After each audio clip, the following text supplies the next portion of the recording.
The following program deals with a controversial subject. The theories expressed are not the only possible interpretation. The viewer is invited to make a judgment based on all available information.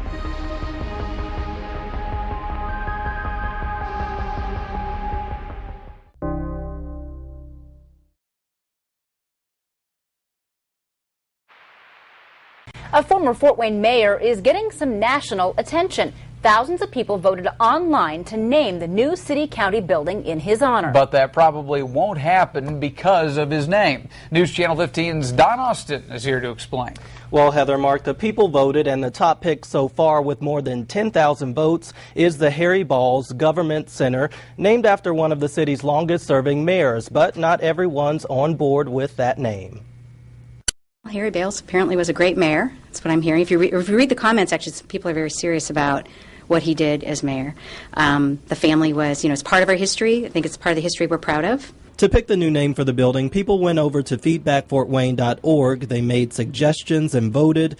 The overwhelming front-runner was the Harry Balls Government Center. Harry Balls was the mayor of Fort Wayne back in the 1930s and 40s. He even served a term in the 1950s. We have a street named after Harry Balls. So what's the big deal about naming the new city-county government building after him?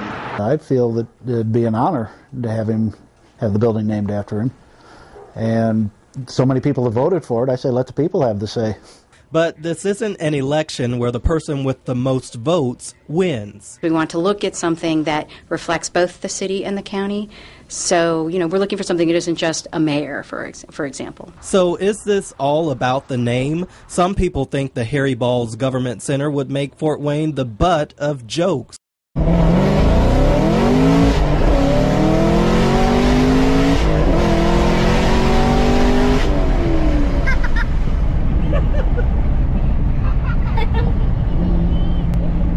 My balls are tingling. Yeah, my balls are tingling.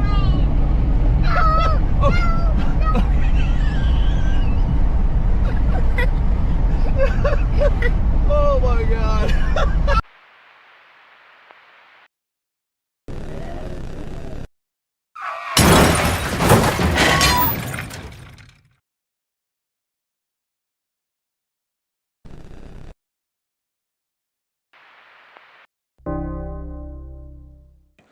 Because you don't need 20 friends. You just need 3 motherfuckers and you could take over a country. Okay, that's what we're confused as Americans. We think we need all these motherfuckers. You give me 3 bad motherfuckers and you're finished. You understand me? You're fucking finished because we got each other.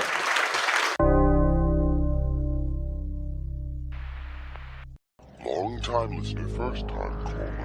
Long time listener, first time caller. Long time listener, first time caller. First time caller. First time caller. After downloading the free Discord app, use the invite link in the description or scan this QR code with your phone to be taken to the Beyond Wednesdays Discord server. First time listener, long time caller.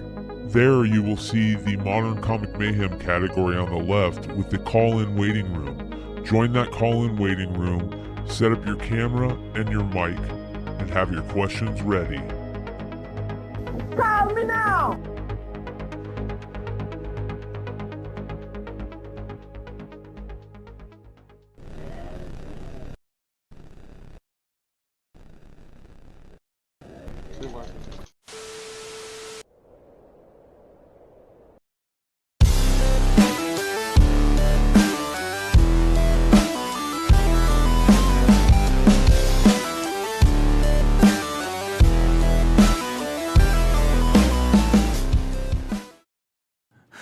Oh boy, I love backstage hijinks, man. They're always great.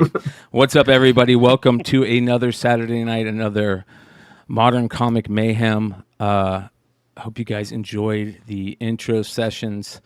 I think I finally, I shouldn't say it, but 2 nights in a row, I had a guy come out, look over my internet stuff, found a clipped wire at the box level.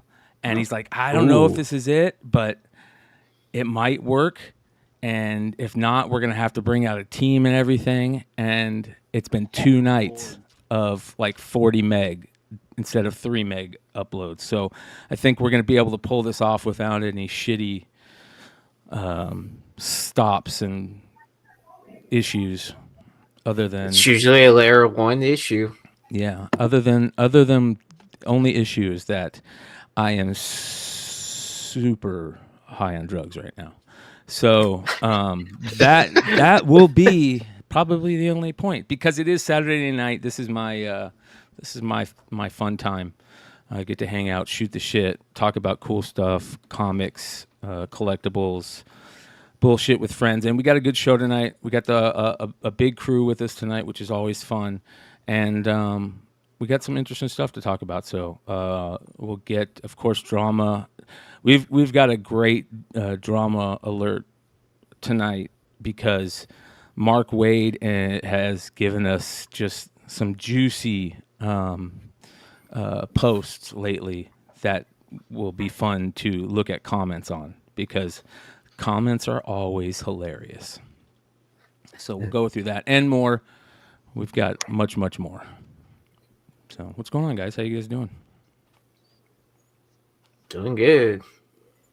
Happy to be here, man. Happy to be here. Yeah, we're doing that for sure. Yeah, I had band practice before this, so that went good. I get I'm super baked. So we got a message from Yee this morning that in the house of Stein Hot 10 chat, and he goes, "Dude, I slept. I took a nap and I slept till 4 a.m." I'm like, I've been there, bro. I've been there. So. I intended to be on. I had alarm set and everything. Yeah, I just didn't wake up. So I was like, all right. Well, we do have a guest. We're going to bring in a guest here. But before we do, I'm going to give you guys a little tease about what's coming up.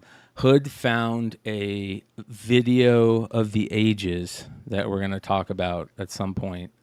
One of the coolest videos that you're probably going to see in a long time.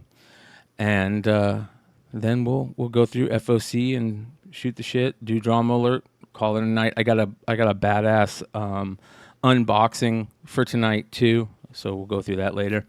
And lots of fun. All right, let's do this. Let's bring in our special guest. We've actually talked about these books before. Multiple times. I think we had Nemesis Prime on when we talked about one of the bigger covers, the Dr. Aphra cover, right? With the sticks and the heads on the sticks in the background. That was a very interesting book. And Stein tells us every week that this style of book, this style of art has become like, it's become the only thing that's like constantly selling for ridiculous amounts on the secondary market, right? If he had these books, it would only be these books. You know what I mean? Because they are probably the most popular style of art out there. And this guy probably does it the best, and we're gonna bring him in right now. The owner of Mad Love Comics. Let's bring him in. James, how you doing, brother? Hey guys, I'm doing well. Yourself? Doing good, man. I like the hype up. I appreciate that. Yeah, man. Well, it's the truth. It's the honest to God truth. There is a style of art that I think that you've kind of done really well with, and don't get me wrong. I think that you showcase many styles of art, but there's a certain aspect to your art that you've figured out how to do very well, or the art that you choose, the artists that you choose to work with, and this type of books that you put out. And a lot of people are talking about this type of book too, and a lot of people don't know what I'm really talking about. I'm talking in riddles, unless you've purchased from Mad Love Comics and Art before. And I actually purchased some books today. So Yeah, you did. I did.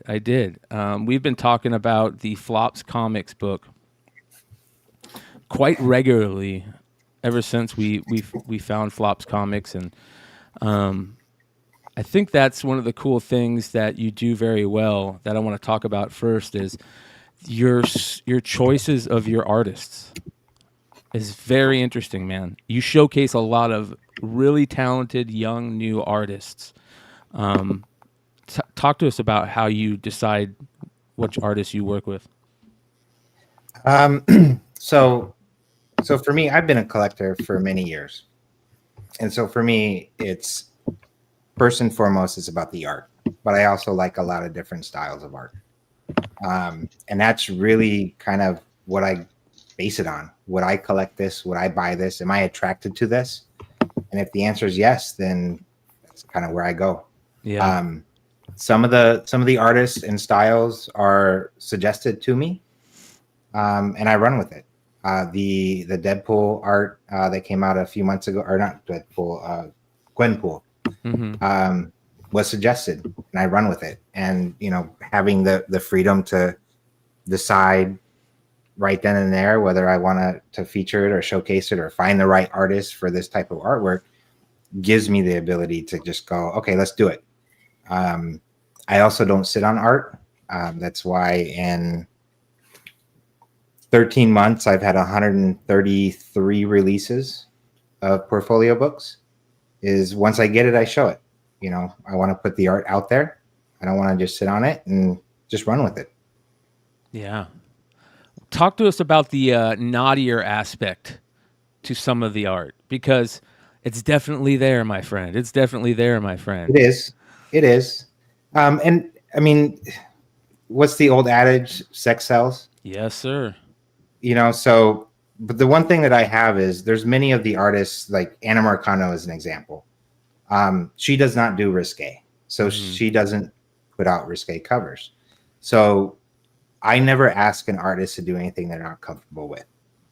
So if they're not comfortable doing it, I'll still put it out and I go with it. So it's not necessarily, it sells. I can't disagree with that. Is that type of a thing the artist's choice, or do you ever ask for that?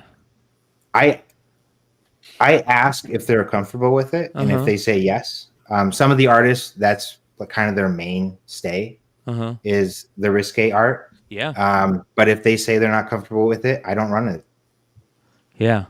I think that, we have a lot of fans of, the more risque art in our community, and it's obvious. Every community I think is going to have it because it's become so popular, and it's very interesting, man. It's very interesting. What do you see on sales and between the just the non-risque and the risque? Is there like a ratio to the sales? Do more people buy the non, or is it vice versa?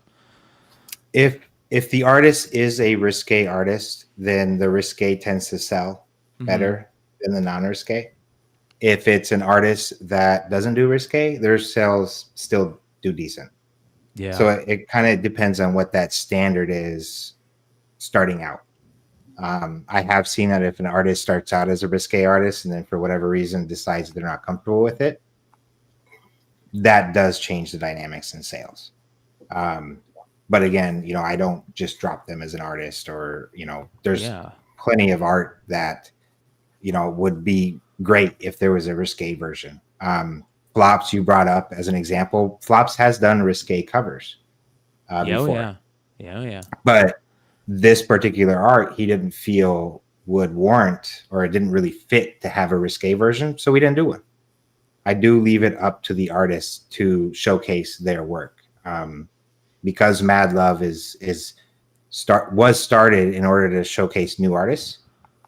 I want them to feel comfortable with what they're putting out, so that when they take it to other people and hopefully, go beyond me, they're 100% behind the art that they created and just didn't do it because I pushed for sales. Yeah. That's super important, man. To especially give an artist that's kind of like a certain free reins, to do what they want.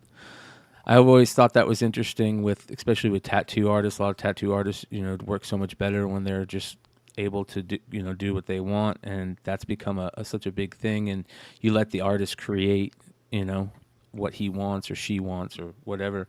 How did you get into this game? I mean, were you a comic collector before this?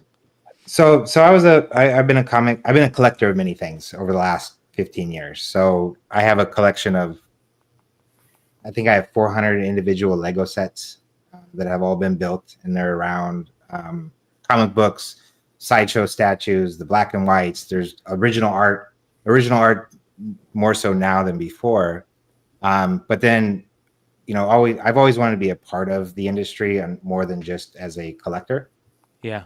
So my background is in web design and graphic design for communications and marketing firm. So I've built a few websites for a few retailers out there. I was like, you know what? I think I can do this. And it was supposed to start out as a little side thing here and there, find some artists, showcase, and when I started, it was about, well, what can I do different in today's market? And there are a lot of retailers that do wonderful work as far as putting out the same types of books that I do. But the difference that I think that what makes Mad Love a little bit different is I do focus on artists who have never been published or have been published very little. Yeah. That's my first goal. After that, there are some artists that I'm in talks with that I want to have cover artists that are well known, and I do that because I love their art and I want to have that, I want to work with them. But the first goal is to always showcase new artists to hopefully give them a platform to go on and work for a DC or a Marvel down the road, or Coffin Comics, or whoever it is that they want to go to. Yeah. At least they have a portfolio of published work to showcase.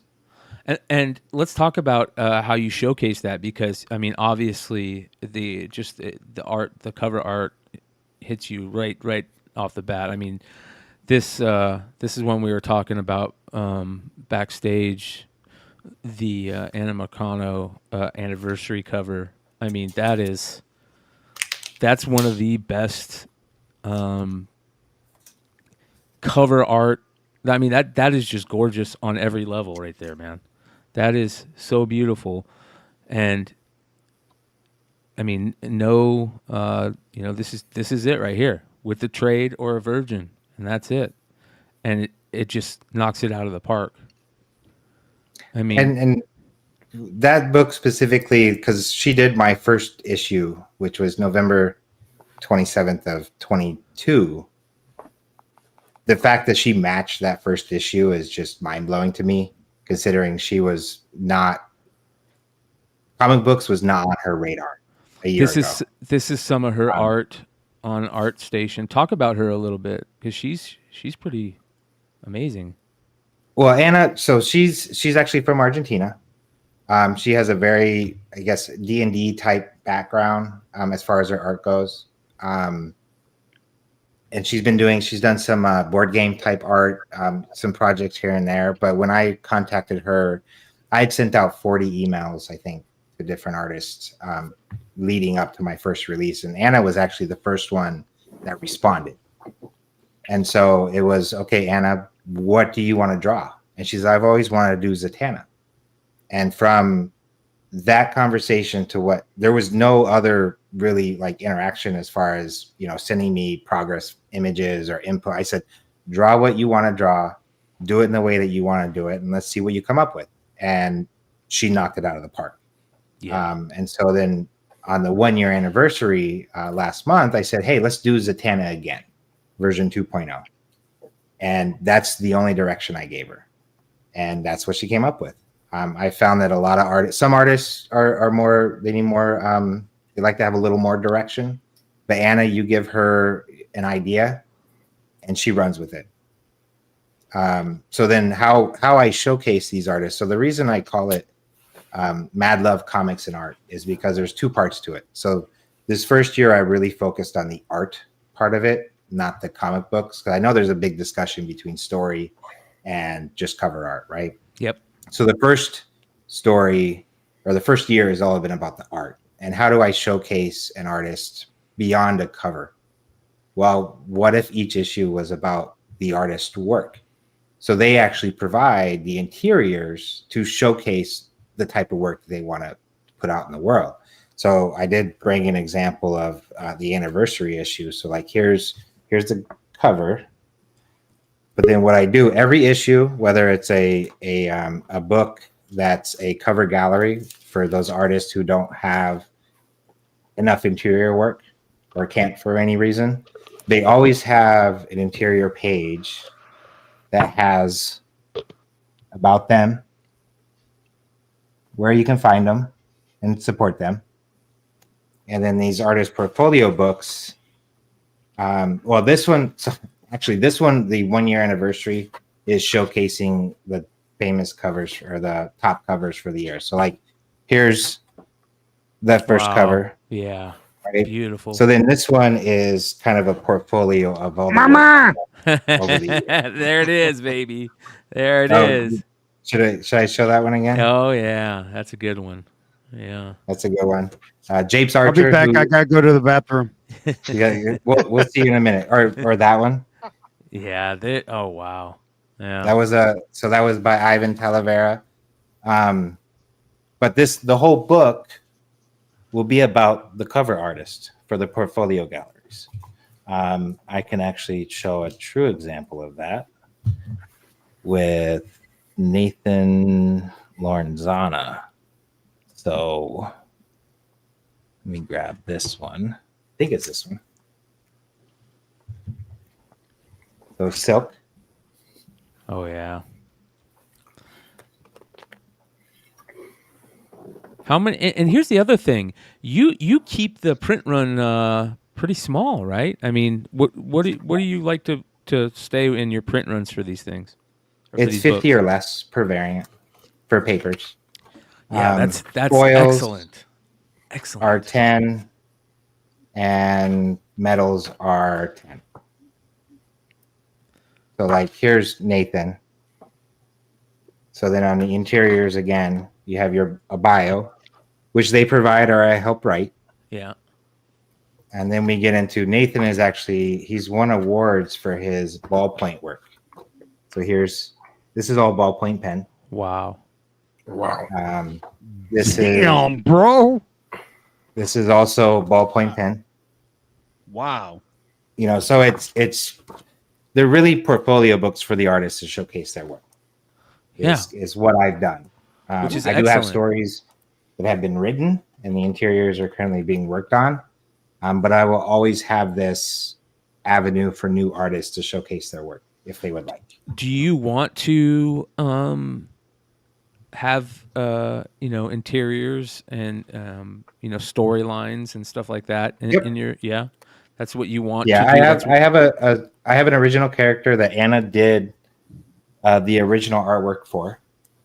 I'm currently working with an artist to develop a character call sheet for other artists to base their work on. Very similar to how Lady Death has a very specific look. Yeah. And then I do have a good number of stories currently being developed because, comics is about the story as well. But then also as I release the stories, if I use cover artists for those stories, because like there's some examples where, a story will be used just to sell the artwork or to sell a cover. Well, each cover has to be based upon what's going on in the story. So there will be either a small snippet of a part of that story that's done as a cover. But yeah, it's an aspect of Mad Love that I do want to develop more in addition to what I'm currently doing, because I always want to it's always about the art for me and the artists and how to give them a chance that they might not normally have. And it's been successful. There's a good amount of artists that have gone on to work with other people in big ways, much bigger than me. And so that's something I definitely want to continue. Yeah, hell yeah, man. That's super cool. That's one of the things that I think has been the best part about the last couple of years is the influx in new artists out there. I really wish, and I think a lot of us wish, that we had an influx of more writers. But it is what it is, and it'll change at some point. A lot of us. Well, I actually, now that you talk about it, there is something I'm developing. And so a little teaser is, you remember those old, like how our old horror and sci-fi writers would get their start by sending in short stories to a publication, and it would publish like 20 of them? Yeah. Why can't we do that with comics and have like a 4-page story by cover artists, writers, letterers? I think that's a great idea. Yeah. Published in an issue. So that's one thing I really want to develop next year. It's a much bigger undertaking with, if you have 5 stories in a book, you got to have 5 groups of, have to have 5 writers, 5 interior artists, 5 inkers, and all that other stuff. But that is something that's kind of on my radar that I've been talking to people about starting. Yeah, I think that's a great idea. I think we need a place to like, I don't know, farm writers, if that's the best way to say it, right? Like, kind of create a place where they used to be like that in those old horror magazines, right? Like, yep, that's the one. Yeah. Nightmare magazine and those early.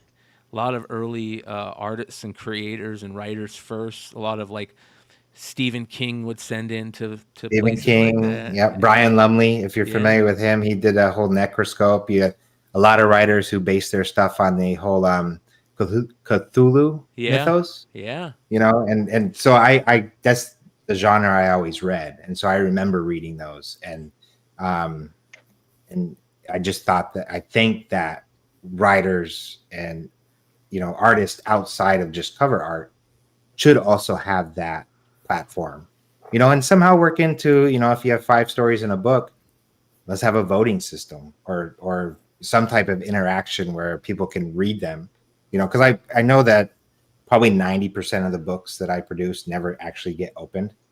A lot of people like to save their art, which, my 100th anniversary actually has a golden ticket inside the book, Willy Wonka style, for a 1 of 1. People actually have to open the book, though.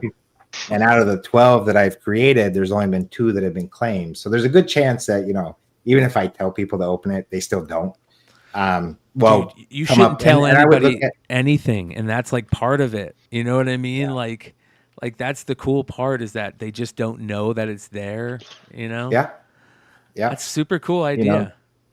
So it's something I hope to run with, and it wouldn't be a print run type thing, because the more hands you can get into, but then that also makes it a lot cheaper to get into people's hands. Well, so it's something. You also we talked about it earlier, you keep your print runs low, and talk about being able to do that, and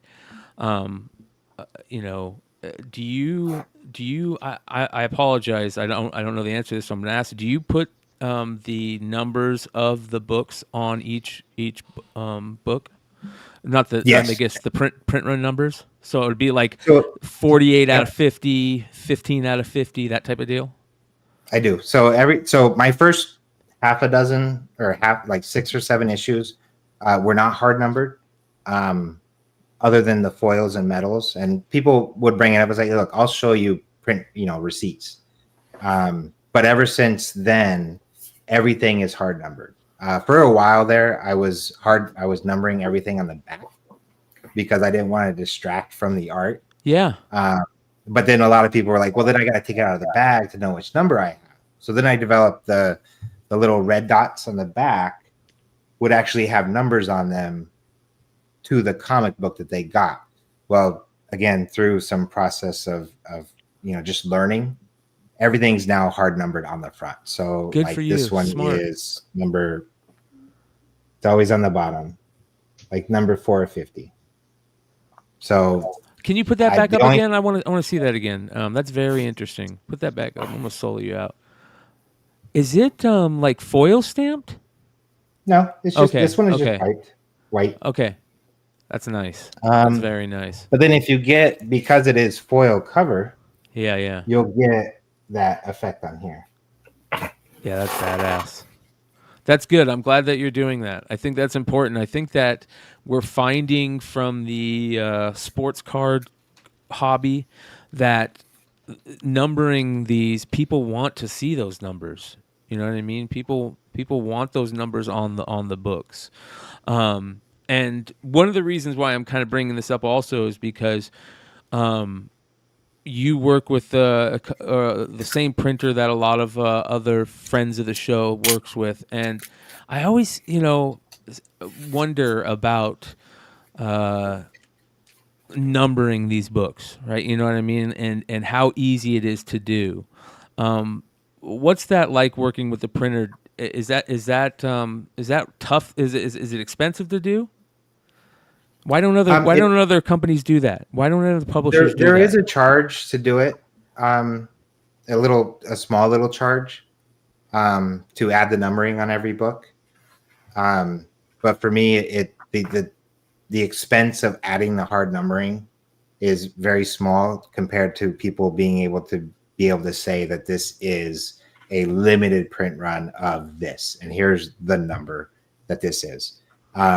The only thing that can kind of get tricky on my part is, I limit it to 50, but depending on the issue, sometimes I don't print the initial run right away.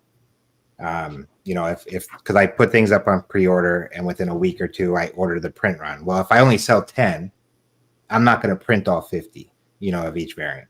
So then it's, some books have gotten popular 3 or 4 months down the road. I have had to keep very good documentation of, I've printed 10 of this, 15 of this, 20 of this. But because of the relationship with the printer, they check my work as well. So I'm in the printer pretty much every day of the week. I stop in and either picking something up or talking to them. There's a lot of things I'm working with them to develop. But yeah, I do use a printer that, so like Lady Death, Coffin Comics. Mm-hmm. I have the exact same print spec as far as cover weight and interiors that Lady Death has. We use the same printer, because for me, it's all about quality. Why am I going to put really great artwork on inferior printing? So that is something that's very important to me. Yeah, that's super cool, man. You've brought up Bryan Polito and Coffin Comics a couple of times. Do you work with him? You've talked to him? What's your thoughts on? I'm a fan of his work. Yeah.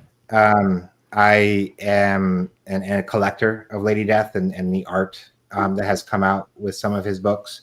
And as far as the artists that I have worked with, I kind of feel like they're something to attain to, as far as how they treat artists and how they run things and stuff like that. So and it helps that he's local as well. Amen. So I've run into him a few times. I talked to him a few times. Great guy. Hopefully one day I'll be able to work with him in the future. Who knows? Yeah. But he's kind of that level of indie, independent publisher that I think any publisher would want to kind of reach. Yeah. So that he is a yardstick for me. One of the things that I like that you're doing is you take it. If somebody out there says, "Hey, why don't you look at this artist or do this?"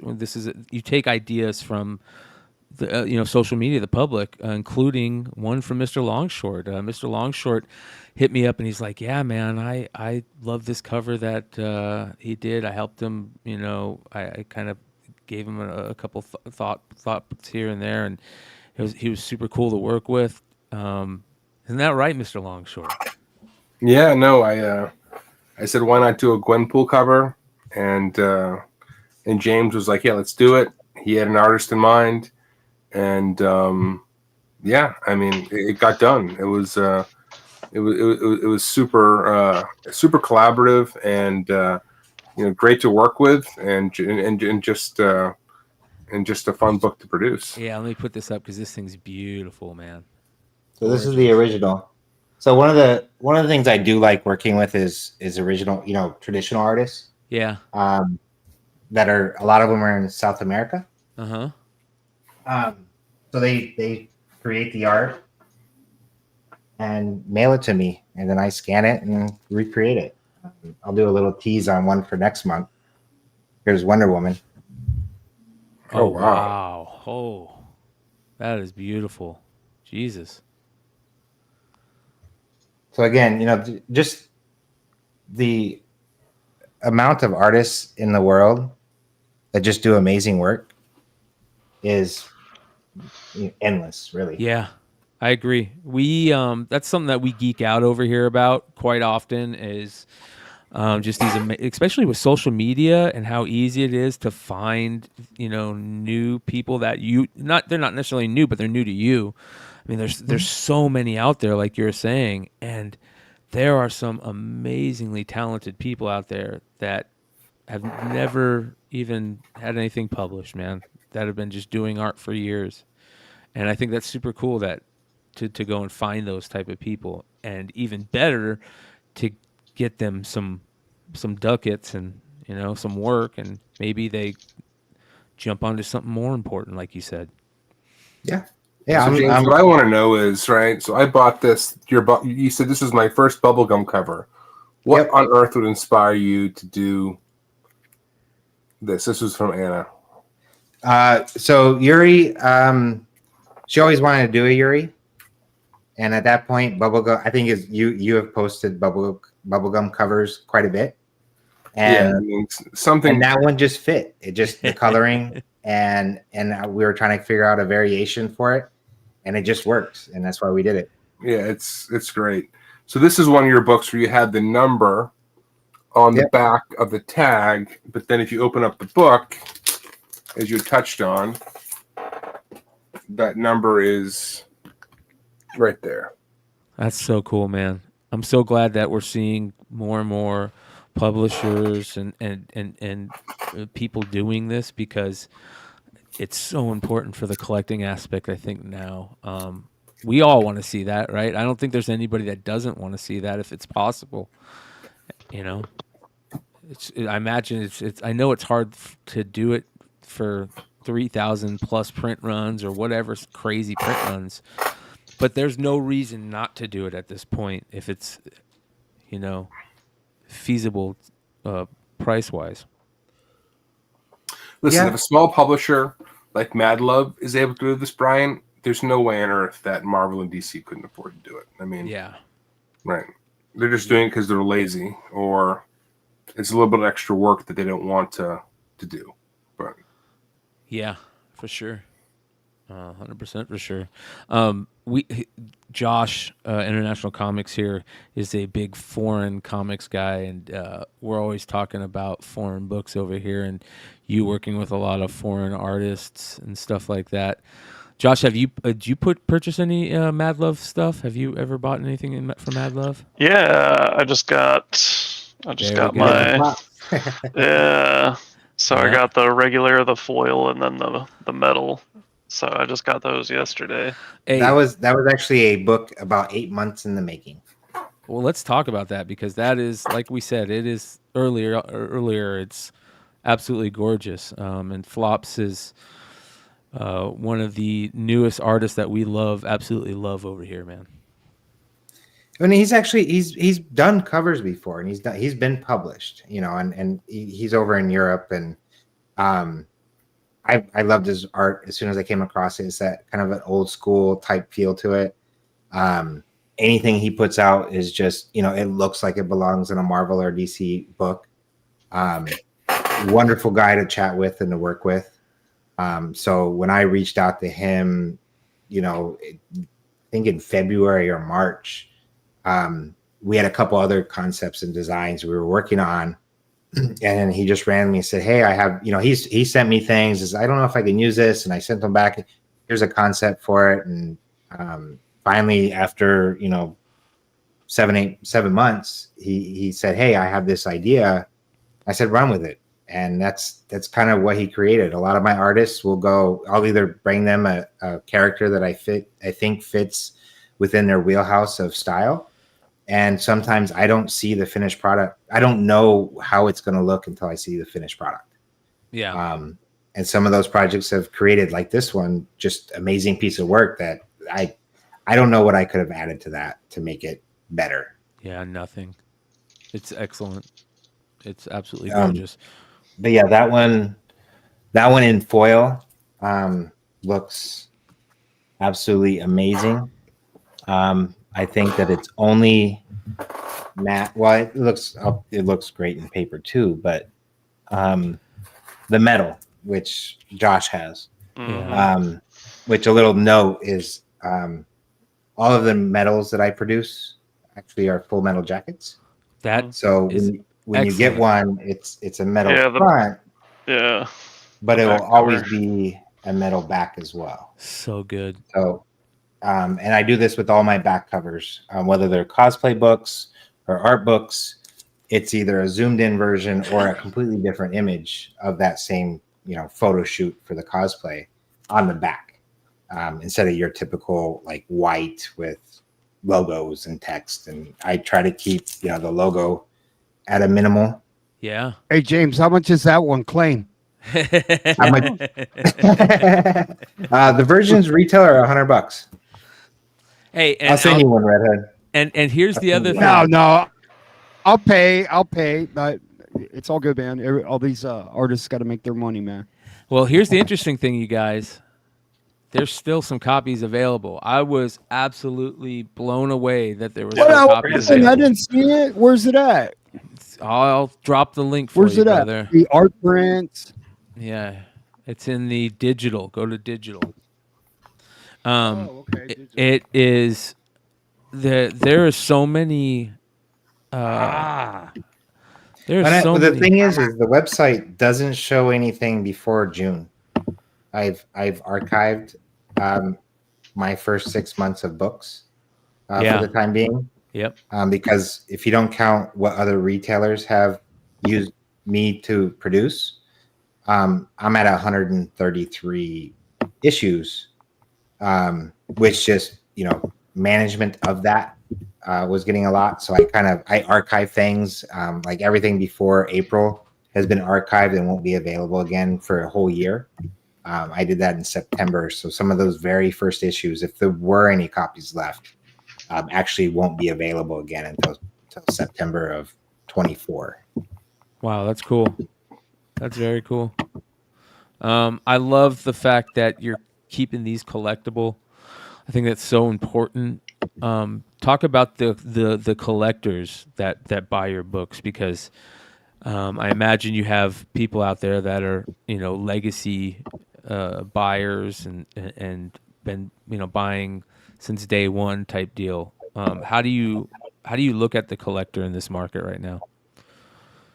Like as far as like how to keep them coming back or everything. I want to know how you feel about the people that are buying your books. You know what I mean? Like, are they, a lot of people contacting you and talking to you? Hey, I want these numbers every time. I want to get number 50, 55 or 40 every time, whatever, that type of stuff. So I've had a couple people do that. And I try to fulfill those requests as much as possible. But at the same time, I am one person. So I do everything from artist acquisition to I lay out every book. Each book, for the most part, is different interiors. Even if it's an artist portfolio, I try to change out images on the interiors or change the order in which they go, all the way to press, printing, proofing the project to fulfillment. I do it all myself. So I've had a few collectors that have requested that, and I've been able to do it sometimes, and sometimes I can't. But for the most part, I try to fill. Some people want a low number, and if I'm doing it right then and there, and they've asked, I do it as best as I can.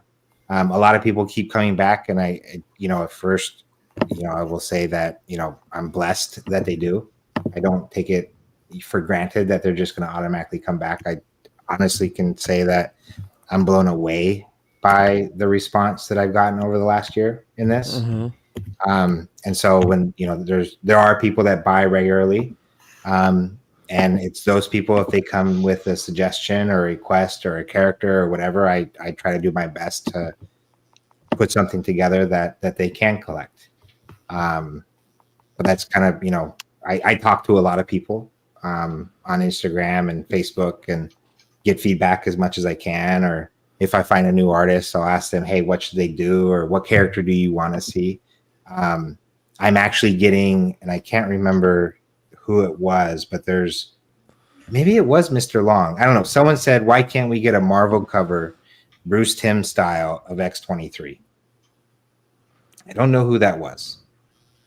I actually have a Mexican artist who is sending me his stuff in the mail. I have an X-23 that's done in a Bruce Timm style. Nice. So a lot of times I just pay attention to comments and what people are posting. Yeah, I think that, and we talk about this a lot whenever we're talking about the more risque type books, or at least I try to bring it up because I think it's so important to talk about, is those early pinup artists back in the day, right? That we all know and love, from the 30s and the 40s and all the way up until, now, those amazing pinup artists throughout the years that have always been talked about with high regard. And I think that this is like kind of that modern pinup, if that makes sense. You know what I mean? Like the Vargas. Well, yeah, I mean, you think about it, pinup, in World War II, the fighter jets, that's what they drew. It was kind of a morale thing. I think that really kind of applies now, where it's characters that are done in different ways that aren't normally typically done, but there's some type of connection to it in one way or another. And you look at my demographic is probably the same my age, and I grew up and I love pinup, I love burlesque, and to see characters done in that way, it's classy. And yes, I have covers that are risque, they're topless or nude, but I have a very strict rule on how that's done.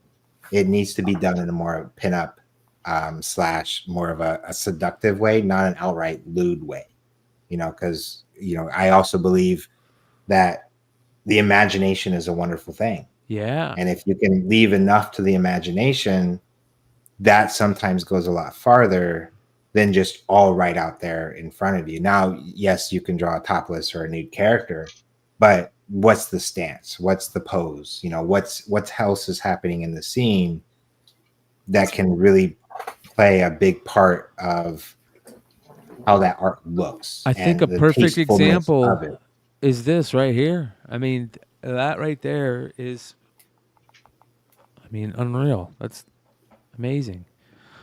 And that has a nude variant, but it's not like there's other things that could be going on in a nude variant, with hand placement or anything like that. And I will be the first to admit that stuff does sell. But again, it's not the focus of, it's not all about that. Yeah. It's killer stuff, man. Great stuff. What has been the response of other professionals, other industry pros and stuff like that, if you don't mind me asking? Well, a lot of the artists that are the industry pros that I've talked to that I collect from are kind of part of the industry. Yeah. So it is, there's a few that I talk to that are more well-known when I share the vision of Mad Love. There are some covers that will be coming out by these artists, hopefully next year, that are all about the vision of, because they remember 20 years ago or 15 years ago when they were first starting out. I tell them, I'm very direct. Hey, I love your art and I want to have a cover and I want to work with you. But at the same time, I do want to draw attention to a lot of these new artists because that's my first goal. And for the most part, they're on board with that idea. Yeah. Hell yeah, man. This one, Ivan Talavera. So he did his first 2 issues with me had risque variants. Well, after his second Black Cat cover, the MJ doesn't have them because he switched from doing risque to not wanting to do that because now he is actually a cover artist for DC and Marvel. Yeah. So this is actually the second cover by him that I put out that does not have a risque variant because I love his art. So it wasn't about I have to have the Risque to make sales. Now it did affect them in a couple ways, or in a way, but at the same time, he still puts out amazing work, and it's just a blessing, and to be able to put out his work like that. Yeah, this right here is fantastic. Her face is excellent. Like that face is perfect. Yeah, she seems pretty happy. Yeah. I mean, she has a bottle of champagne, or a glass of champagne. Who wouldn't be? Yeah. Yeah. Jesus. This is cool stuff, man. I think it's great what you're doing. Like I said, we've had a lot of people on the show over the last year or so that have talked about the books and the stuff that you've been putting out. So, man, yeah, I'm glad that you're doing. I'm glad that you have plans to grow and continue doing it. Very, very cool. What's coming up from you in the near future? Well, one of the things I started doing is a lot of my popular covers I'm having recreated in cosplay. So I just had it completed. The Ivan Talavera Spider-Gwen that was done in February, that has completely sold out since March. I actually am having that recreated in cosplay. Yeah. And so it's actually not going to be just I'm not sure if everyone knows, but the way I do cosplay, and I know a lot of people call them cosplay covers, but I like to call them cosplay books. So when you see that Spider-Gwen, or if I were to do, if I did a Flops cover, if I could get that recreated, yeah, as a cosplayer, which I probably could, like here's an example where I have, Valentine Harley. Yep. But a lot of people assume that they're just covers. Well, I treat them just like all my other ones, because to me, cosplay is an art form. So then you get into the book. Oh, nice. Yeah.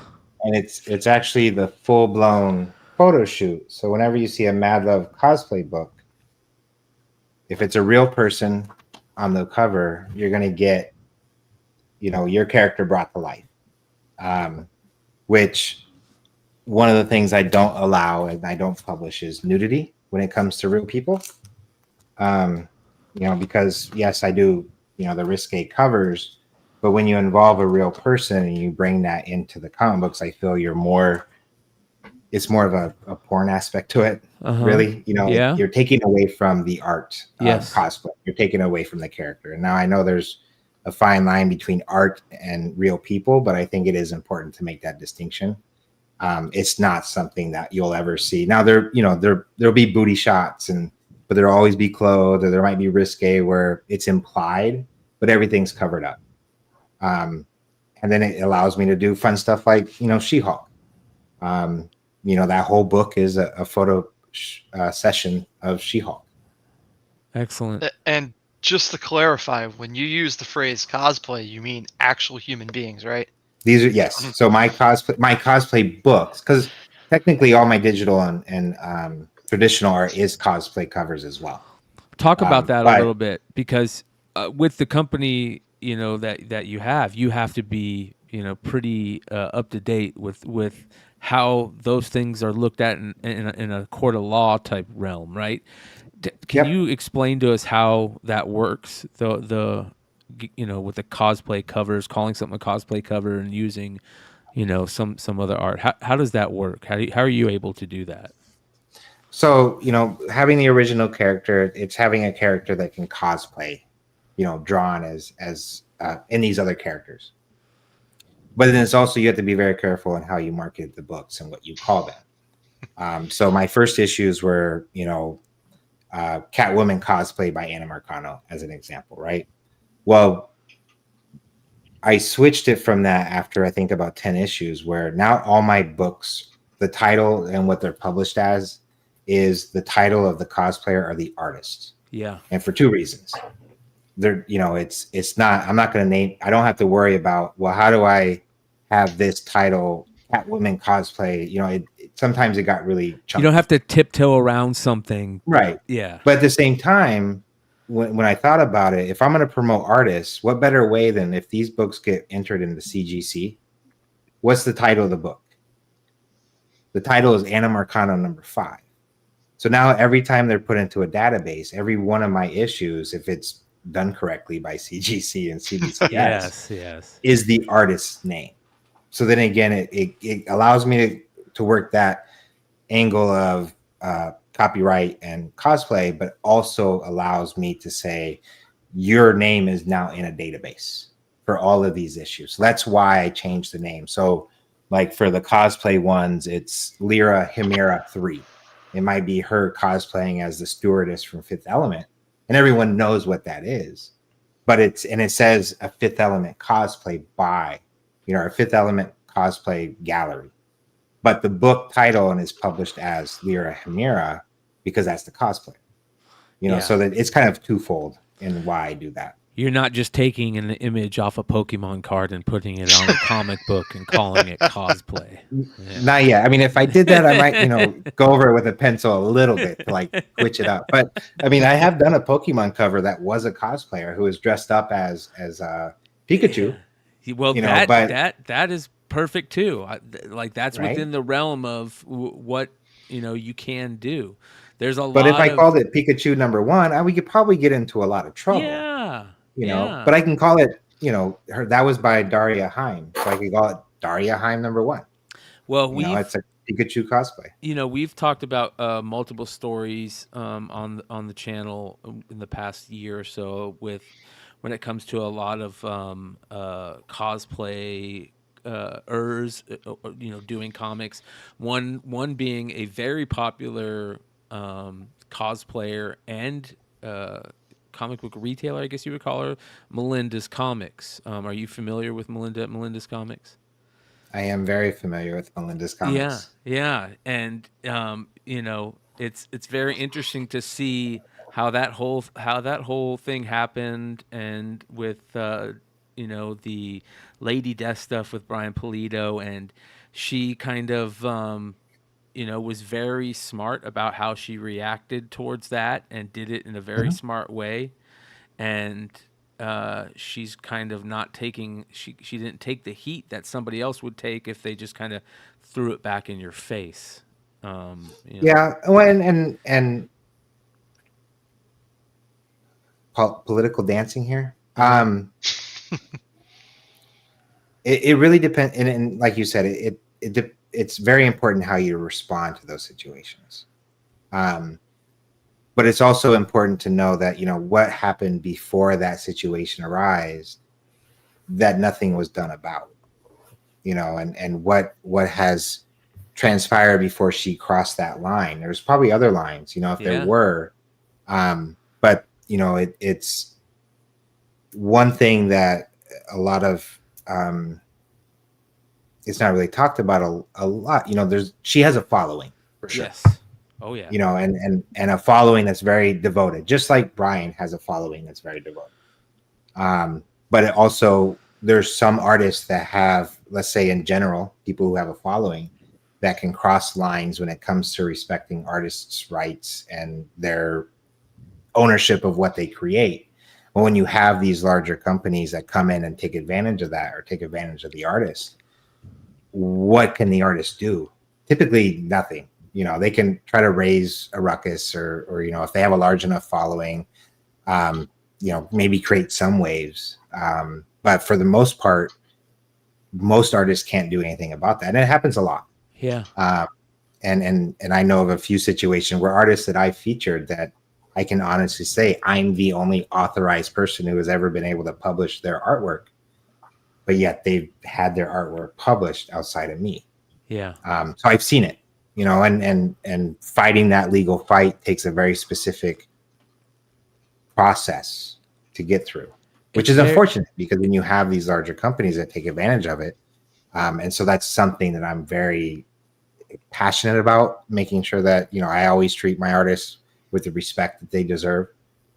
Without them, I wouldn't be where I'm at, and you can argue that without me, they wouldn't really not. They'd get there eventually. Yeah. I just came along when I came along. But having that respect for the artist and what they do, I think is important these days. You know, the starving artist trope is. Yeah, we see that a lot in the retailer exclusive game. I mean, it's a dog eat dog world out there more than ever, man. And when money's involved, it's a whole different ball game. I mean, on so many different levels, and it's very interesting to see that dog eat dog world when you haven't been part of it. It's very interesting. It was very eye opening to me, like as a collector and collecting a lot of these pieces, Mike DeBalfo's and the Marissa Popes and the Elias's, more the adult books that I create are the artists that I collect as well. But I also collect, Warren Lau, and I have, original art from Warren Lau and, Zerdy and Ebas and all those artists. But now having those conversations with them one-on-one from this side of the line, it's very eye-opening on just how toxic it can become sometimes. And it can be very frustrating because in reality, it doesn't need to be that way. Because at the end of the day, we create art. We create an escape. We create something that should be fun. There's enough people in the world that could buy my 50 copies of my book. Why do I need to tear someone else down in order to do that? And if I don't sell off 50, that's on me to do. It's not because someone else came out with a book at the same time. So for me, because I have a career, I have a full-time job, I've been able to not focus on the bottom line, and I never want to. Yeah. And so that's really helped. But there is a lot of that goes on, unfortunately, whether it's trying to get artists to be exclusive to them, because they're afraid of other people benefiting from that artist's skill set. And, for me, it's go get hired somewhere else, change your rate to hire as you go along, and be smart with what you do, but go on, be bigger than me, please. And that's kind of what I want. Yeah. Yeah. I think that's super cool, man. I think that, we're with social media and the world we live in today. It's very, chippy, as I'll say. Chippy. That's one of my favorite all-time words, chippy. If there's any hockey fans out there, you know exactly what I'm talking about. It's very chippy in the world right now, and especially in social media. And there's a bunch of people out there that are giving, people who are doing it right a bad look. It's a bad look, and we deal with that a lot. It's very cool to have you come on and talk about it this way. I really appreciate you coming on, and I think that you're doing, from what I've seen and talking to you so far, man, I really like what you're doing, and I think you're good for the hobby. I appreciate that. Yeah, hell yeah, man. What is the plan for 2024 that you have? I know you want to try and get more and more, maybe some stories going in there. Do you have anything else that you have planned for this new year? Well, the stories, I definitely want to start going back to a lot more artists. I was able to do 135 covers or 133 covers this year, so I had to at least surpass that next year. I have to do at least 134. Nice. But just continue to grow, the people who I get to connect with and the artists that I get the opportunity to work with. Yeah. What are your thoughts, real quick, on AI art? Wait, what time is it?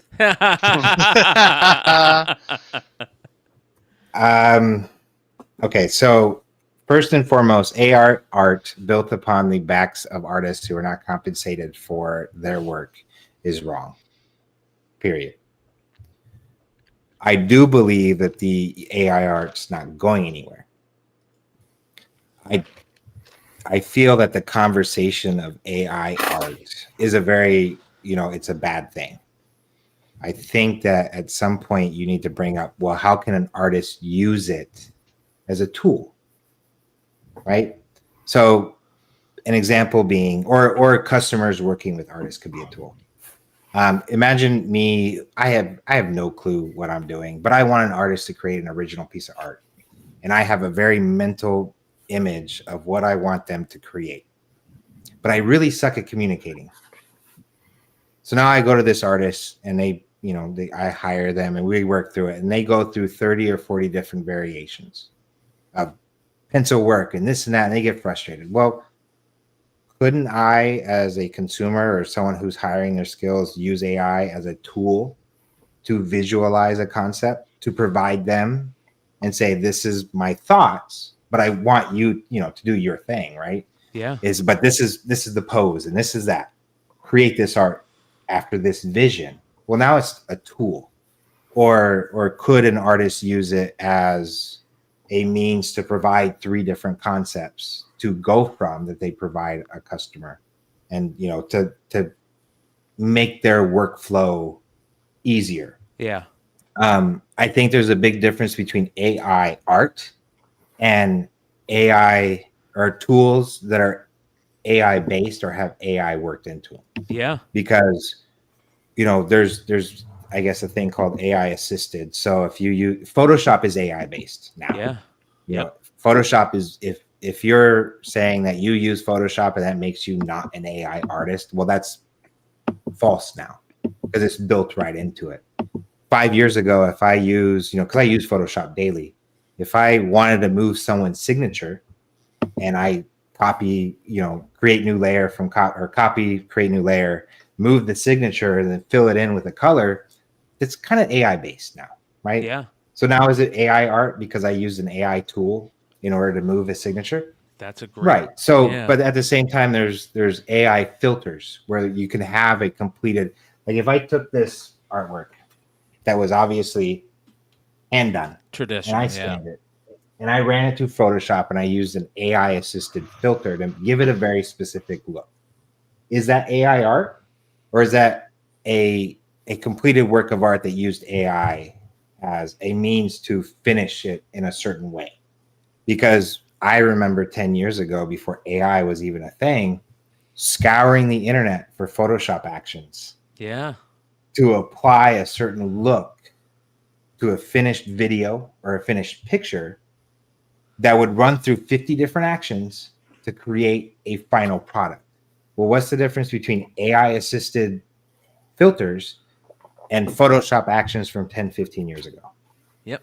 So I think there has to be a conversation between AI generated and AI as a tool to help artists. And I don't know, I can't say as an artist, I'm not an artist on what that distinction is or how it should be labeled or what's yay or nay. But I think that as a tool, it'd be no different than a traditional artist going, you're a digital artist. The fact that you can use Command Z to undo makes you no longer an artist. For me, if I mess up the paints on my original art, I have to start all over. Well, you're a digital artist. You don't have to do that. So you're no longer an artist. Okay, well, AI generated, that's not, however you want to categorize AI art in different categories. Just like there's traditional charcoal artists and traditional, watercolor and start off traditional and end up digital. I think that you have to start having the discussion. Well, it's here. It can be a tool. What's acceptable and how that tool is used, and encouraging artists, not demonizing them if they want to play around with that. Yes. I've had artists that don't use AI on my covers, but have played around with AI and published stuff that was done with AI. And it's like, well, it's not on my cover. What you do in your off time, I'm not going to judge you for. That'd be like my boss trying to tell me what I can and cannot do after work, right? Do you specifically disqualifies me. Do you specifically ask your artists not to use AI art on your when you're working with them? I've had some artists where if they have done AI art or if they put out AI stuff, as far as like them, and they've always been very vocal that they've used AI to do it. They said, hey, don't use AI on my cover, and that's it. Like, and if you give me your word, then I go with it. Yeah. And for the most part, no artist has ever had an issue with it. That's interesting. That's very cool. I this is the stuff that I like to hear. I'll be honest, James. You talking about AI art right now has been some of the best responses to AI art that I've heard from people. So I appreciate you talking about it this way. It's very interesting to hear this stuff, and it's even makes me happier to hear that artists are okay with and open and talking about it, because as soon as you start hiding it, man, then it becomes something totally different. It's no longer a tool. Well, that's the problem lately with how AI as a topic has been brought up.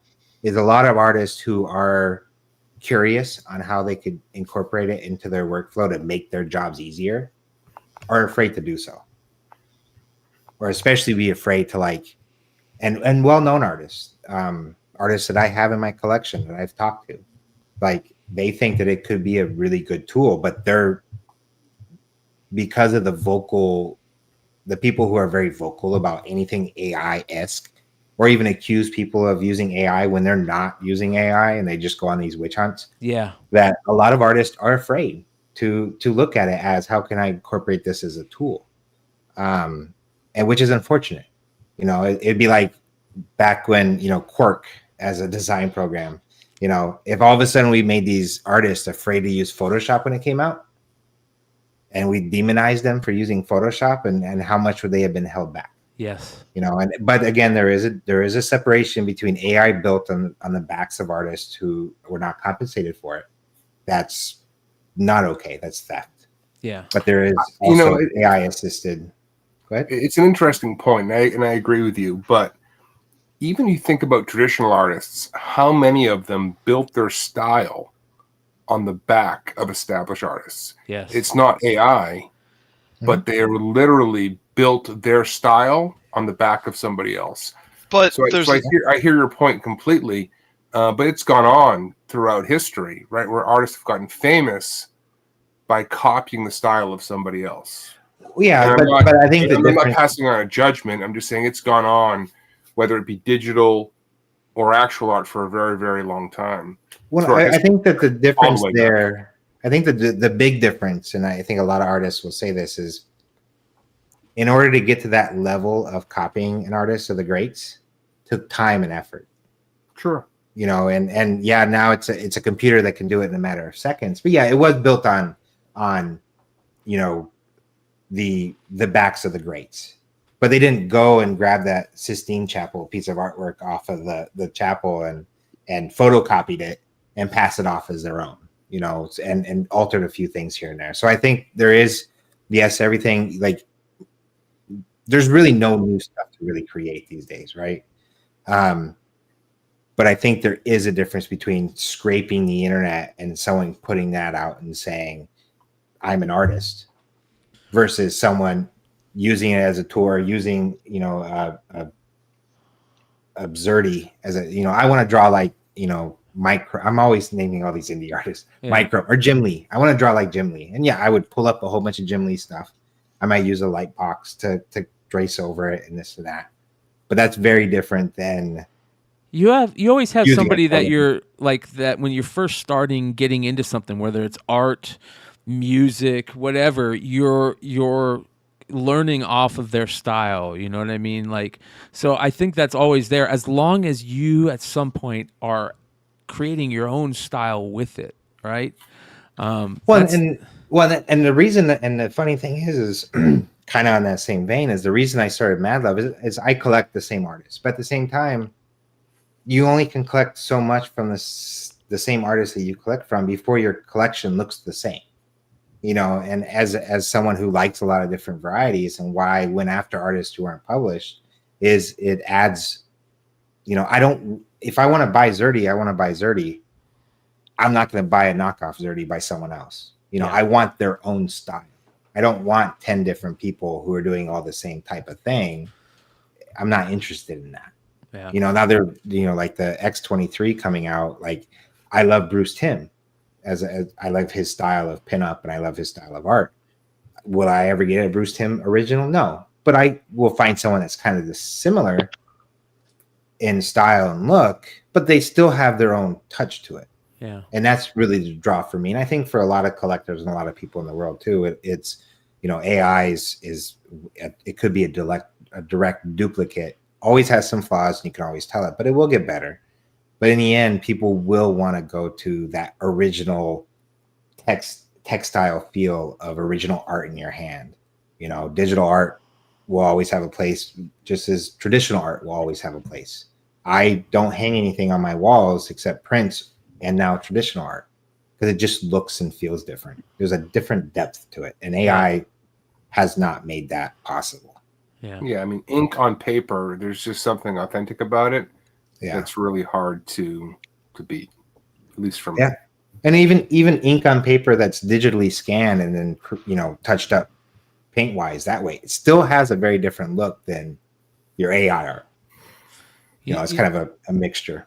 There's something that I've noticed over the years that is kind of a bummer. You see, back in like the early 2000s, I remember going to conventions all the time and getting like high, nicely produced prints, from artists and stuff. And, is it G clays? Am I saying it right? Yeah. Yeah. So, those or lithographs, stuff like that. Do you have any thoughts about doing that do you do that with this art? I mean, I collect those from Warren Lau. Oh, wow, man. Yeah. That's beautiful. So I buy his one of 30s, one of 100s, because to me, art prints are kind of a great way to showcase an artist's work. But at the same time, when I go to a convention, if I bring a whole bunch of books to have signed for my collection, then I'm not really benefiting the artist. I have binders upon binders of art prints. I probably have a couple hundred that whenever I go to a convention, I buy an art print or 5 and have them sign that, because they're making money and it just looks different. You can display it differently. Like in the back here, there's Ebass, there's Don McTeague. I have a Mike DeBalfo original, and then a whole bunch of cosplayers and arts that I've produced. You just display it differently, and it just looks nicer. And then the other part of the house is all the original art. It feels better, And I have my bookcases of comic books, but it's nice to display the art in that format. Yeah.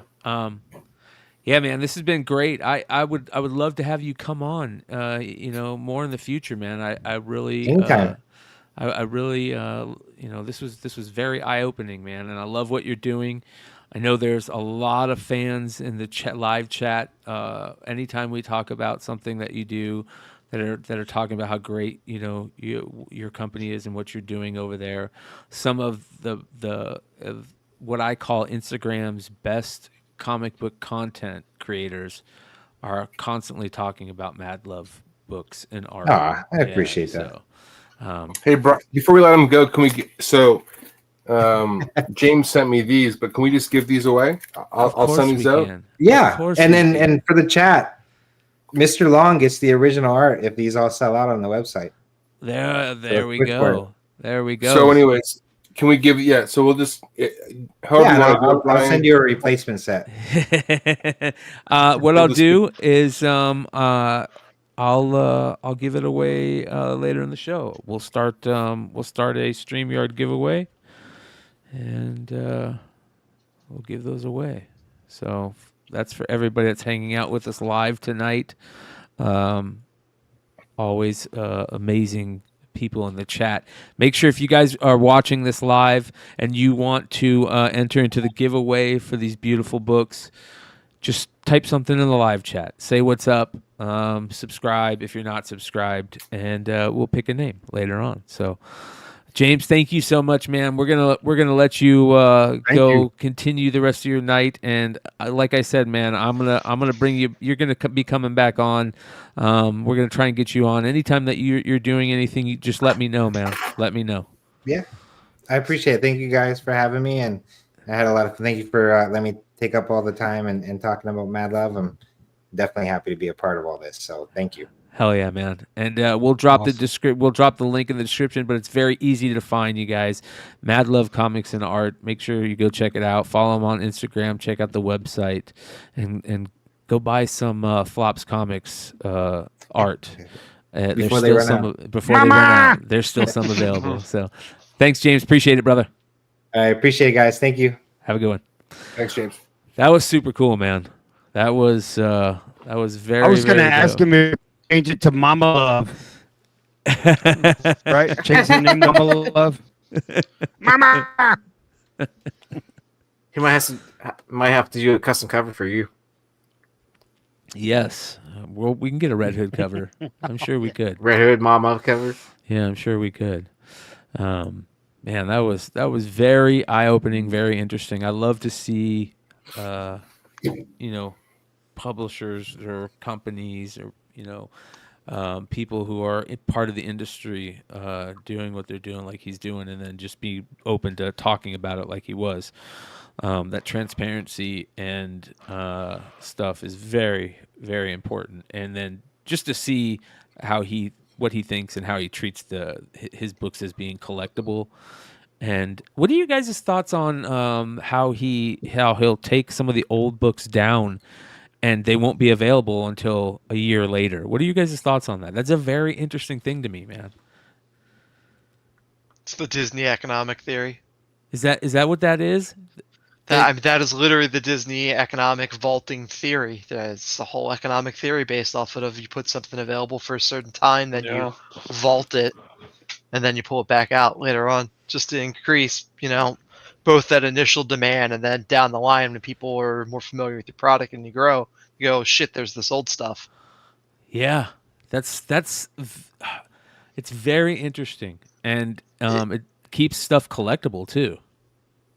It does. His runs are super short to begin with, right? I mean, you're talking 10 for the foils, usually 50 for just the regular covers, so they're small. So to sit on some for a while, it's not the worst idea. Just tuck them away, and then put them back out there a little bit later on. I mean, as long as he's not pumping up print runs, reprinting them, I think that's a pretty smart play, actually. Yeah, and I feel like. Go ahead. I was gonna say, Coffin Comics does that stuff. Whenever they have sales every once in a while, they're pulling stuff from their vault. So yeah. But I mean, as long as it's not to the point where you take pre-orders for an X amount of time, and then you overprint that number, and then you release it again later. Yeah. He's not, I don't think he's doing that because his numbers. Well, I'm not saying that anyone's doing that, but. Yeah, that's like the warehouse fines, right? Yeah. Right. That the industry is known for doing way too often. Hey, look, this box of Venom 7s just magically appeared. Don't know where they went. I just happened to find a box of these in my warehouse. It's a miracle. Yeah, man, that was super cool. All right, we've got some cool stuff to talk about for sure. I'm going to drop the link to Mad Love Comics in the chat, just so if anybody wants to check it out that hasn't already. Josh. Yeah, let's talk about this. Nice. I was like, what is that? So let's talk about that. What is that? Oh, so this is the Huff Gundam Wing collab skateboard. There's 3 different mystery skateboards that, and I'm going to open this at some point throughout the night. Open it now. So they have... Open it now, but let's talk about what's in it first. Okay, yeah. So there's 3 different skateboards. There's Tall Geese, Epion, or Wing Zero. So I'll be happy with any of them but Tall Geese. It's $100 for a buy-in for this limited print run, and then they're selling for like unopened like $300 on eBay right now, like $200-300, and then is there like gold chase foils and shit like that? Yeah, there's gold. Yeah. So let's see which one I got. Oh, I ended up with the Tallgeese. Dang it. That's the one. But these you still didn't sell want? for like. These still sell for like $200, I think. That's the one you didn't want. Yeah, that was one of the ones I did not want. But That looks I'll just throw it beautiful. on Holy eBay. cow! But it's cool still. Like It's still pretty badass, man. Yeah. Throw it up there. Pretty Make some money exciting. off of it. Yeah. Well, not bad, dude. Those skate nice, man. decks, yeah. All right. Oh, yeah. Before we get into comic book drama alert, we're gonna talk about this freaking video that Hood found. That is super fucking cool. We're not gonna watch the whole thing. We're just gonna kind of talk about it. But we've talked about a poster before that came out before Star Wars came out. If you guys know what I'm talking about, Howard Chaykin did a Star Wars poster, right? Well, it was Howard Chaykin. Am I right, Hood? Yeah. Yeah. And it's like one of the rarest Star Wars, pieces of collectible. And it came out before the movie came out. So this came out in 1976. And they only released it at was it Kansas City? Was it Kansas City or was so it? it was the Mid America Con. Shit, I don't know where that is, but and San Diego Comic Con. Yeah. Look at how cool that is, dude. Before like the movie was basically all it was at that point was just a thought. They were probably just starting to film it, I imagine. And it says here, Star Wars poster, Howard Chaykin. This was the first poster produced for the legendary Star Wars film. Howard Chaykin, a comic artist, was commissioned to design this advanced poster. In 1976, this poster was distributed at San Diego Comic-Con in an attempt to create interest in the film. No film footage had been released, and the posters didn't sell well, even for a modest $1. Chaykin would go on to work on the first 6 comics produced in the initial 77 series. This poster has added appeal as it's signed by Mark Hamill on this one. So anyways, and then he took some of them and sold them at other things. Well, Hood sent me this fucking video, dude. Check this out. Mid-America Comic Con 1976. This thing is old as I am, man. Dude, this is crazy, bro. Watch this. Plays Luke Skywalker. Producer Gary Kurtz.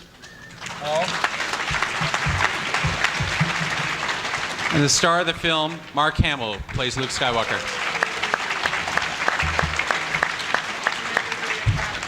You're gonna have to click on your.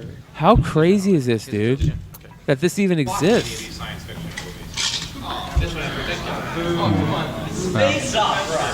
This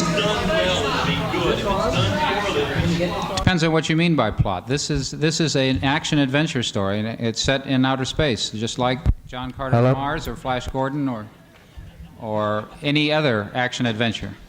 It's not a science-oriented story. Look how young Mark Hamill is, dude. He looks like he's 15. All right? Yes. How do you handle those light swords for the movie? Very carefully. How do you use them when you fight with them? Well, they're used like samurai swords are. They're large swords. You don't duel with them like Three Musketeers style. Do they bounce off each other, in other words? Now, the beam is about 3 or 4 feet long, and it works like a regular sword. They cut through things, and when they hit each other, they spark and arc.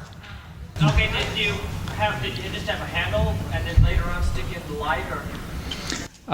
That's part of it, but some of the shots we used front projection material on the sword, which reflects back to the camera. On the sword. Dude, this is crazy. Have you guys ever seen this? Have you guys even heard of this being out there? Nope. This is nuts, dude. How did you find this, Hood? Where'd he go? So I went down the rabbit hole and I saw like the thumbnail, and I thought it was just still shots of this Mid American Con. I remember seeing on like Star Wars Insider, and I was like, I watched the whole thing. I go, did I just see that? Like, this is like 9 months before the movie even came out, and you have science fiction fans in the audience, and they're bitching about things. And I mean, it's crazy that they're having to pitch Star Wars to these sci-fi fans, and they're all like, well, wait a minute, this is going to be good, it's something different. And they're all like, now this is shit, you know. And I'm like, how can, like, it just blew my mind that they're having to sell Star Wars to these people, and it became a fucking juggernaut, you know? Yeah. Yeah, the way they're talking about it, and they're trying to, that's crazy. Yes? How long is the movie going to be in hours? About 2 hours, sometime around 2 hours, whatever plays well. Certainly not longer than 2 hours, I hope. Yes? You see, and they're talking about the runtime. How long is the movie be? You know? Yeah. It's just Look at this one. Look at this guy. He says, has a decision been made about a composer for the film? What a crazy question to ask, and then how important Star Wars composer became. Am I lagging? Oh, John Williams. Yeah, you're lagging. You can leave and come back and try that if you want. Okay. Yeah. Yes. John Williams is the composer. He did Jaws. Oh, that's the score cool. will be. We hope that the score will be a large orchestra, romantic score in the Max Steiner, Ernst Korngold, Alfred Newman tradition. There's no electronic music. I was wondering, what was the oddity of laser pistols and flying spaceships and everything else? Why bother with swords at all? Because laser pistols are too deadly in close quarters. Wow. Some hard-hitting questions right there, right? Bro, this is nuts, man. It's very easy to find. Just look up Mid-America Comic Con, Mid-America Con 1976. I'll drop the link, though, just in case. This is the type of stuff that I love about YouTube and what Hood called it. It's exactly what it is. It's a freaking rabbit hole, man. You get down these crazy rabbit holes and you come across these. Look at this one. Oh, wow. We got to play this. Hold on.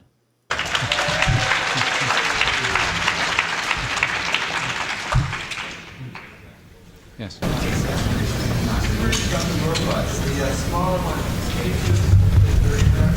R2D2. R2D2.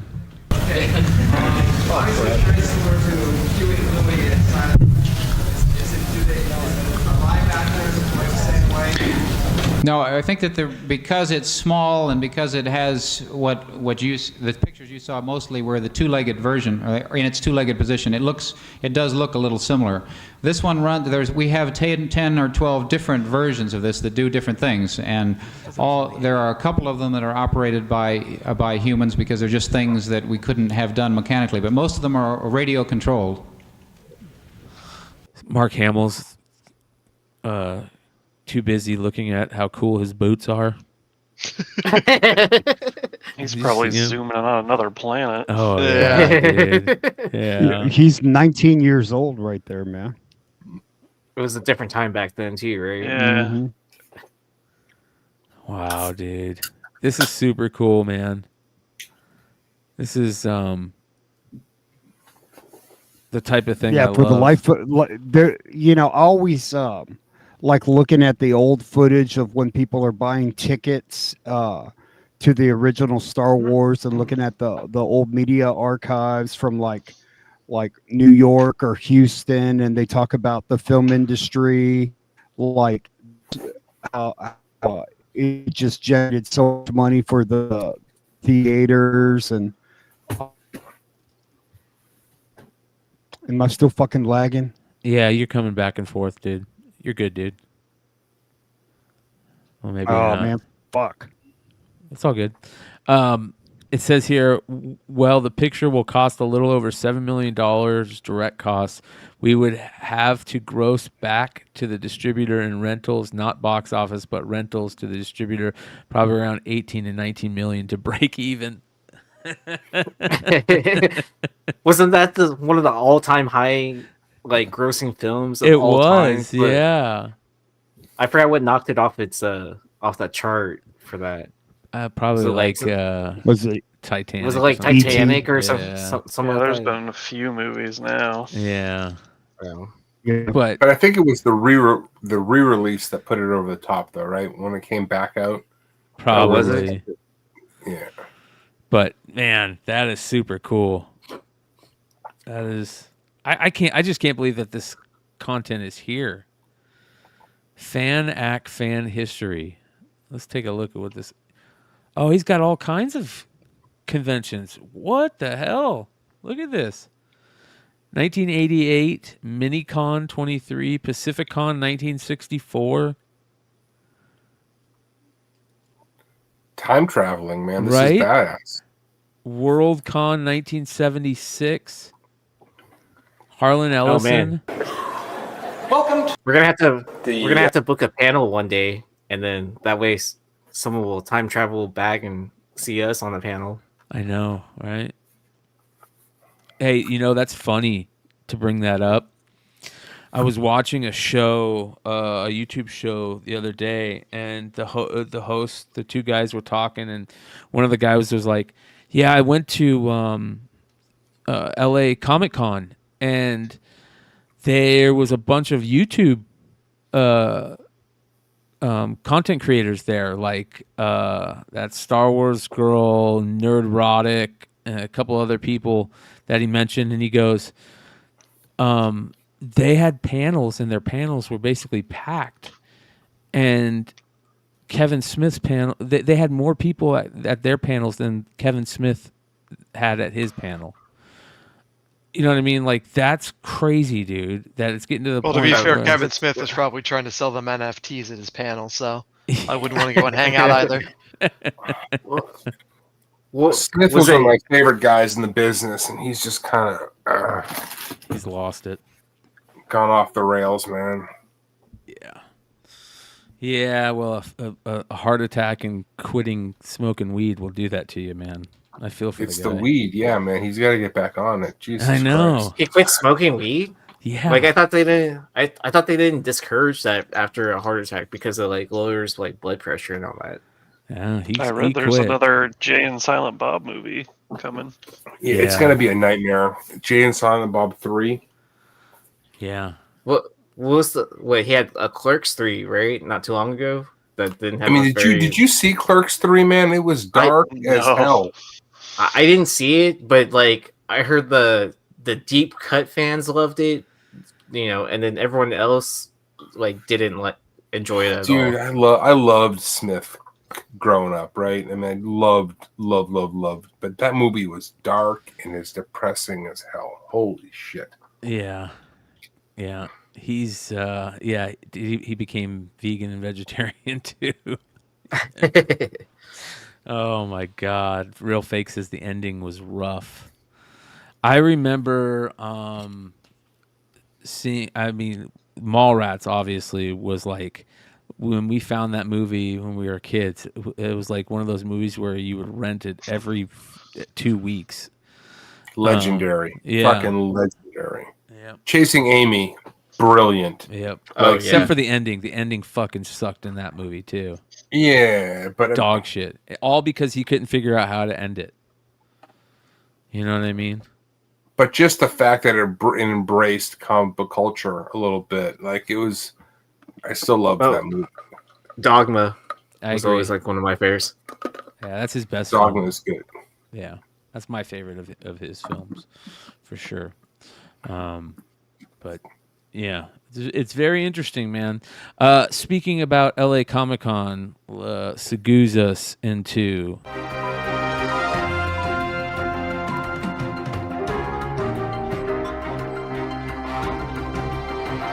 What is up, Drummler? Drummler. Into the news.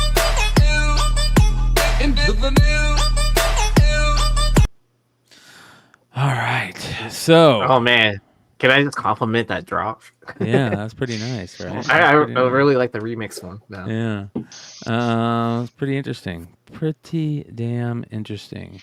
This was kind of interesting too. That I saw. Did you guys see this? Anybody see this? Yeah, I'm very familiar with this. This is just blew me away, dude. Absolutely blew me away.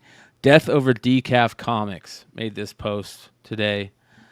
And it basically says, "Whatnot? Why and how is this allowed? Epic Nation Collectibles has blatantly violated multiple intellectual property laws. It has been reported on several emails, podcasts, flag live streams on the platform, only to see additional bootleg books be cheated and sold to unsuspecting buyers. These books steal the creation of artwork created by Tyler Kirkham Art," he tags them, "for books done for sale on Whatnot, nonetheless without creative credit to the pose and battle damage art. The characters belong to @Image Comics, @Todd McFarlane." I mean, this is crazy, man. It's getting to the point where multiple people are starting to tag, people that are Epic is trying to steal from at this point. This is nuts. He goes. I mean, he just keeps going. His This is the crazy part, right? He uses multiple eBay accounts to post the books at highly inflated prices to use as evidence that his books are high value. He shows listed prices, not sold prices. His moderators flood social media to attack anyone that speaks the truth of his illegal and shady activities. They try to flood live streams with positive comments to drown out people that have experienced scammed from this person. I mean, just goes on and on. And I mean, this is a fucking post right here, man. And it's not just the post, it's a post with receipts if you keep scrolling through those images. Yeah, let's get through it. And he tags everybody. He tags Dynamite. He tags Disney. Yeah, that's pretty ridiculous, man. That's pretty ridiculous. So, does it ever get to a point where he's collected so much money where, like, the FBI is like starting to watch what he's doing, where it's like that level of fraud? Yes, 100%. Yes, 100%, and that is because of the people that have. Oh, this right here is crazy. Look at this. He goes into the McFarlane stream and says, "Are you aware of fake books being sold with Spawn on the cover?" That is fucking crazy, man. Good on him for saying it, too. Yeah. Hell yeah. Unfortunately, Todd didn't see the comment at the time. But this is a response that he got from one of Epic Nation's modders, a.k.a. #1 Dick Rider. So, Bradley, if you happen to be watching this stream, I will name drop you by your first proper name, Bradley. Bradley, if you're watching this stream, I know it was you. And I know what you do in chat, and I know the shit you talk about a lot of people, and I know you don't like me because I got you caught up the last time you told people to suck a dick. So you might want to be careful about the messages that you send to people. What is Not this? you, Brad. What is this? So this is a DM from probably the #1 moderator in Epic Nation's channel. Not you, Brad. Brad is this person's government name. Yeah. Selden. See, that Brad goes by. Yeah, see, that Brad goes by Selden. No one knows your first name, Selden. But yeah, so this is from probably the #1 mod in Epic's chat, and those folks who have ever been in his stream will know who it is. His name can be found if you look for the name Brad. You'll find his Whatnot name real quick because he puts his name right on his Whatnot profile. So I'm not disclosing anything that he didn't put out there. Brad. It seems kind of personal to Brad. Yeah, a little bit. So he gets in a real tizzy anytime somebody really brings out the truth and brings out a fact, and like he's basically Epic's lapdog. It's kind of embarrassing to lick that many boots. He probably lets him steal books and helps him steal books. So, man, this is crazy. Well, more and more Epic Nation silliness. There's a lot of people that have been, more and more people have been tagging them, and more people. I saw at the same time, our boy Bronze Age Nerd put out a thief on a leaf instead of an elf on a shelf. I thought that was pretty funny. I thought that was really good. So here's another funny one. So the dynamite tag in that post. Yeah. You know that the Miko Suyan art book that was whatever? So Epic claimed that book was Disney Villains issue #1 from Dynamite, and not just some bogus art book. Wow. That's interesting. And again, if you guys are in the camp, because I know Epic Camp is watching and taking notes of like Binky said this thing. Well, and guess what? At the same time, Nick Barucci watches these shows, so I'm sure that he knows about what's going on at this point, and he'll be looking closely at it, I imagine. So. And hopefully, so in addition to this, Tyler Kirkham is none too pleased because, as you can see, there's no after Tyler anywhere, and this is the battle damage pose with battle damage in the back, and Epic sold the book as battle damaged. Wow. Oh, wow. So he's just like double, triple, quadrupling down. What's funny as well, if you want to go ahead and pull up old Saint Yak himself now on the old IGs, you'll see a pretty funny post with this Violator. With some very curious things in the post. Oh yeah, right here. Look at that. So no more clowning around. I'm not the Vindicator or Victimizer or Vaporizer or the Vibrator. I am the Violator. So for those that know, that's the quote of the first appearance. And if you look now on Mr. Yak's post now, it seems to me like he tried to put a copyright there. To show that that's not his phrasing it, that's him paraphrasing a quote from a comic book. Yep. Almost as if some folks might have been in Mr. Yak's ear, Yeah. asking about, hey, are you aware that this is being used for something that is being claimed to be a Spawn book, but isn't licensed, isn't authorized, and isn't in anything? Yeah, that's a shitty thing that happens to that is going to happen to artists, and that has happened to artists. They get told something and it gets used for something else, and then they get caught up in it. You know what I mean? That's not good. So I mean, which is crazy too to think, because you have to have like written stuff going back and forth from whoever's putting out this book and the artist. So there's a paper trail. Yep, and I mean the Scon book that came out, that other terrible venomized Disney whatevers, that one that came out, Scon, if you go through his IG post, at one point says, I was told this was for a Marvel book. Direct response to Nick of, I was told this was a Marvel book. I have no clue where it's going to be buried in the sea of things if it hasn't already been deleted at this point, because it might have been. Probably has, yeah. Oh man, I love that freaking Galactus. Look how good that looks. Holy cow.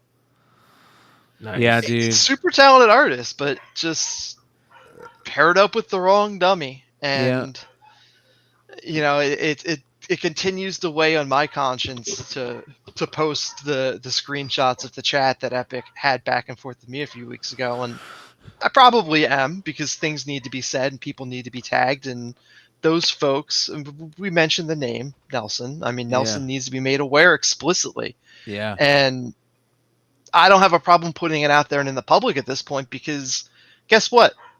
This guy manages to hide because people don't speak out.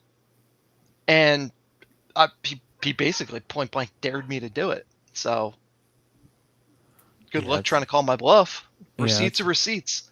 I was silly. on his stream for an hour and said, if you guys want receipts, I'm easy to find. It's the same name on Instagram, and I got more receipts than the CVS of the bullshit that this guy pulls. Well, again, what's good that's happening is the fact that more and more people are posting about it, right? So Yeah, the more folks that speak up and speak out. Other funny twists in all of this, Whatnot this past week have posted some new careers on their career webpage. They're looking for some new trust and safety folk. Ooh. Apparently it only pays $29 an hour. I don't know how much trust and safety you're getting for $60,000 a year. Yeah. And then Whatnot as well also is looking for a head of community. So, hey, Whatnot, I'm sure you guys watch these streams as well. If you're looking for head of community, let me point something out about your community. You have people that have now been enabled to have racist, homophobes, and just hateful people. And we saw the message right on that screen from one of those hateful people. And you have elected to do nothing with the proof that's been given to you. Screenshots and all. Yep. I feel sorry for that head of community because there is no community. Yeah. That's definitely true at this point. There hasn't been a community in this for a long time. It's kind of crazy, man. It's kind of crazy. Well, I mean, we'll definitely see people submitting those books or whatever, and then it getting rejected, right? Because if it's a bootleg book. Yeah, so they'll probably tag it as an art book, which, I mean, it is an art book, but what sucks is the people that are buying these things, they're being sold on the premise of, hey, it's this Spawn book, it's this Violator book, it's an art book. Even though there's no like image logo anywhere. Yep. On that. So I mean, when he dropped those Pokemon books, there were people in his chat like, "Oh man, I can't wait to give this to my daughter or to my son on Christmas." And I'm like, "Oh my god, are you kidding me? If buy a real Pokemon book, it would have cost less money. Would have held value." Yeah, that's sad. Just buy Pokemon cards. Jeez. Right? It's not like stores are sold out like everywhere else, like it used to be. Like that's actually something that's regularly available. But whatever. But yeah, just absolutely insane. It's, and like I said, unfortunately, and it's not just him. There's a lot of shitbags. The shitbag that we talked about a little bit last week, Loopco, back running the same scheme this week. Point blank, same scheme, $300 mystery box. Meanwhile, we saw the post of what that $300 floor included, 15 copies of an X-Force book. Yeah. The mystery box thing is very interesting, and that's why I'm glad Stein. I was telling Stein the other night, I'm really glad the way he does it with his Stein packs. I think it's very important that when you run a mystery box sale or something, you have to open those on that sale and say, "Oh, this person won this box or this bag. We're gonna open it up and show everybody what that person won." Right? You at least have to do that, in my opinion, for me to think that it's on the up and up at this point, because there's too many mystery boxes that people aren't. We're not seeing the big hits type thing, right? Yep. Or you see the hit and it's somebody's buddy. Yes, exactly. So there's this line that's starting to be drawn about. And I hope I'm seeing this correctly. I really do. I might not be, but I hope I am. There's this line being drawn about integrity again, I think, and that is so important. And I hope it continues. We're seeing it a lot, and this whole thing that's kind of going on with the comic writers and the Glenn at Comic Book Palace and that whole thing, and this thing that's going on with Mark Waid, and there's this kind of line that's starting to be drawn about, no, this is seriously a problem, and we want to try and fix it, not fight about it. And there's also this line being drawn with integrity on who you're buying from, who you're spending your money with now. That's very important. The problem is, like Remo said, this has been going on for months now, a month now. And and here's what I will say. Things have happened. It's just not as transparent to a lot of people because the bigger pieces are electing to not do anything, that being your whatnots and things like that. But things have happened because people have spoken up. He has lost endorsements. He's lost people to do books with. For example, today in New York, there was a convention going on. Guess who was on the ban list from that convention? Good. Yeah. So you got on another ban list, Pinkies? I wish. I'm sure that'll be coming soon. Yeah. But no. So I mean, there's a lot of things happening. It's unfortunately it's just not very public. Some of the things that are happening, and that's kind of what stinks. Is those things that are happening? I wish they would be made more loud and vocal and public, because it finally would send the message: you can't do this shit and get away with it. Yeah, but I mean, he still is. I mean, he's still selling books. He's still making money. He's still doing whatever he wants, except for the people that aren't letting him do whatever he wants anymore. Exactly. So. Yeah, at this point, I'm just still can't believe that he does have an outlet to do that stuff, considering that there are. Well, I guess Whatnot absolves himself with the rules and the terms of service,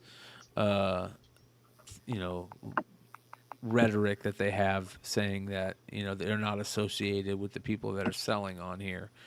But it feels like they could still get even dragged into a lawsuit over some of this shit, or at least have to pay to have a lawyer. And the thing is, they will. And I mean, to this point, they still don't seem to want to sell the company, which means that their best option to make money is to go public.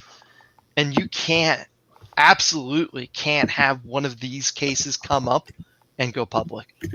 You got no shot then. So, they're playing a dangerous game, and they probably can absolve themselves from some of the blame, but at the end of the day, that scar will exist the second something gets pulled in for, wrongful use of likeness, being made aware of it, and taking no action. Yeah. Yeah. That's ridiculous. So, it is what it is, though, man. It will continue to until more and more people talk about it, and it becomes kind of like what James from Mad Love was saying, that until there's enough people out there talking about it, there's really not much that's going to happen, because Whatnot's not going to do anything at this point. Yep. Well, and that's what's funny to me is, you look at the way that James has run his business, and if you look at all the art stuff in there, yeah, clearly there are homages to properties, but there's enough alterations to make everything individually unique, and he hit the nail on his head. He's not selling a product as, this is Harley Quinn. Sure, it's Harley Quinn if you look at it, but he's not broadcasting it being Harley Quinn. He's not broadcasting that he's selling a Pikachu. Yeah. There's that gray area you can work in, and there's blueprints out there. James, like I said, James is a perfect example. He'll show you how to navigate that. And unfortunately, folks that just don't pay any attention to that, they're still being rewarded, and it sucks. Yeah. Yeah. Well, there is some of the news that we are hearing, though, like a lot of people have been moving over to eBay Live lately. I've seen where I believe Nerdy Girl is over on eBay Live. I don't know if she's done a show yet. Has she done a show yet over there? She did. She had a show on Wednesday, I believe it was. Okay. Yeah. So I heard she got destroyed. Really? Nobody was there? That's what I heard as well. But I mean, that's kind of the nature of the beast right now. I will say with eBay Live, it's, unless you've been there since the inception, and at this point you kind of have that like following to a lesser extent, it's buried in the app. It's hard to find. It's hard to navigate. it's tricky, and you're not going to do the business that you would do if you had just put a fixed auction out there. It's just an honest reality. You got less eyes. Yeah. Yep. Well, it is what it is until it isn't, and it's still going on. It'll change, and she'll be fine in the long run. The stuff that she sells is honestly, her vintage stuff is built for eBay. It's not built for apps like whatnot. The average age and audience and whatnot, frankly, is younger than the average age of the book that she normally sells. Yeah. So. Yeah. The other craziness that happened this week was this post from the creator and writer of my all-time favorite comic book, Kingdom Come, Mark Waid. And I basically don't need to read it, but basically he kind of talks shit about Mark Millar and that he's a burnout and nobody cares about what he says, and that his star is going to burn forever and everybody cares about who he is. But the action to me was in the comments, and it's very interesting to read some of these comments because there's a lot of retailers and creators in here, and it's just so interesting, man. Tom Taylor, Gail Simone, and you're seeing this weird another line being drawn in the sand again, and all these creators are talking about this. What sparked from the Glenn O'Leary stuff at Comic Book Palace, man. Most of the time, you guys, this type of drama dies out in a week, right? But this shit is still going. It's still continuing. And the thing that I think is very interesting that I'm seeing from it is instead of people, saying that, hey, the writing is dog shit, and then that whole message being drowned out by people, saying, oh, you're just a racist or you're a misogynist, you're a homophobe type of thing.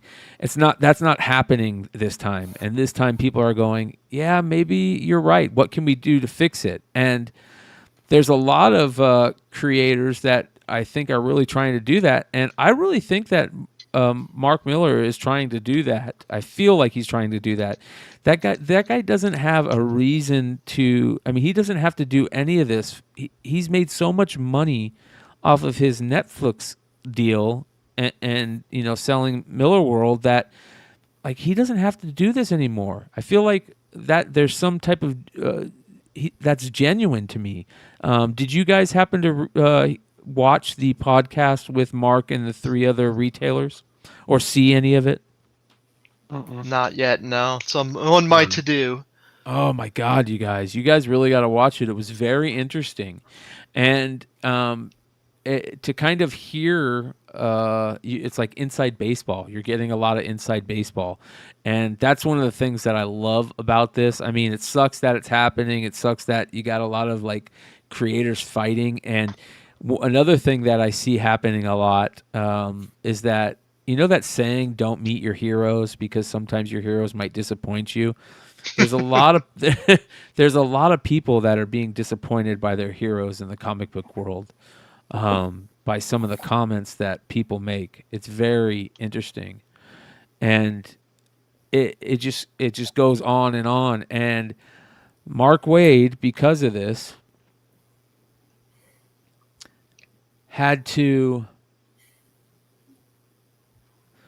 kill the comments in his Facebook section because of it. Now, he says here, if you're looking to comment on any of my posts, I am disabling commenting for a while. Sorry. Only way to mass block the army of trolls who are deeply offended over my opinions about the alt-right. Happy holidays.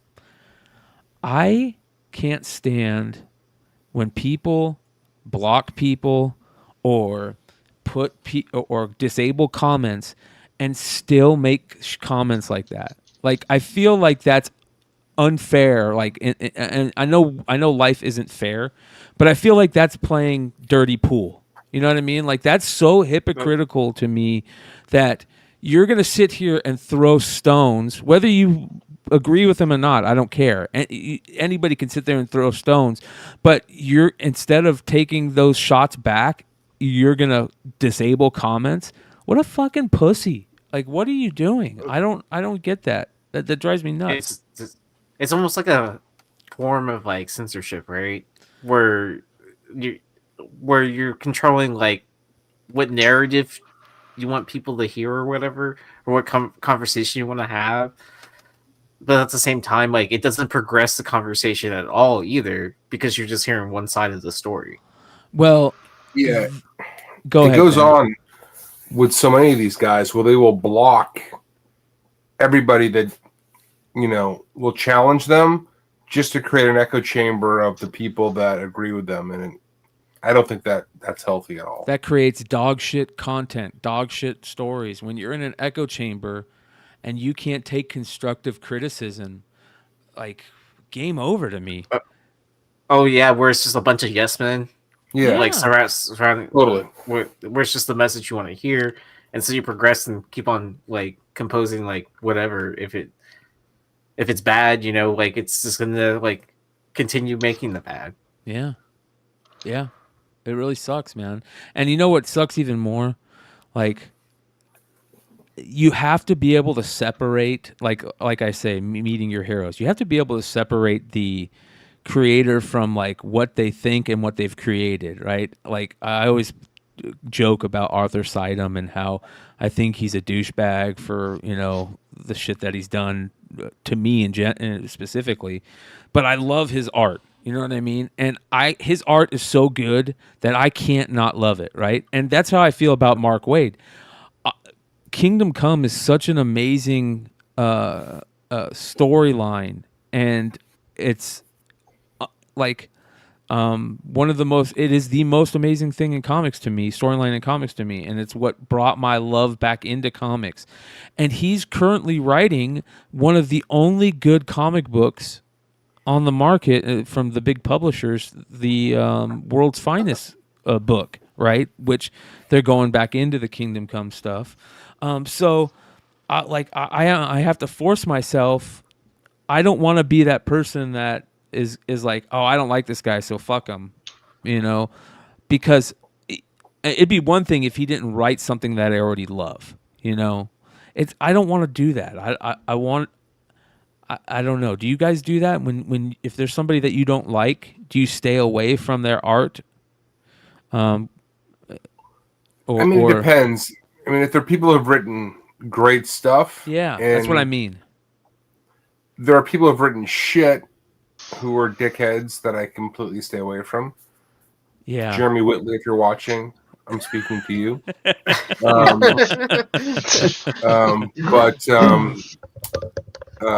But no, I think I've got a pretty good ability to sort of separate those two things and enjoy the content and not worry about the creator so much. But it's those people who just suck on both sides that I'm happy to stay away from. So yeah, I mean, you know, someone's personal life shouldn't get into your effect of whether or not they can tell a good story or whatever, but it's still going to affect your like opinion about that person and whether or not you choose to, you know, read this product or whatever. So I don't know. Well, you know, we always say, and one of the things that we talk about is like where you spend your money says a lot, and right, you know, when it's something like this, you know, is this enough? Is this going to be enough to stop me from reading, you know, a Mark Waid, a Kingdom Come story that he writes, because I love Kingdom Come? Has it gotten to that point? And I'm not going to let it get to that point if I don't have to, because I'm not going to stop something that I love, if that makes sense. I don't want to. There's very few things in this world anymore that hasn't been ruined for me, and I don't want to let him ruin that. You know what I mean? Like, I've had Star Wars ruined for me. I've had a lot of fucking comics ruined for me. This is my favorite shit. I don't want to let him ruin. It's kind of like me fighting back. Like, fuck you, Mark Waid. I'm gonna still like your shit. You know. Yeah, I mean, I feel like more than ever, there's so much division being driven. Yes. Across everything. I Yeah, mean, you that's true. pick whatever it is, right? And I don't know how we combat that, but I've never felt this way really ever, that everything is about divisiveness and keeping people at each other's throats. It really pisses me off. And it's sometimes masked under the guise of inclusiveness and all this other bullshit. And for me, I try whenever I can to try to look through all that and just look for the good in things. But I don't know, man. Like, we've reached a point where it's all about divide, and it really pisses me off. Well, so what's interesting is if you look through Wade's comments, not to dive too far into things, if you look at his comments, the first 10, 15 comments are totally fine and perfectly valid complaints. He at no point, he's just saying people, and he's saying the same statement that I echoed before. Look at these characters. They really haven't changed their writing style since the 1960s. They were great then, and you would say they're still great, but now you're complaining about it. What is it that you want? But then somewhere around like post 12, all of a sudden out of nowhere, and again, I don't have the context because it's since been nuked, he starts talking about the alt-right. Yeah. And it's just like, how do we go from a very valid point to all of a sudden the alt-right? And like, I imagine he was being bombarded with people like, them woke characters, they ruined my things, the wokeness. So he probably was getting bombarded by, things like that and just nonsensical, like, whatever. Who cares? What? Bad writing, bad writing. But that's usually the internet anyways, right? Or like Exactly. a certain generation's response to what they're feeling without, Yeah.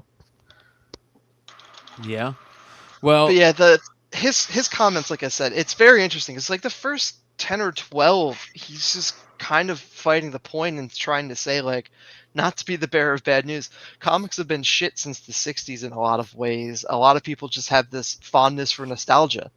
And I mean, but I also do understand. I mean, I think that this thing isn't.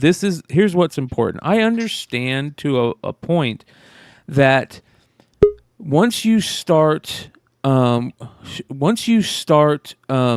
I want to say this? Changing how these characters, a lot of these characters, not all of them, but a lot of them have been the same for so long, like we said, but not in a bad way. Like they've been that way because that's what people wanted, I guess, is what I'm getting at. So like how they say Captain America, you don't want to change, you don't want to put your thoughts on it. You want it still to be Steve Rogers, if that makes sense. I understand that to a point. I really do. I think that's a very right, but to that same point, I'm almost 40. A lot of us are in our 40s. Some of these guys are in their 60s. Yeah. Do you think a 12-year-old wants to read the thoughts of a 60-year-old? No. But that's the thing. So you kind of have to find a way to marry modern writing and modern thought to hook a younger audience if you want to keep the thing still alive and breathing. Yeah. It's just an honest reality. Man, I can't wait for Captain America to endorse the double ARP or something like that. Yeah, AARP and hymns. I can't wait for the Captain America hymns ads. Billy, you there, brother? Hello? You Can there, you hear dude? me? Yeah, we can hear you, man. Yeah. Hey. Okay, I'm trying this something on my earphone headset, so I've never done it before. No, bro, you're good, dude. How you doing, brother? I'm lit. I'm like livid right now, dude. Just the whole thing pisses me off. First of all, let me address Busy's comment about trying to appeal to the younger generation. Dude, there is no younger generation for comics. Exactly, yeah. But there isn't. It's all cell phone, dude. They don't give a shit about comics, dude. The only people that spend money on comics are 35 to 65-year-olds. But that's the thing. Look at manga sales. What do you think the demographics are? Yeah, of but manga? everyone always says manga. I hear that all the time too. Manga sells great, but I'm not in Japan, dude. I'm here in the United States, and I want to keep reading my Wolverine doing some badass shit. Not that he decided that he Then likes go Iceman pick up an or some omnibus shit. from 1982. It shouldn't have to be that way, though, bro. It shouldn't have to be that way, and that is the problem.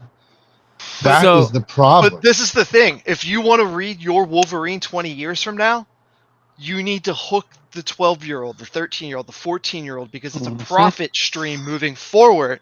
Otherwise, you're going to have to buy that omnibus from 1980 anyway, because it's the only content you're going to have. Well, look, I don't want to say this because I don't think comics are dead yet. But look, let's just face the truth of it.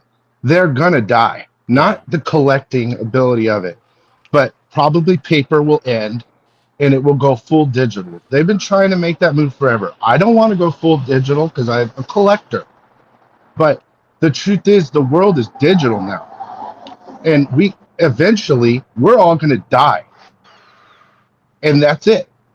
I really think that's it. When we're out, we're out. Now, I know the main problem with the woke thing is that they keep changing our characters. That's the problem. What they need to do is introduce new characters instead of changing old characters. Yeah, I agree. Like, I don't have a problem but let with me ask them you this. introducing a new... So how are you going to grow and establish those characters then? If you don't want to change the past to fit modern times, and we've acknowledged that there's a readership issue, but how do you get somebody to read something brand new that's totally anything? DC's tried for the past 4 or 5 years to put new characters out. They don't make it past one volume because there's no built-in selling. There's no built-in sales. There's no built-in anything. You What have to about hook them Spider-Boy? into something before. Do we think do we call that it's worked at this point, or is it still up in the air? It's up in the air. We're still at one volume. Mm-hmm. Yeah. And we're not even through one volume. We just started the first volume. 4 months from now, who knows where we're going to be at? You know, how many Hey, it's people... always surprising to see a character make it past a year, right? Yeah, exactly. I mean, let's look at the greatest hits. Tosin. When's the last time you heard that name? Yeah. A year ago. They have hard times creating new characters. Why do you guys think that is? It's the lack of relatability to a younger audience. I don't think the younger audience matters. The problem started when... Dude, look. The problem started when the DC started it turned woke. Okay, that's what happened. Comics almost went bankrupt in the 1990s. How can you relate wokeness when you had an industry that literally almost went bankrupt in the 1990s? We could talk about the 90s. We can talk about the 90s all you want. That was a mass production. We can talk problem. about the It's early 30 years. 2000s. We're 30 years. Bro, we're 30 years past that. We're 10 years deep into the movie industry being all comics. There is a market, except they've made a mistake. Instead of making badass comics like the movies, they decided, hey, let's hire a bunch of people at DC. Dude, they went through mass firings. Everyone in there turned woke. Look, I'll say it, dude. I'm not, if fucking Marvel and DC come after me, I'm a store. I can take a risk. No one's willing to say it, though. I mean, there's Comicsgate says it all the time, right? But, they maybe went too far right, Yeah. But, the thing is, the problem here is that they have a money-making machine with the movies. They had it in their hands, and at the same time they were doing the movies, this whole woke movement came in and changed comics. That's exactly what happened. Can everyone see what I'm pointing at right now? Is there enough light in my room? I don't see what you're talking about, man. It's Green I'm pointing Lantern at 76. Yep. The Neil Adams issue. The quote, start of wokeness in But do you comics think in that's 1976. wokeness? Do we think that's wokeness? I think if you absolutely look at the social times when that comic was written and what was going on and the material that was covered in that book started a platform to have those types of discussions. But is wokeness? This is what I mean by this. I think that book talked about like race and racism and prejudice, and it talked about a drug problem that was going on. It was an epidemic in New York at that time, right? I don't look at those topics being part of the whole woke, something that's being called like woke. You know what I mean? If that makes sense. I mean, race is one of the biggest driving points of quote wokeness. If you listen to mass media. And not that I'm buying into that. And I first off, I think woke is the dumbest fucking word in the history of mankind. It is what it is. Yeah. I think people need to wipe that word out of their fucking mouths because it's another bullshit label. That's all that is. Yeah. I get it. It's a goofy. Well, I don't know. How else do you describe what's going on? What other word will you give me? Another word, and I'll use it. Yeah. I don't think there is. I agree. Look, comics have always followed the suit of what's happening in the times. I'll agree with you there. Racism, all that. X-Men was built on being different, and that's what made X-Men special. Everyone was different, and they had their little trials and tribulations, right? But and of course, we're in that 10-year span of whatever you want to call it. If you could give it a new name, that's fine. And they're trying to appeal to that audience, but that audience is so small, dude, compared to kids and adults that go enjoy the movies right now. You don't have a lot of that dabbled in there. You might have a little bit, like at the end of Star Wars, 2 girls kiss or something weird, like they just like to throw in your face, which is fine, but it's like this little dabbling, and it's getting worse and worse and worse. Now, I got to say one thing though. DC this year has really put out some good reads. I know not everyone reads books and all that, and I'm a pure cover buyer, but I'm forced to read, right? Vigil, Penguin, a bunch of other releases that they are dropping are excellent. They're excellent reads, and there's something's happened with the new DC movement that they're doing right now. I don't know if they're making a shift and they're trying to get out of it or whatever, but it's definitely a problem. It's definitely a problem. They're trying to dump the property. And in all honesty, if anyone goes digital, DC is going to be the first one to do it because nobody buys the books, literally. I have an interesting question to ask. At what point do people have to start holding Jim Lee accountable for any of this? Oh God! Nobody ever brings that up. He's the only one that never left. He's like everybody left, and he was like the face. He's the face of DC, and we all love him because we all love him because of our past, right? But the truth is, no one's ever really came at him and said, "Dude, why have you been still doing this?" But would he be more of a figurehead, anyways? Like you're saying? Yeah, he's he's the president. Their Stan Lee. Yeah, exactly. He's the president, but how much power does he really have?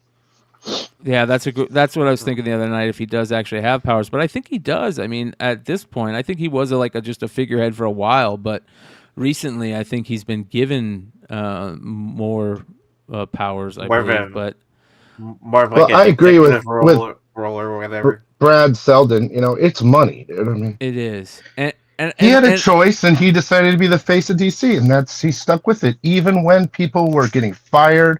Through all that shit that happened, 2 years ago, there was a bunch of shit going on down there, and he's still there. And I mean, whatever. When I think about being woke in comics, and when we use that term, I'm talking about things like creators that shouldn't be writing comics that are writing comics, and the only reason they're writing comics is because they're looked at for being a OG. Yeah, well, not even that. A lot of these new people, who was that guy that I don't want to who was the person that was writing the Miles Thor issue, right? That what if issue? Yeah. Oh yeah, that was Odin's ridiculous. Fate. Yeah. Why was he writing comics? That type of thing. There's a lot of people that were put because they got rid of so many of the big people that they just instantly throw these people in here to say, "Oh yeah, you can just go write whatever." But here's my question though, even past that, not to abstain the blame from his writing. How did that make that through that many sets of people that proofread it. And that's what I'm everyone talking went, about. yeah, it looks That's okay. part of it. That is part of it. Yeah. It's because it's fucked. Because, dude, it's not the same people working in there as it used to be. It's all about controversy. I mean, who knows? They might even be trolling us just to make controversy over a book and get more popular, sell more books. 100% I mean, remember they are. Superman's son became gay. That's fine, whatever. But dude, it was all over the internet, dude, just to sell the first appearance or the first kiss, right? Yeah. Well, And I mean, it that's was- the internet covering things. It's Nakamura. the internet. It's the news media cycle. That is what it is. That's never going to change, unfortunately. Well, even that what if? That what if, Miles. I mean, I read it before almost everybody because I had it in my hand, because of a story, and I was like, "Damn, dude, what are they doing? Like, why do they do that?" And I mean, it went all over the place. Well, that's a And I don't perfect know. example of not writing the character, I guess, right? And that's kind of what we're getting at. A lot of these characters, they have such a big history, and they're taking that history and throwing it out. Now, a perfect example is a lot of people are talking about like Flash, and I know a lot of I loved the idea of who's doing the new Flash right now with Deodato, who's the writer on the new Flash. Dude, I got to be honest. I don't even remember, dude. There's certain books that just don't sell. Well, And they as much as we like Flash, that ain't one of. They went this like darker route, and even me, I love like those darker storylines and stuff, and I'm thinking that's kind of cool. That's not a Flash storyline, right? That's not the Flash. Like, people read the Flash because they love a certain type of storytelling with that character, and when you totally change it up like that, it just people are dropping off like flies. Things like that. But are people dropping off like flies because of that, or are people dropping off because it's just not good writing, period? Both. I'm sure there's both, but remember, guys, like I said, Flash ain't a hot selling book. But it's the movie certainly didn't help the situation on that one. But maybe it's not hot selling because it's not being written well. Yeah, I mean, if they had a good writer come in, let's see, Ram V or Tinian came in on Flash, that shit would sell really good just because if people that read comics know that those are decent writers, you know what I mean? But, it just depends. I think the main thing here for me is, dude, I don't care about, I just don't want them to change my old character. Create a new. How hard is it to create a new one? Dude, extremely. So I'm gonna throw. Not really. Spider-Verse. You watch it. There's fucking 10,000 new Spider-Men. Okay. They're all different. So I'm glad you bring that up. I want you, and this is a challenge to you, and I'm gonna strip 2 people off that list because they've actually managed, and only one of them has been recent. We're gonna strip away Gwen, and we're gonna strip away Spider-Punk. And Spider-Punk is really only a recent thing since the last film. Prior to that, that book was pretty much worthless. It was a throwaway, another Spider-Verse appearance. How many in the past 20 years of Marvel, how many first appearance characters have gone on to do something considerable? Something that is long-standing and still identifiable. In comics? In comics. But you're not including Miles? Or what? So you have Miles, and then who else do you have? Because you got. What about 20 years. X23? I can't put X23 in there. Does she push media? Because I really don't Dude, think she does. if you don't think when her movie comes out, this shit ain't gonna explode? No, I don't think any book's gonna explode. Those days are said and done. If anything, I think what's going to happen is people are going to think it's going to explode, send it to CGC, the census count is going to go way up, and demand is going to exceed supply, and it's going to drop like every other book has been. Do they have to do I something don't think good? NYX is a huge printed book. Do they have to do like something good outside of comics? I mean, I want them doing something good inside comics, right? I mean, talking inside about of comics as here. well, but 20 years, how many of those same characters are you still seeing used? You're seeing Miles, you're seeing Silk. What else? Because there haven't been a ton of new characters. There's been like a hodgepodge of X-Men. Spider-Woman Can anyone keep up with all that? What's the real question though? You're asking. It's not about character.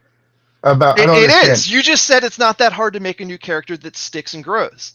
I didn't say that.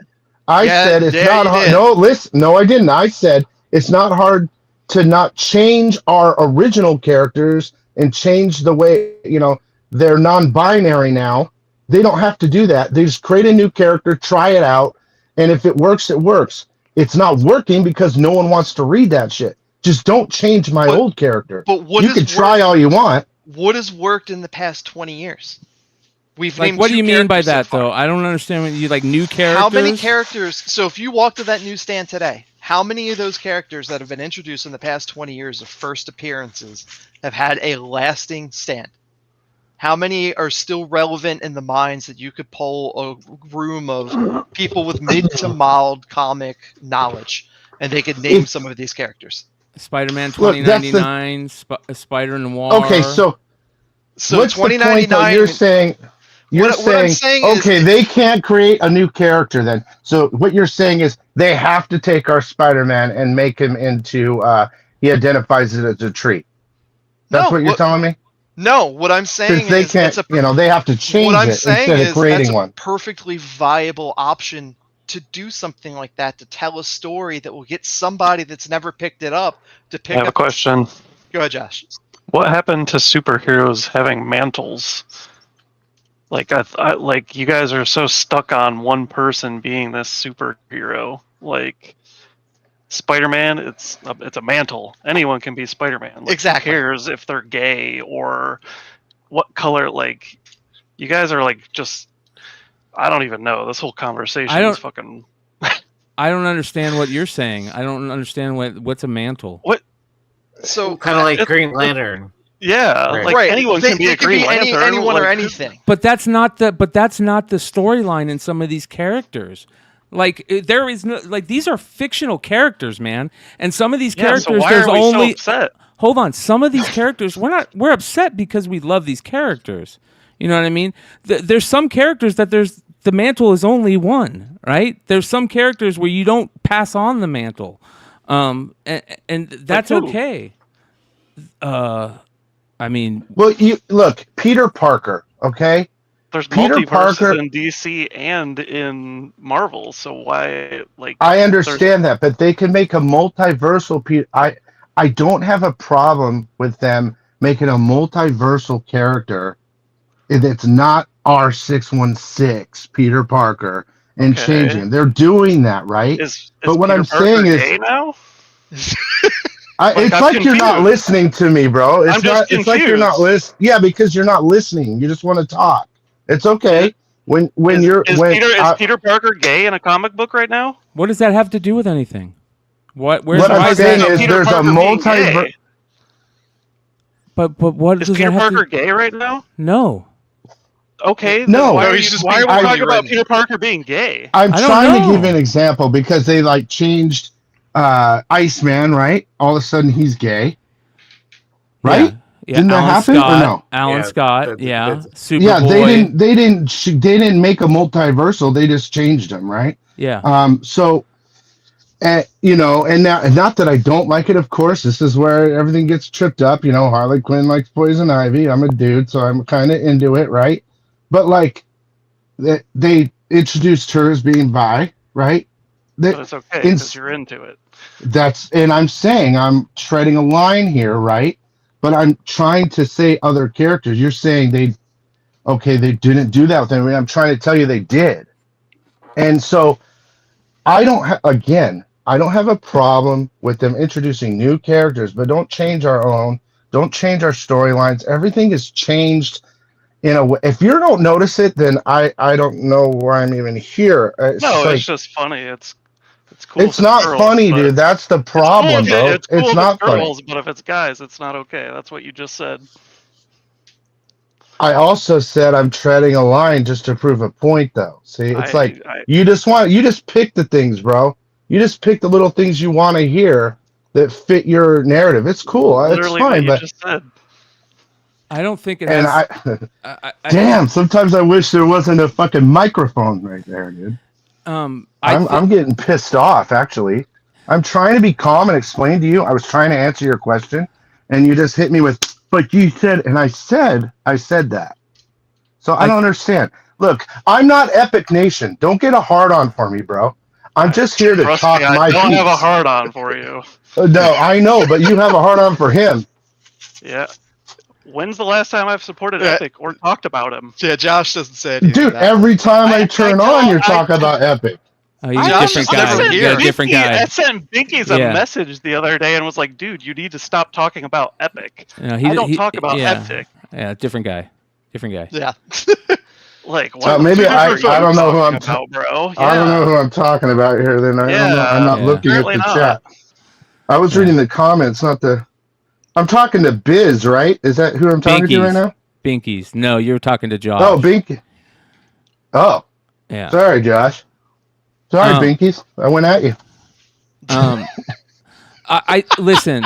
I think there 100% is a argument to be made that these are characters that people love, right? And they've loved them because of their history, and it's okay for them to get mad over them changing the characters they love, right? Right. That's totally fine. I don't think that there's ever anyone that would toe the line and say it's not okay to be mad, but when people toe the line of it's failing because of this one thing and it's only this one thing. Yeah. Like, nah, man, there's a lot of other issues going on, like a failure to hook an audience, a failure to tell a decent story, independent of anything. I don't care if Peter Parker turned into a fucking dinosaur all of a sudden. Yeah. If the story is written well, people will pick it up and read it and enjoy it. And it'll be relatable and it'll be great. I think that I have to say that I think that a lot of the horrible writing is because they're trying to pander to a certain audience, and I think that's very obvious. I don't even think it's that though, Brian. I think the problem is that they're hiring writers that don't care about comics, and that doesn't mean caring about some storyline from 40 years ago. Yeah. It just means they literally don't care about comics. They period. don't know the history. They have no idea about the history. Either they don't know the history or they don't care for the history. They don't have, just like Epic Nation doesn't give a fuck about what the history of comics. He's just making money. Some of these writers don't know about the history. Some of them don't care about it. And and I feel like at some point they're like, I'm going to change this character because I can. I agree that you guys are right. Look, if bad writing is a part of it, I mean, that's a huge part of it. Don't get me wrong. I'm not trying to come in and just say it's about the bullshit that I was just talking about. But I agree it's about bad writing too. But I think we all have to, us that are older, right? Or I think we're all older in our 30s, 40s. Yeah. We have to agree that the younger generation does not give a shit about comics. No, they as don't. Much as we want to pretend they do, it doesn't matter what they do. The writing's not going to pull them in. It's if we're here now buying the comics. See, I want you to talk. I do. I really want to hear what you say. Let me just finish my one little point. Sure, go ahead. We're the ones with the money, okay? These kids, we're the ones still buying comics because we grew up with it, right? And I would love them to introduce them to comics, but try to introduce them to comics that's not on TV or on their phone. It's a whole new world, picking up a comic book and actually feeling it and enjoying it. They don't have enough, a second in their brain to calm down to actually hold a book. It has to be 30 seconds or less, instant, flip. That's the world that they're in, and that's not the world we're in. I'm just saying, I want the writing to get better, and so we all can continue comics. I hope they can figure out the younger generation. I agree with what Billy said. Totally different. I don't think we're going to be able to hook the younger audience. I really don't. I think that. I mean, there's 36 million copies of young adult novels that are sold every single year. Young adult novels are aimed at the target about 10 to 18. Obviously, there's some outlier that older folks pick them up. Books are selling, period. People are picking up books. People are picking up anything. People are picking up media. People put on something on a TV, and even that can interrelate. People are consuming things and consuming media and consuming mediums. if you can't come up with a way to get people to your medium, that is your struggle. That is your point. I have a quick question that might spark an interesting conversation. What got you guys into comics? Did you guys get into comics and then like go find the history of a character and read old stories, or did you get into comics and just read new stuff? So I got into comics because of cartoons. I mean, they were there and they were present and they were in your face. I couldn't wake up a Saturday morning and not turn on and get punched in the face with an X-Men cartoon. So I picked up Wolverine books and I picked up X-Men books. And then as I got older, that's when I started going backwards. But if not for the fact that I was that age and that impressionable and picked up a book at that point and started seeing what was going on at that time, then did you I fall never in love would've with the gotten into character? Did you fall in love with the character as you were learning its history and stuff, or you just fell in love with it first and you were good to go? A little bit of both, because I mean, like I said, you had to remember, we had a visual medium. We had Saturday morning cartoons. They were there and they were present. Came in a block. You'd get a handful of everything. We would even get a little bit of Dragon Ball Z. I guess what I'm getting at is if it hooked us on the same way, like that it hooked. I don't understand why the characters can't stay the same and it can't hook new young kids. Let me say this. Let me say this, Bryan. When it sounds like you're. Is it busy? I'm not looking at the thing. Binkies. It sounds like Binkies. You're like 30 something, right? 35 maybe. My 38. guess. Okay, so I'm 10 years older than you, and I just wanted to go to Bryan's question real quick. For me, of course, those cartoons were on. I was a little bit older, right? But it was walking into a Circle K or a 7-Eleven and then being on the shelves, and so there are, they were everywhere. Oh, so for sure. I mean, the books I was picking up came from the supermarket. Of course, Superman, in 78, Batman with the joke, Jack. Those things helped drive it too. But they were everywhere. You'd see a black suit Spider-Man on the rack and you grab it from a 7-Eleven for me. And then I got introduced a couple years later. Ooh, there's actually comic book stores, right? And you would go to a comic book store, and that began the collecting. And the older you get, you start going backwards. Like you said, I agree. But dude, that is not anymore. When you walk into a store now, there's vapes and fucking pills to make your dick get bigger and shit. There ain't nothing about fucking comics anywhere in those stores. So for kids, it used to surround us all, and it'd be the little treat for the kid. You know what I mean? When the parent went to the store. Say that, but I can't buy a tube of toothpaste without Marvel branding being next to it. Mm-hmm. Yeah, but that's not a comic book, right? No, yeah, but kids aren't buying toothpaste, bro. Yeah. I understand that, but they are buying fruit snacks. They're not buying them. Their parents are. I guess what we're talking about are things that aren't comics, though. Merchandising is still out there. All this merchandising and all these movies. There was a time period where when the Avengers and Iron Man first started, those movies brought people into the comic book stores and brought people to be comic fans. I think that's where a lot of people that that are doing content nowadays, I think a vast majority of them, that happened to them, right? But I don't think that's happening anymore. Like Binky said, even if X-23 comes out, it probably not going to take off anymore because it's different now. And it's different now because we're older, and the people that are spending money now didn't care about them the way we do. And I think that's a big part of this. You're just not able to hook this younger generation on these things, man. Even if there was oh, sorry. No, go ahead. There was a comment in the chat about I don't remember who said it, but about we're adults, we're the ones that should get interested in the hobby and stuff. Look, I got fucking hundreds of thousands of comic books, and I'm sitting in my comic book room right now, right?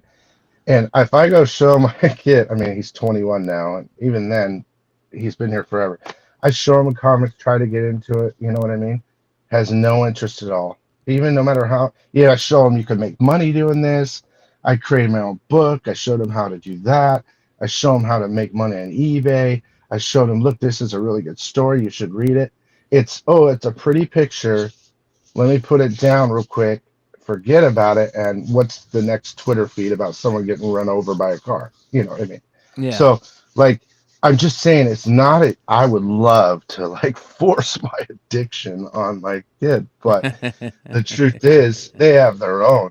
I mean, it's tricky, and but let me give another prime example, Brian, because that's what first got me with comics, but what really got me into comics bigger than that was, and I'll go ahead and pull it out because I'm sitting in my room here, is this big old massive omnibus. Ed Brubaker, hell yeah.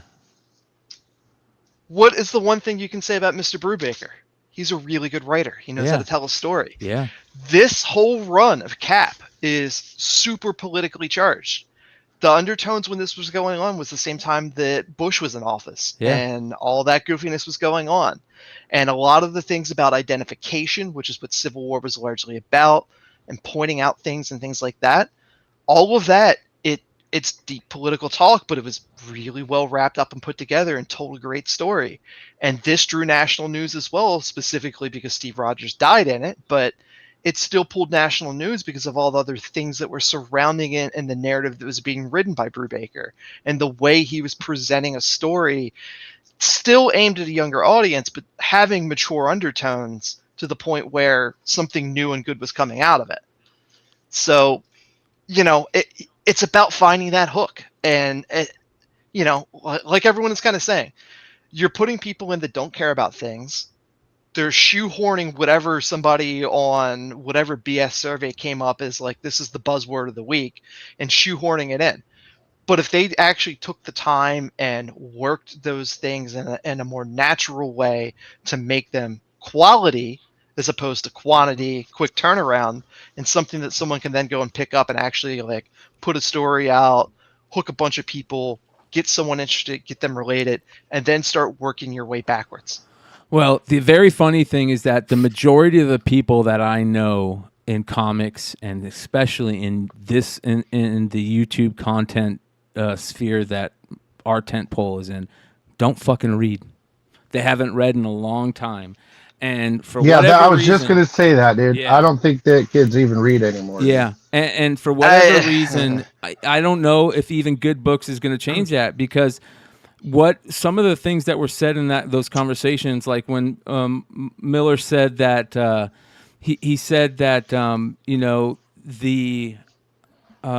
was it Miller? No, it was Phil Boyle, when he said there's no more parking lot books anymore. There's no more books where people are immediately going and reading them. And that's when I got back into comics, that's what it was. Walking Dead. If Walking Dead, people were reading Walking Dead and then talking about it in the store after they read it. Snyder, Batman, and Capullo. People were doing the same thing with that. There was multiple books that was happening on, and that's not happening. The majority of the books that we're talking about, look at like Something is Killing the Children. People don't even read that book, and they talk about how great it is. They're just collecting it. It's obvious that the problem is that the writing is shitty. The thing that we're trying to find out is, why is the writing so shitty, right? The problem is that the writing is shitty, but why is it so shitty, right? I also think, Brian, the same people that were reading The Walking Dead 15 years, the same people that were reading The Dark Knight, right? Yeah. Or all those stories that they were talking about, the hook people. Those same people are us. Yes. They weren't new people, they were us. Yeah. Yeah. So it's like they're basically talking to us. How do we keep, I know we're having the battle of how to bring new readers in. I just think that's over. But how do you keep us, the ones that are buying comics, still involved? And of course, good writing is a huge part of it. But we're talking about, let's be honest, 30% maybe of people that buy comics read them. Yeah. That's my guess. Most, and I could be wrong, but most people are cover buyers, and then you have key buyers, because that's the whole new thing that broke in the market with key collectors 6 years ago. It changed everything. And of course, COVID, we're all bored and we want to spend our money. And now all that's gone, and then you still have us, right? We're all divvied up into different percentages, 33, 33, 33, whatever, key, read, cover. How do you, so there's the answers there is write good books, that's for 30%. The other 30% is keep putting bomb ass art There's the other 30%. And unfortunately, keep dropping keys. Every week there's fucking 20 of them, and they're all minor. They don't mean anything. But that kind of goes with the writing part because they can't use their brain to invent someone really cool like the Punisher. I mean, they're doing good with this new Punisher, Garrison. But his name here's is. the thing but here's the problem with it. Why did they have to take away Frank, right?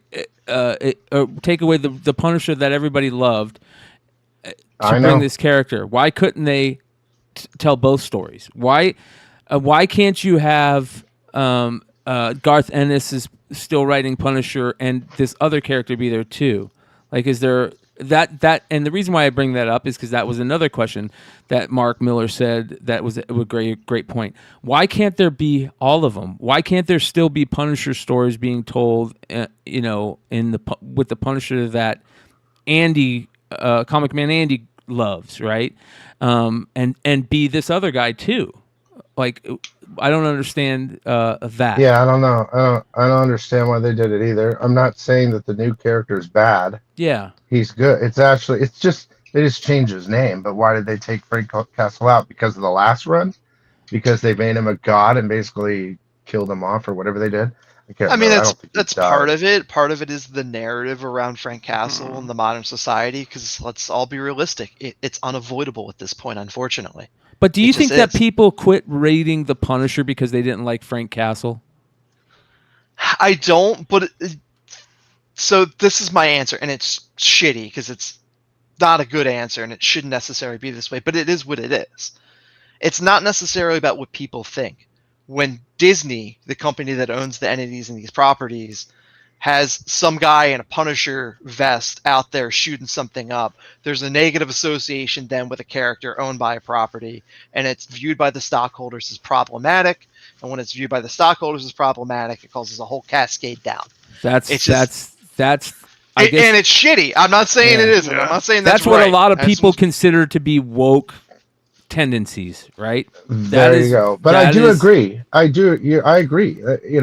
But I agree with what he just said completely. That was more or less the outfit, right? They screwed up his outfit, right? But they changed the whole character. But then just to get rid of him though makes no sense. Like, because it's basically the same thing. And his new outfit on the new guy, it pretty much looks like the old Punisher thing, almost. And Doc Joe has another great point. Like, how many of us all hated the fact that the Hulk is no longer the Hulk, right? Like in the movies with how the Hulk, everybody hated that. Like I don't know people that love that. They did, but see, that doesn't bother me. Here's the reason why that doesn't bother me. They tried something different because at the end of the day, so you guys are into professional wrestling. At least I know some of you are. How many mass professional wrestlers can you name? A handful, but not many. They usually take off the mask at some point, yeah. Exactly, because people need to see faces and emotions and shit like that. That's what I mean about there's these core things about a character, right? And one of the core things about the Hulk is that he rages when he's the Hulk. He rages and he fucks things up and he destroys things, and there's this dichotomy. When I feel like when they take out those core, and that's I guess the main thing when we're saying that they're changing characters, there's certain things that these characters have that are core principles that are so important to the character, and that's why people love reading the character. Not because it's good or bad in society to do that, but it's what they love reading about the character. They loved reading Frank Castle because of how dark and angry and revenge driven he was. That's not a good quality in life, but that's why people read it. You know what I mean? Like, do we always have to make everybody be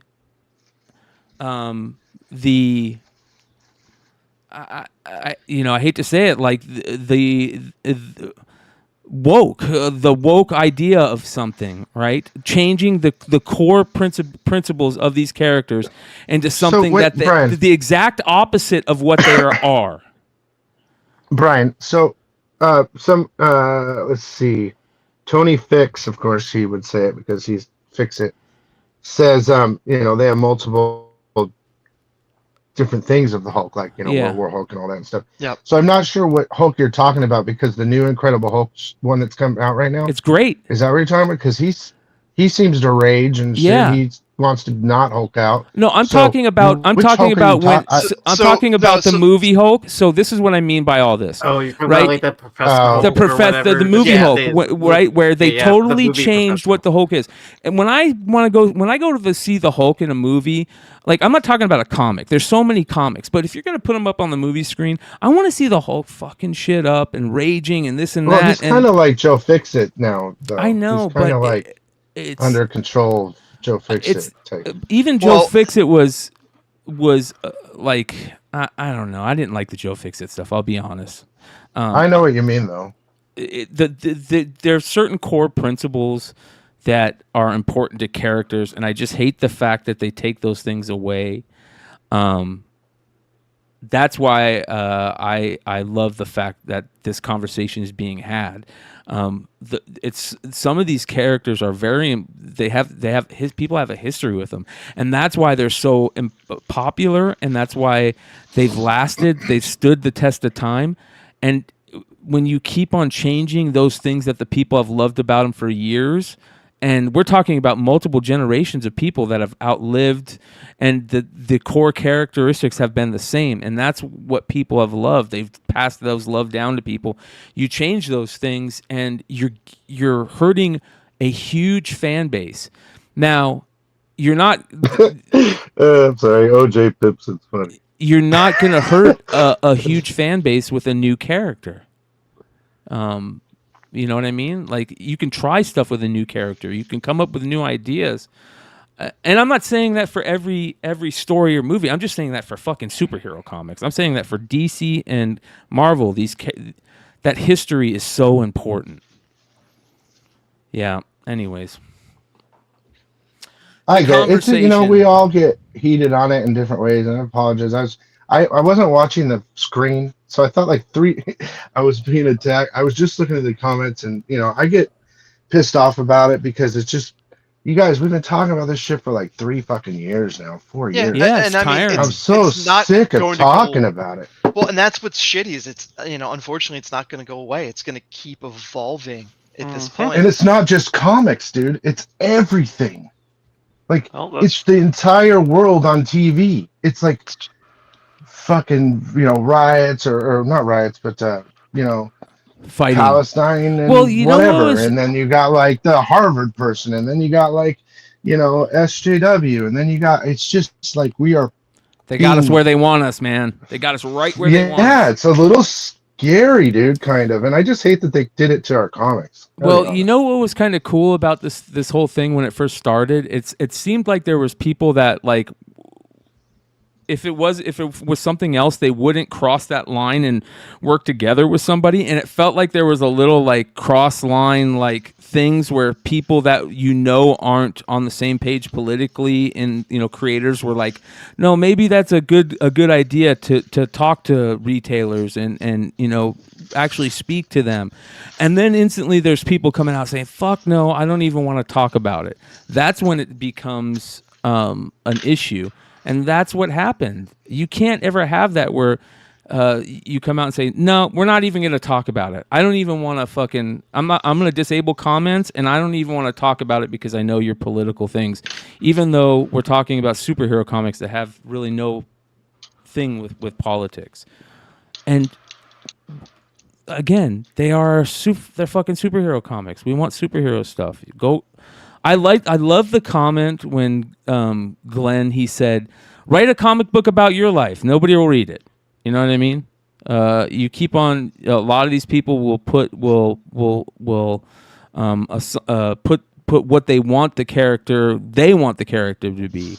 That's not what the character would be. Nobody's gonna read what you want on this character. If you want to do something, write a new character. Write an autobiography. Shit. Anyways. I mean, to me, I think a fascinating story, and it's been worked somewhat, but not entirely, is taking a character like Cap and dropping it into the modern age. Because it's a total shell shock and life and culture difference. Yeah. I think that's a fantastic story, and that goes against everything Glenn said. But because it lets you take are you care- gonna change if the Cap stayed as Hydra this whole time? Do you think people would like the Cap? Would like Captain America? I don't know. People bought a bunch of the Captain Krakoa first appearance because Key Collector put it on there. So I got something. Yeah, on, that's a different story, man. Yeah, that's a different story. Wait, anyways, That's going down a different rabbit hole, right? Anyways, yeah, that's. I see a lot of comments, Brian, in the chat about like, you know, it's us just getting old. We're gonna have to deal with it and shit. I get that, but look, my mom, right? She's been in and out of the hospital, and she's like dealing with some dementia as well, on top of all the other shit going on. And I have to like take her meds, now, and I have to do all these things and take care of her. And she is raging because I'm basically taking her life away from her. You know what I mean? I feel bad for her, right? Yeah. So, I mean, of course, she's 30 years older than all of us, right? But like, I kind of understand it now. It's like I'm raging a little emotional about it because my world that I grew up was changing too, and I know I have to be prepared for it. But that doesn't mean I'm not going to fight. You know what I mean? And so she's fighting, I'm fighting. It's whatever it is. Yeah, we should probably stop talking about it. The people are sick of it too. No, dude, you're right. There's nothing wrong with loving something, and wanting to keep it what it was. There's nothing wrong with that. I think that's how most of humans are. We don't like change. We're not we don't deal with change well. In every sense of life, we don't deal with change well. So when especially with things like comic books or hobbies or things that we grew up loving, there's a difference when you grew up loving something and something that you're just making money off of. There's a big difference. So it's okay to fight about it, man. Fuck. It is what it is. And I want to say again, I came off real hard there for a minute, and I think that was probably 3 weeks of me in absolute hell and me just kind of snapping. So No I worries, do brother. apologize. Don't need to apologize to me. No Yeah. offense is taken. I do. I do need to apologize because that's who I am, and I apologize, and I hope you accept it. Both of you who are, I haven't looked at the panel. I'm just reading comments, but like, I think it's just a culmination of 3 weeks of absolute hell, and I just finally said, "Hey, I'm gonna fucking freak out and kill somebody," and I did it on the show. You can come vent on Drama Alert anytime, brother. No, bro. I'm gonna stay away for a little bit. Now the airing of grievances has complete. Yeah. Mhm. Yeah. Well, brother, But, we're gonna say it again. Much love and thoughts and prayers heading your way. And, I appreciate it. Keep doing what you're doing, man. We appreciate you. Well, the good thing is we got to get about 3 weeks off of buying comics, at least, right? At least pre-orders are 3 weeks. After this week, we got 3 weeks and. Sorry, I just fucked that up. I apologize. No, that's okay.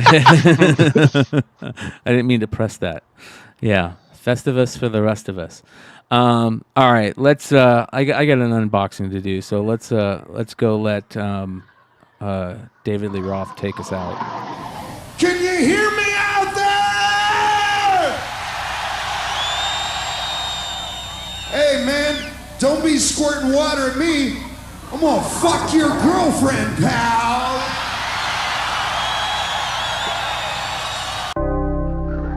All right, here we go.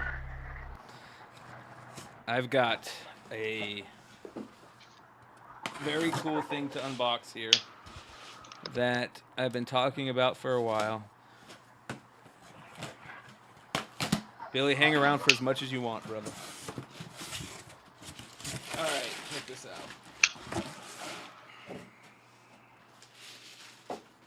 I am so stoked over this. Look at this shit, right? Yeah.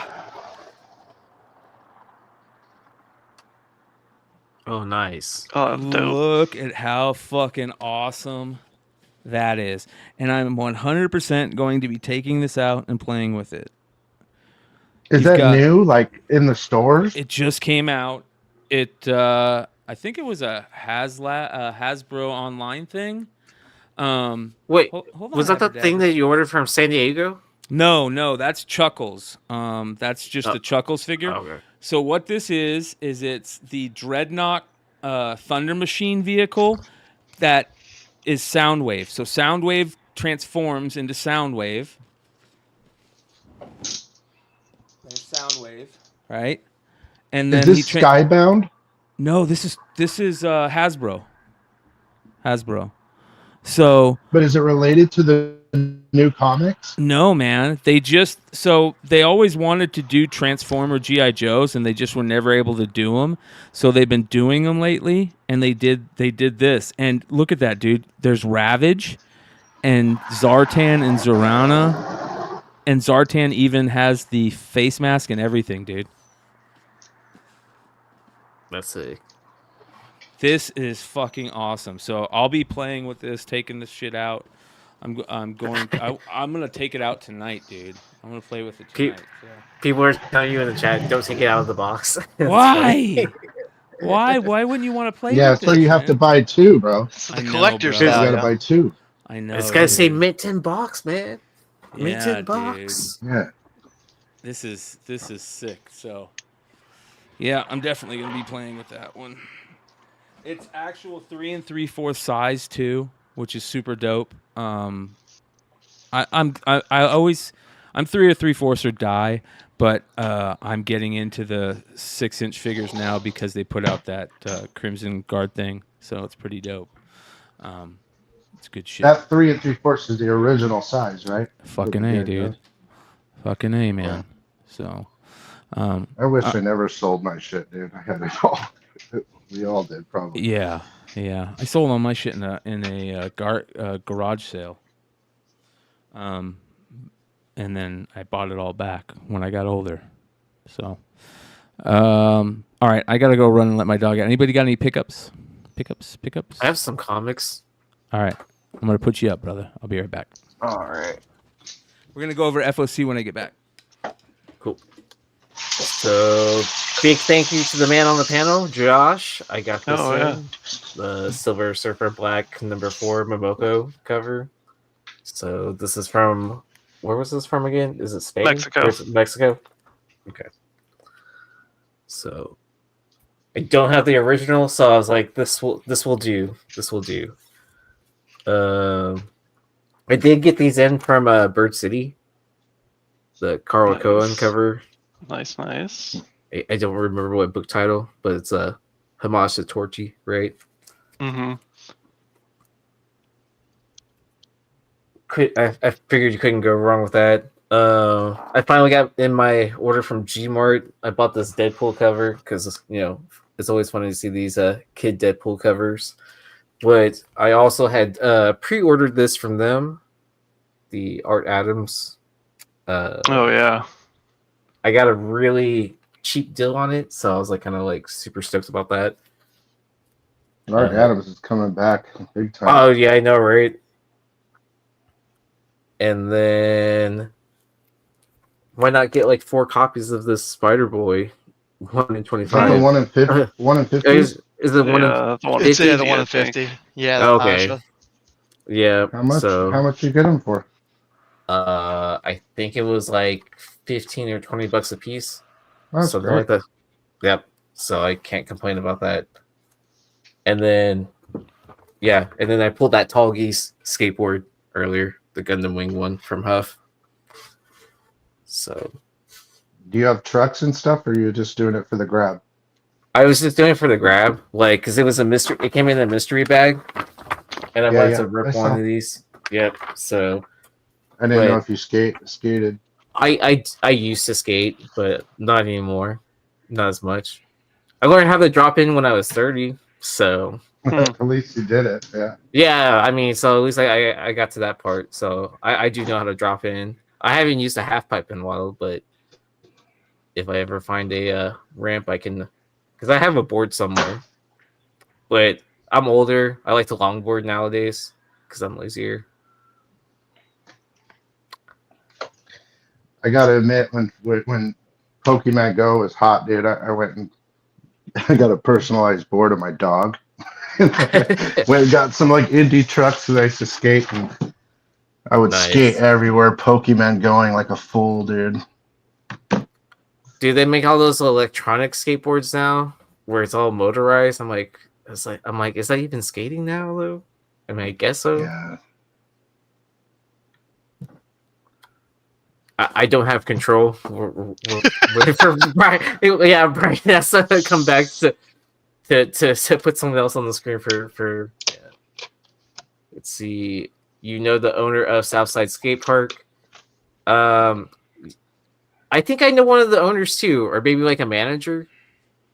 But yeah, I haven't been there in a long time. Southside Skate Park. I always go downtown to the free skate park. I can't get on a skateboard, dude. I'm gonna fall. Can't get on a skateboard? Gotta get a longboard then. Not even a longboard, dude. I used to ride a longboard. Have you tried? Yeah, I used to ride one all the time back when I was in my 20s, man.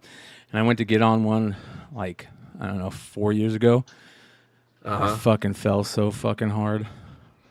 So when I first got my dog, I used to take him on the longboard. Like I would ride on the longboard as he was like running through the neighborhood. Well, one time he veered off the road and it was like in a weird turn, and then like I ate my shit, and then like, yeah, I was like kind of like, all right, this is probably one of the last times I'm skating, because it took forever to heal too from that, and it wasn't even that bad of a fall. Binky, you got any pickups? I do, but I don't know that I can actually show it on YouTube. What is it? I know we can go at least that half. Oh, nice! You got the Sex Criminals book, the Jen Bartel. Yes, the Bartel. Nice. Finally. Nice. So that book has been a nightmare of nightmares for me to find. Literally, I've bought it. This is the 4th time that I've bought it. The first 3 times, 2 times it got damaged by USPS, and I got an empty box. The 3rd time it got damaged by USPS and got lost. So this is the 4th time I managed to find it for like not the crazy FMV that it goes for.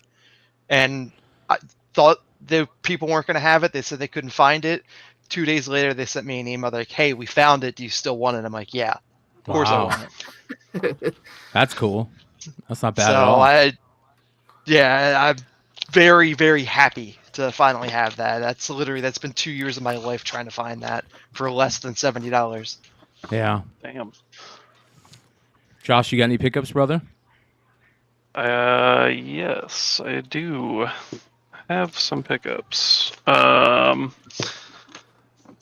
trying to, dude, I hate when like companies send you books and they're not bagged and boarded. Like, holy crap. Yeah, dude, I bought those. I bought those Frizen. Like, what the fuck? Frizen books from what were they? There were some Frizen books recently, and they came unbagged and boarded. Or these. I was also given a link for the the books that are apparently hard to find, but if you look hard enough, guys, they're still online. So, yeah, like I said, and if anybody wants to know the link, just DM me. I'm not going to publicly broadcast it, but just DM me. I'm happy to share. But they don't send them bagged or boarded. So that's weird, because the last time I got them, they came bagged and boarded. So, so yeah, I picked up those. I posted this on my IG. People know. Oh, that's too many people are ordering. Killer Condom movie. This was the re-release where they had Rock and Jelly Bean do the art for it. So I picked up one of those. Let's see, what else did I pick up? I showed the Flops books. I did pick up, I said I was going to pick this up because I really liked The Crown. Yeah. So I picked up 2 of those. This book came out forever ago, but I finally just got it in the mail. So this was the Lovecraft, The Call of Cthulhu book. And then I got, where did I just put those? I brought those in here to go. Oh yeah, they're right here. So I picked up a ton. This is only like a little part of it, but I picked up a ton of Navarro DC books Wow. from Mexico. So I picked up 128 different ones, but I'm not gonna show Wow. them all. But like these are Super tough to find. yeah. Some dude just had like a truckload of these and was offloading them at $1 a piece, so I obliged. Wow. Yeah. So $1 a piece. Wow. And they're really So they not- look in pretty good shape. All things Yeah, considered. they're also not in terrible shape. Like, Wow. and so yeah, it was crazy. Some dude he had like a couple of short boxes of like this and some other stuff, and I was like, how much? I gave him extra like after, because I was like, okay, I can't in good conscience just pay $1 a piece for all these. So I Yeah. did toss him extra money, but like, yeah, he was like, they're $1 a piece. So I was like, okay. I just told That's him to awesome. get me all like the superhero stuff, and it's all DC, which I'm cool with. So because people always ask for more DC stuff, so that was like a win-win right there. Yeah. And that's all I got. Not bad. Not bad. I will show you guys something really quick. I'm putting together a let me see this here. Oh god dang it. Sounds like Starscream's over there. Mhm. All right. All right. I'm putting together a CGC thing to send. So Daredevil 131.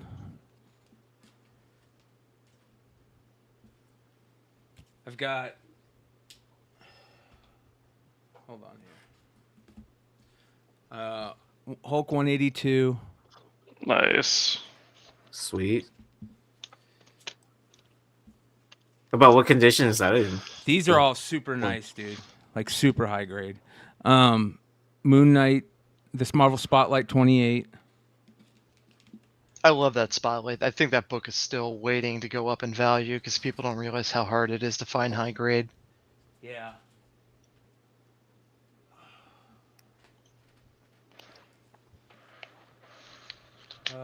Second Batgirl.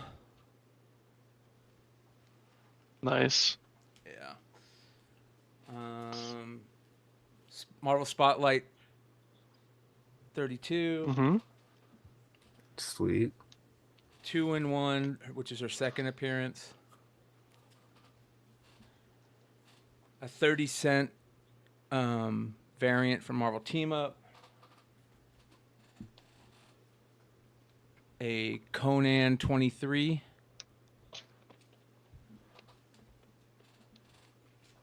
A Defenders 1.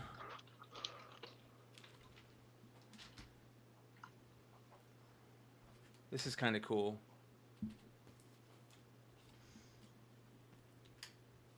Miss Marvel 17.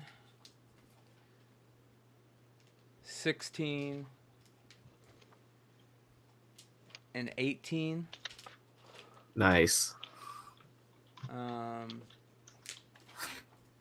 Conan 3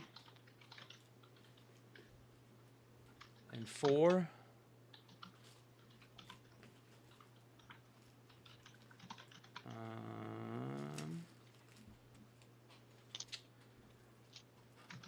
Let's see here. Put this in the right order. Marvel Spotlight. These are so beautiful, dude. Marvel Spotlight 6. Or not, yeah, Marvel Spotlight 6.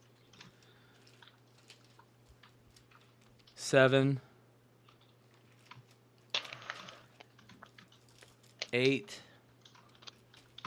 And 9's around here somewhere. And then here's 10. These are all the books that I've been holding off, waiting. And I'm just like, screw it. 2024 is the year to sell. So I'm sending all these to Hood and BigLegg. Fantastic Four 48. Oh, Nice. wow. Giant size. Oh man, those are like that book you needed to sell like a year ago. Yeah. So funny thing with GSX is actually still going up in the market. It's one of the few books that's going up. In what grade? Because everything I see is way down. So it has comparatively held. It's down a bit from the COVID, but dude, the X-Men spec still, Yeah. hoping they do an X-Men movie eventually, a good one. I'm not saying the old ones are bad. I like those. you know. You're just doing a whole run of Fantastic Four? I'm sending in all my Silver Age and Golden Age and everything. I'm sending it all in. A Fantastic Four 1 annual. Nice. Oh wow.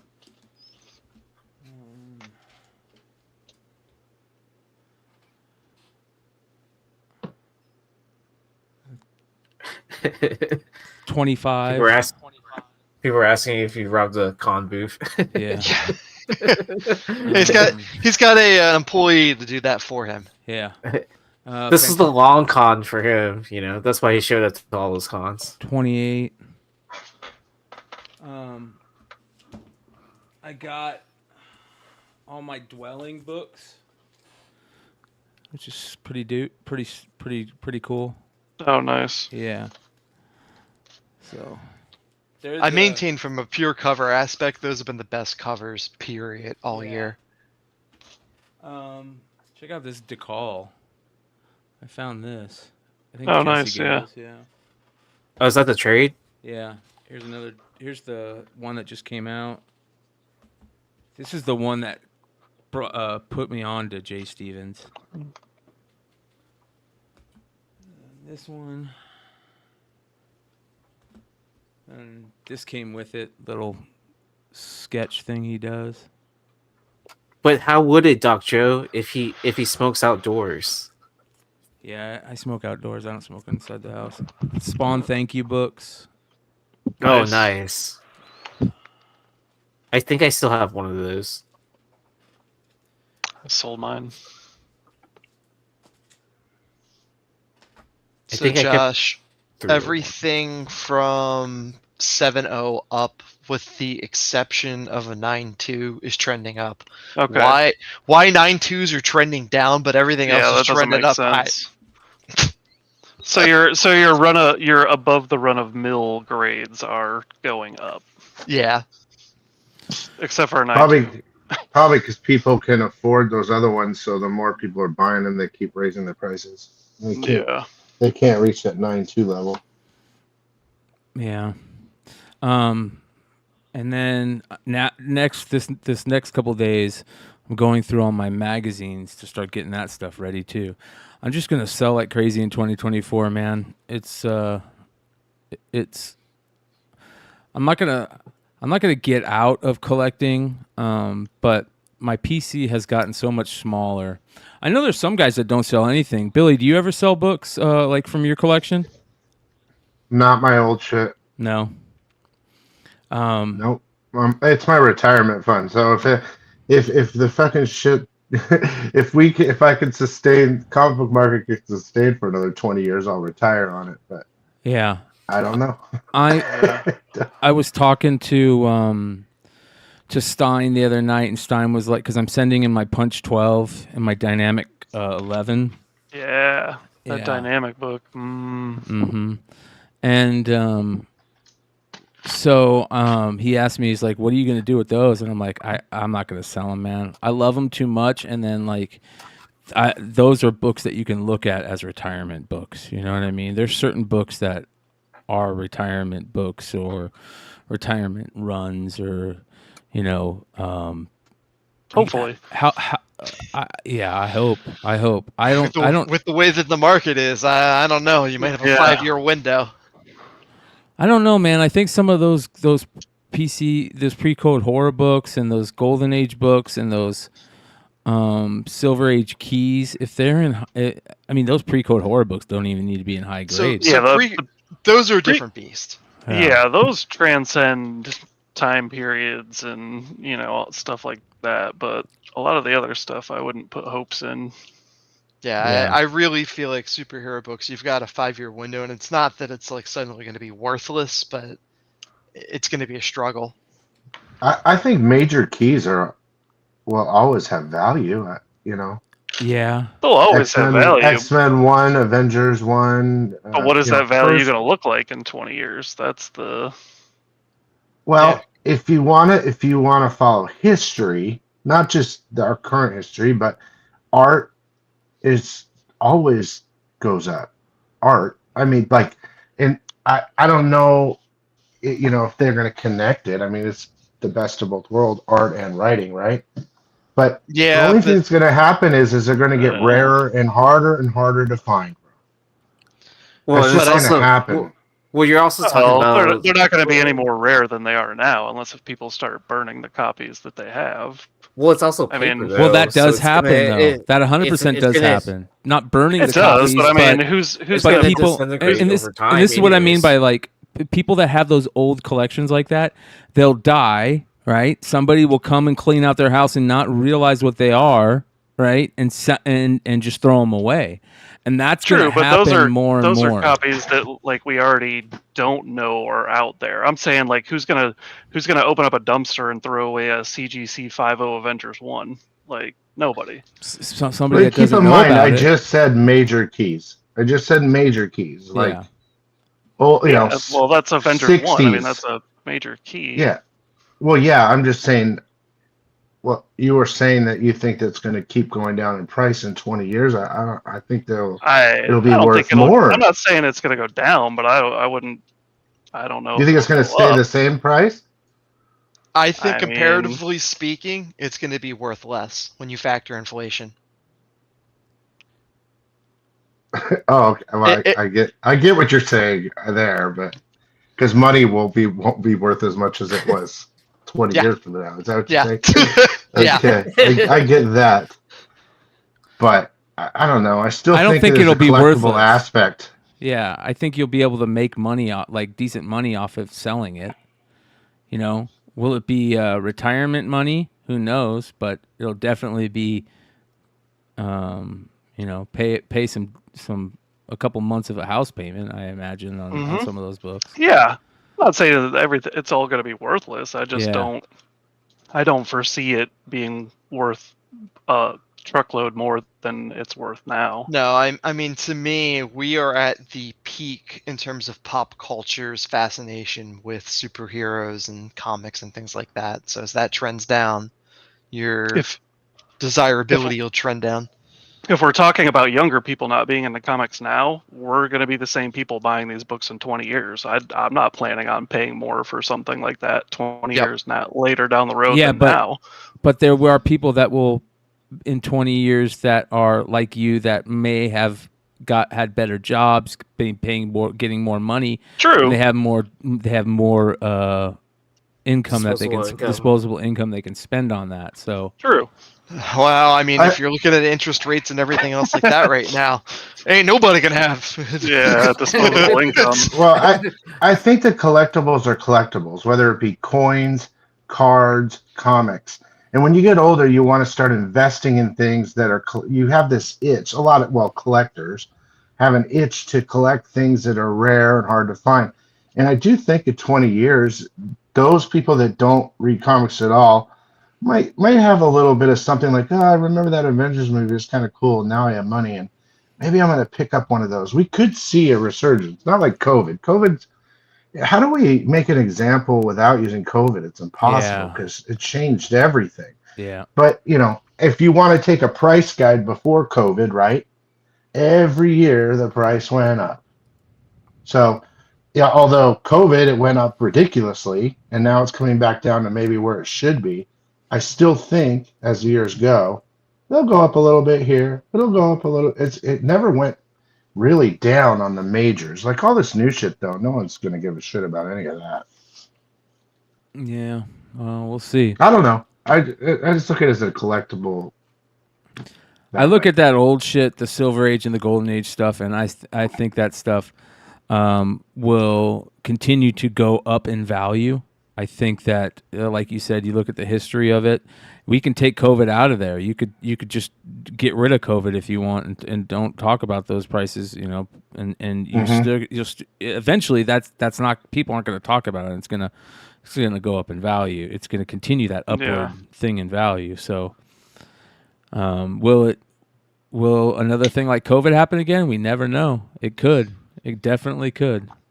So, all right, let's go over. And I do think if oh, I'm sorry. No, go ahead, brother. Real quick, I do think if comics if they stop printing comics, right? If they do in 20 years and it's all digital, I do think that'll increase the want for stuff that was printed Nostalgia. as a collectible. The reason why we do all this collecting is nostalgia, man. Nostalgia Otherwise, I feel like if we've learned anything, digital media isn't a permanent fixture. Yeah. The only thing that is physical media.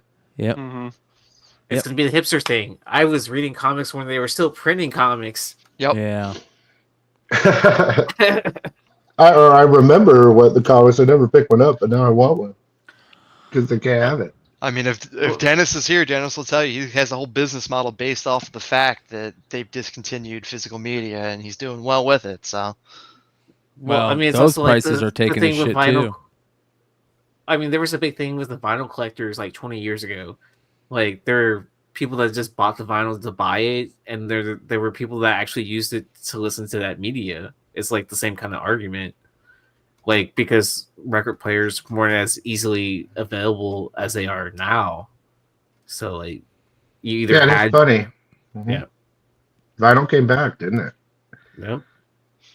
It did, and I think the fact that they can actually make vinyl in more collectible ways now, which is what they're doing, limited presses, limited runs, and this, that, and everything else. Man, that the collectability thing is important, but you can't just make something and call it collectible and have it be collectible, and that's the problem. And that's what they did with, that's what happened with a lot of the comics, and that's exactly what people are doing when they're, what do they call that? Manufactured rarity. So yep. What I do think will be interesting, though, is I feel like comics are going to have the same problem that vinyl has, where some things are intellectual property hell to get re-releases of stuff out. Individuals own certain punches and pieces of things, and they won't want to give it up, and it's going to be a shit show with the way that IP is kind of working in the modern age.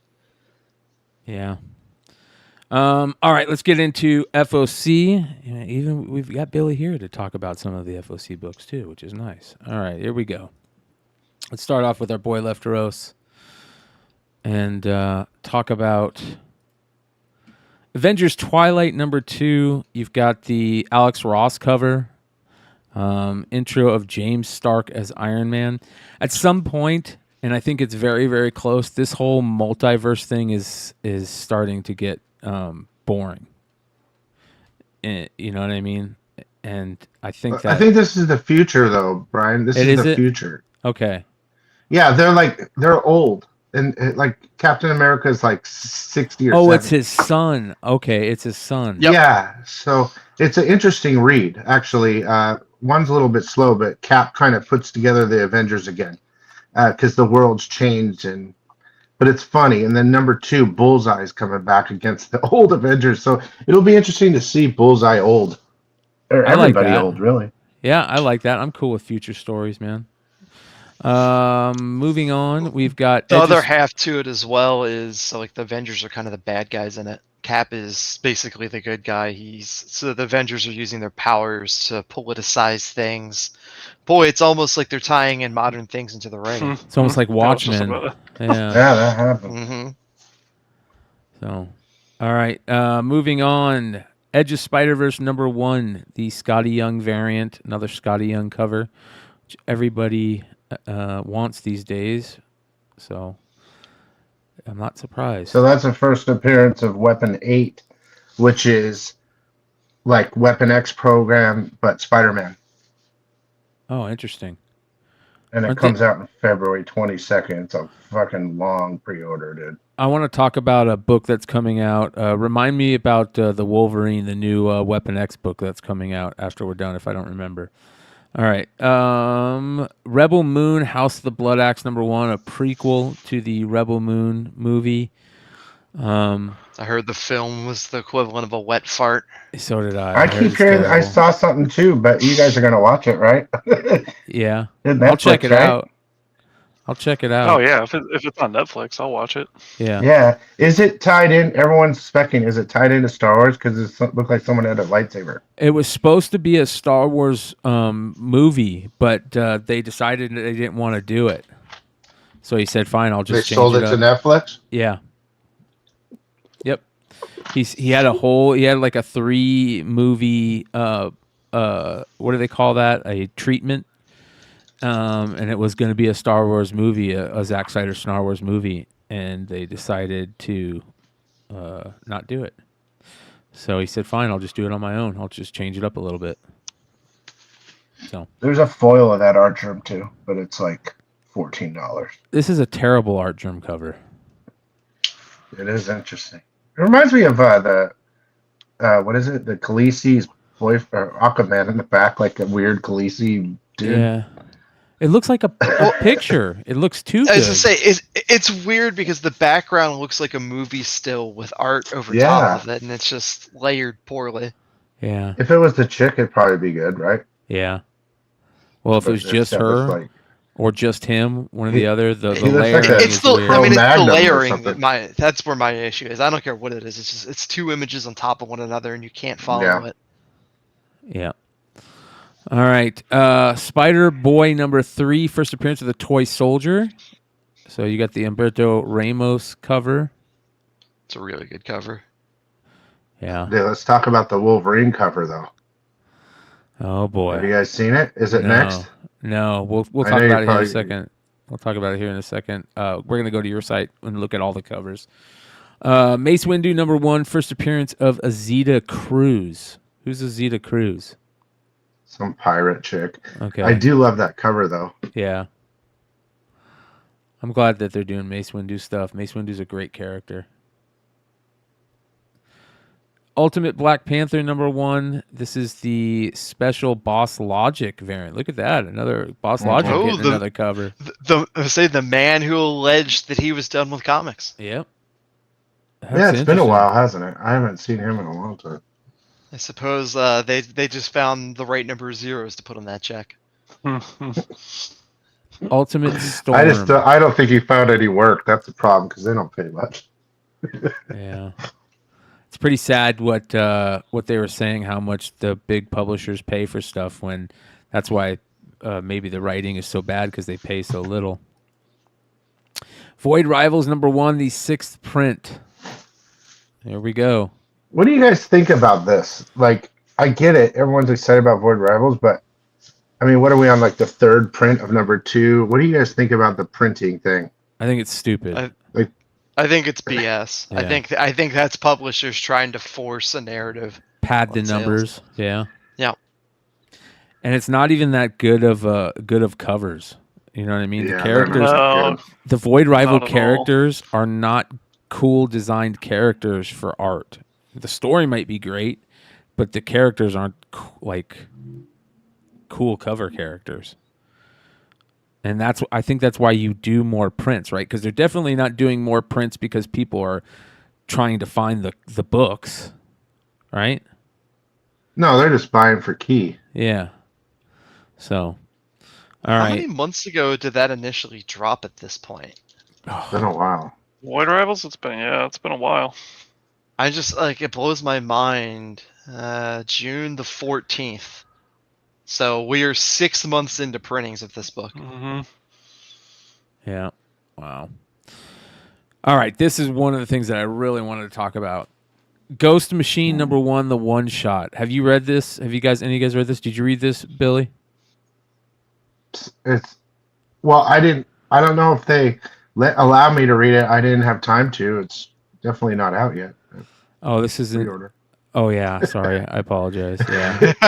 Yeah. But I think there was a release. I think I was able to read it probably, but there's I like want to 12 know if it's covers for good. it. I think that this is one of the coolest things that's happening in comics right now is what Jeff Johns is doing over there with this imprint, this Ghost Machine imprint, because a lot of those big creators that, you know, Mark Miller was talking about, like these big creators need to go back to the big two and do a story here and there, but they can't. It's pointless because they don't make any money. A lot of those big creators are going over there and they're creating this universe with him over there, which is very interesting, man. And Jeff Johns is that's the new thing, man. writers. I mean, think of a distillery, you know. I mean, and like, there's something else I can't remember, but what is this part of the Radiant Black thing, isn't it? This? Or No, it's part of this is Geiger. Geiger. Yeah, this is Geiger and all that. Yeah. I just thought maybe Radiant Black fit in. That's somewhere. I the don't know. Kyle Higgins stuff, right? Yeah, but that's like 3 different Higgins publishers trying 3 new multiverses. Yep. You know, like it's nice that they're trying to start something new. I mean, I hope it does well. And great looking design on the those 2 characters right there. So Rook and Direwolf. Rook is a cool name for a character. It's smart business too, because the way indie publishers are making money at this point is just optioning the concepts for things to some other media outlet. So giving these guys free reign to build universes, it's a lot easier. Sell a book. Yeah. Lefteros saying the creators have signed on exclusively to Ghost Machine. Yes, that is true. They are. That's what's so amazing about it. So I'm really looking forward to these. So make sure you guys a cool go X-ray cover for them. Make sure you guys go check out Lefteros and of course Cover Price, one of the best tools in comics. All right, let's jump on over to Economics and Comics page, and here is the cover A to that book. And you can see Geiger there. And what's this character's name again? Redcoat. Yeah, Redcoat. Yeah. Geiger is a great read. That's a book that I did. I highly enjoyed it. Yeah. Yeah. Cool looking. I'm a sucker for Jeff Johns though, but yeah, it was good. Great character design too on Geiger. Super cool. All right, go back. There's the Windu, the Miguel O'Hara. All right, here's the Spider-Board 3 Wolverine cover. That is just garbage. This is the cover you were talking about. I know everyone, hates on these, right? And I get it, right? I just really like that it says Snicked all over it, dude. I think that's cool. I think it's they jumped on this whole homage thing way too late, and seeing a different, we're just going to see another character doing these same exact homages next month, right? Because it's Wolverine month. Of course. I mean, they've already done a million of them, but I will say that's the #1. That's the most selling book in my store right now. Really? And everyone likes that. Yeah. If you're on the list, I'm sure it's best to. It is, yeah. Yeah, best selling. So that's the way you can look at buyers and see what they're buying. 1, 2, 3, 4, 5 right there. Yep. Yeah, what I'm curious about is how many people are actually buying it and reading it, and how many people are buying it because Dan Slott said it was the next big character. This right here. I have high hopes for him. I hope it works. This Dracula #4 Frizen cover is so fucking beautiful, man. Absolutely gorgeous. I'm surprised there's not a ratio of this. She's the queen of red, dude. Yeah. Like, she's the best with red. I love it. You'll That's see a good her. book. Oh, and going back to that Wolverine, or the Spider-Boy book, I'm pretty sure Unknown has the rights to the Virgin for the book. Oh, that's kind of stupid. Beneath the Trees Where Nobody Sees #3. That's a creepy looking cover. Look at that. Mm-hmm. Ooh. People are liking that book. Yeah, it's gonna be interesting to see how it goes. A couple more issues in, get a good chunk of issues going. There's the other Ghost Machine foil, Star Wars Dr. Aphra #40. It's an interesting cover. Let me check that out. I love the murder droid. Oh, by the way, all the Vader 41s and the Aphra 39s, that came in the store this week, and I called multiple stores, right? They're all damaged. Like on the spine, there's like 10 spine ticks on all of them. Oh, wow. On this week's releases coming out Wednesday. So something happened at the printer. Wow. I'm thinking, what happens when that usually happens nowadays? Do they try to fix those, or do they just say, screw it, we don't care? Well, for my store, I immediately request replacements. Yeah. And if they come they come back the same way, then I say, hey guys, there's nothing I can do. This is the entire print run. Yeah. But it depends on who it is. Like, remember World Tree #1? They were all messed. They were. How many printings did they do of the first print of World Tree #1? I think there was like 3 different printings without even being a second or third print. It's weird. Oh wow! Look at that Scarlet Witch and Quicksilver, Scotty Young. I like that. I like how he does Quicksilver. I mean, Scarlet Witch. So that's a key too. That there's going to be. It's kind of saying there might be a new first appearance in that too. Not that it really means anything. Yeah. Well, it could mean something. Oh wow! Look at this Harley Quinn. Jeez. That's a nice cover right there. Derek Chew. As I said, it looks like Chew. The Frizzon's good too. Wait till you see that one. Oh, here's the Chew's really good. Weapon 8 character, right?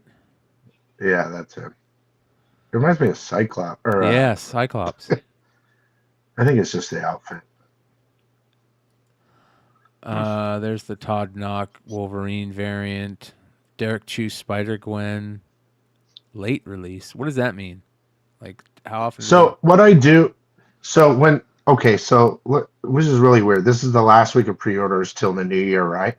So some come out like the end of January, some come out February 7, 14, 22. Like, so when people are getting it all together in one order, I want to put on there, like it says, late release. I don't know what it says. I can't see very well, but yeah, it says late release, whatever. Yeah, 24. Yeah, I want to inform my buyers so that if they need their books immediately, they'll bundle it separately. Makes Do you know what I sense. mean? Yeah. I mean, I'm not like some other. So what's that one store that's super cheap? And they bundle it all DCBCS. together. Yeah, they send it out like once a month. I can't afford to hold people's books that long, so I just kind of let them know if the release date's really far away, so they know. That's the X-ray one I was telling you about. That's awesome Cool. right there. Isn't that cool? That is super cool. Rubber monster mask with real hair. Oh man, Fun that's little super ad or cool. whatever. I'm gonna get one of those. All right. I love this Hulk cover, dude. This Incredible Hulk 8. It's good, isn't it? So Yeah. good. I like it. That story's been really pretty good too. Yeah. This is a decent Wolverine cover right here. Sabretooth, Linnell Francis Yu. So Wolverine 41 is the kickoff of the Sabretooth Wolverine battle. And they say something like it's the most glorious, gruesome battle of the two you've ever seen. So this is part 2 of it. Yeah. Yeah, I don't believe that for 10 seconds. I hope it's good though. Yeah, I do. We'll see. Transformers 2 third printing. This is a great cover. I like what's her name? RC? Is that her name? The female Autobot. I like the design on her. Interesting cover. All right. Oh wow, yeah, there's the Harley Quinn. Jenny Frizen. That's excellent. They all look so similar, but they're just so good. Yeah, I feel like I've seen that cover like a million times already. Starting to become close. a new art germ. Yeah, it's close to the bubblegum one. Remember the bubblegum one? Yeah. Like this is a lot of people have been sending me this, the David Mack Blue Book cover. Very cool. I gotta be honest though. I'm kind of starting to get a little tired of David Mack. Okay, I'm with you, dude. Yeah. It's not necessarily this cover, but if you really look at all his character covers, It's always got the same background with the little watercolor, Triangles, and yeah. the position of the character is almost the same every time. So it's kind of like you kind of just tweaking everything over and over. And Yeah. but this is different. This is definitely not a character piece, but it's interesting. I like UFOs. Yep, that's what I collect, man. This is an interesting Detective 1081. This is a great character, right? Is that the new Virgin character? I'm not reading any of the Batman stuff. Who's that new Virgin character they're talking about? I'm not sure why I don't know why I haven't been reading Detective, but I've been reading all the Batman except Detective, and Ram V is so good. I don't know why I haven't been reading it. I think that's her. They say So I she's can't a really answer good it. character. Chat, let us know if this is that Virgin character, or if anybody knows. That's a great cover, though. I love how Batman's in like the American Psycho sex pose. Right? That's exactly what that is. Yeah. Mm-hmm. That's exactly what that is. All right, here we go. Another Hildebrandt Cyclops. That's cool. There's another Beneath the Trees. What is this an homage to? It's going to be an homage to something. I'm just not sure. It's kind of creepy. Wolverine Madripoor Knights. Venom number 30. Penguin number 6. Yeah, Penguin is so good, guys. Is it? It's so good. It's one of the best reads. I don't know if anyone here is reading it, but it's so good. This one especially though is going to go back to the Penguin and Batman's first meeting, and like a gruesome battle or something like that. But the story is so good. He basically gets the okay to like come back to Gotham and run shit by the government. They're like, say, go ahead. He was trying to be good. So he said, okay. And he just starts building a team of all characters that have been in DC. They kind of like, I'm sorry, Donny Cates brings back characters like Tom King or whatever, like bringing back some characters and making them part of his team. And each story's been so good. Now he's finally got his team together, and they're going to kind of do an origin of Batman Penguin real quick. And then I think they're going to move on to like, it's just been really bloody, cool, well written, really good. Tom King is one of those guys that he either knocks it out of the park or it's not good. I agree with you 100%. And this is just one of those books that is really good. Yeah. Shout out to Dave's collection. He says, don't forget to spin the motherfucking wheel. Shout out to the Drunken Chat crew. Let's go ahead and do that. Here's the winner of those Mad Love Comics and Art books that Long Short was going to give out. Look, are you kidding me? Hey, Still chilling. Gets it. Still chilling. Won the last week? Yeah, he won the Stein pack last week. And it turned out to be a $500 book that he won. Damn. Yeah. So shout out to Still Chillin'. We'll let Long Short know. Congratulations, brother. All right.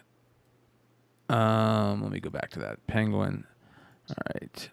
We have got Ultimate Black Panther number 1. What does that cover look like? The regular one. Let's take a look. I just don't like the thing on the side. Yeah, that's trying actually to do that ultimate thing. You know? That's kind of a cool Didn't they do that before? Maybe, I don't know. I don't remember. I mean, like they that. haven't touched anything in the Ultimate Universe outside of the past like couple of months, for like 10 years.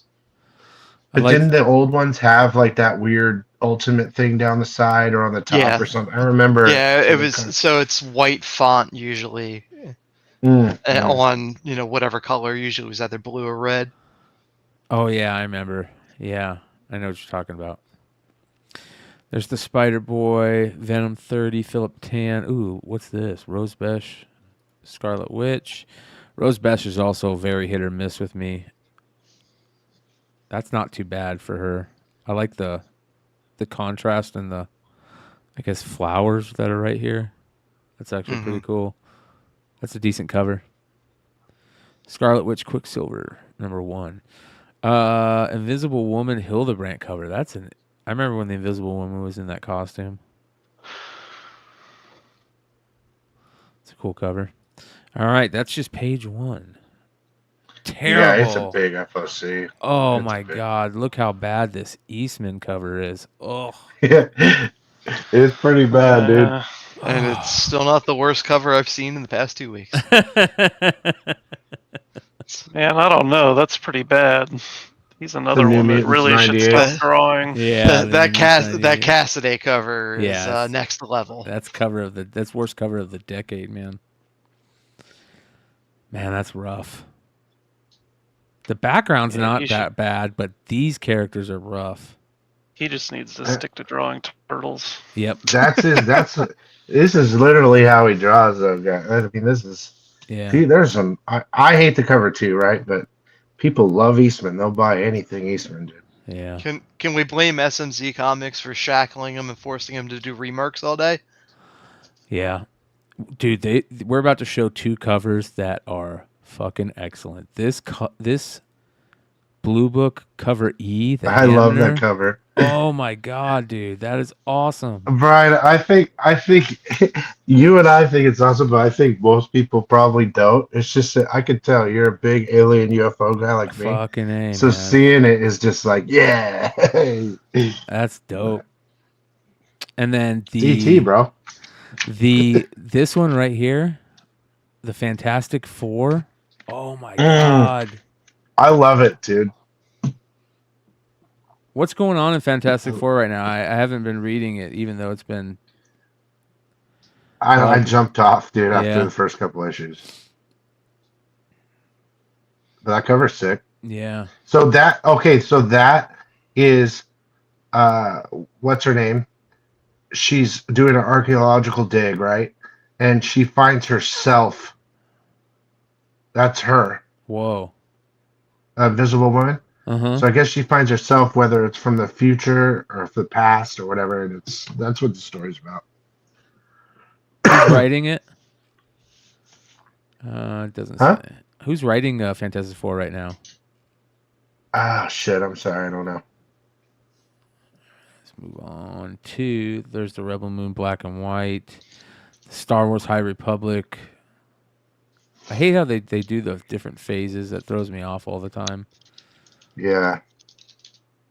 More Void Rival stuff. Dracula, Martin Simmons. That looks like an interesting cover. Ryan North is writing Fantastic Four. Okay.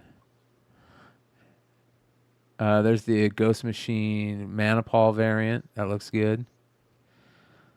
The Gary Frank variant is good too. DC Power Denny Cowan one shot. Let's take a look at this. They always tend to sneak in some first appearances in those books. Yep. Let's see here. It says written by N.K. Jemison, John Ridley, Brandon Thomas. A lot of people. Holy cow! Look at all these writers. That's crazy. Yeah. Usually it's a collective of stories. Mm-hmm. John Stewart, Signal, Duke Thomas finds inspiration from unlikely ally. Crispus Allen searches for a purpose outside of being the Spectre. I love the Spectre character.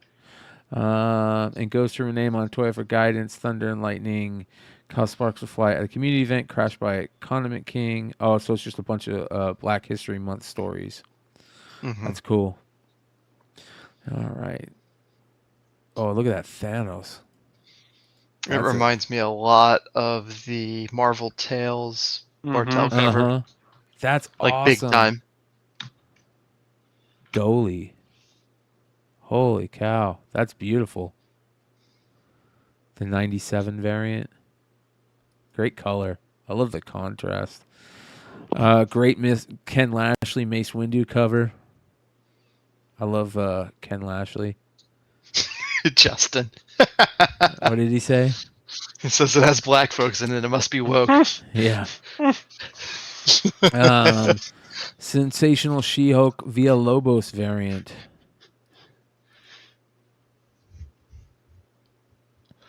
I'm gonna be honest. That's not terrible. That's one of the better covers he's put out in a hot minute. It's not bad. There's The Bartel covers are so much better.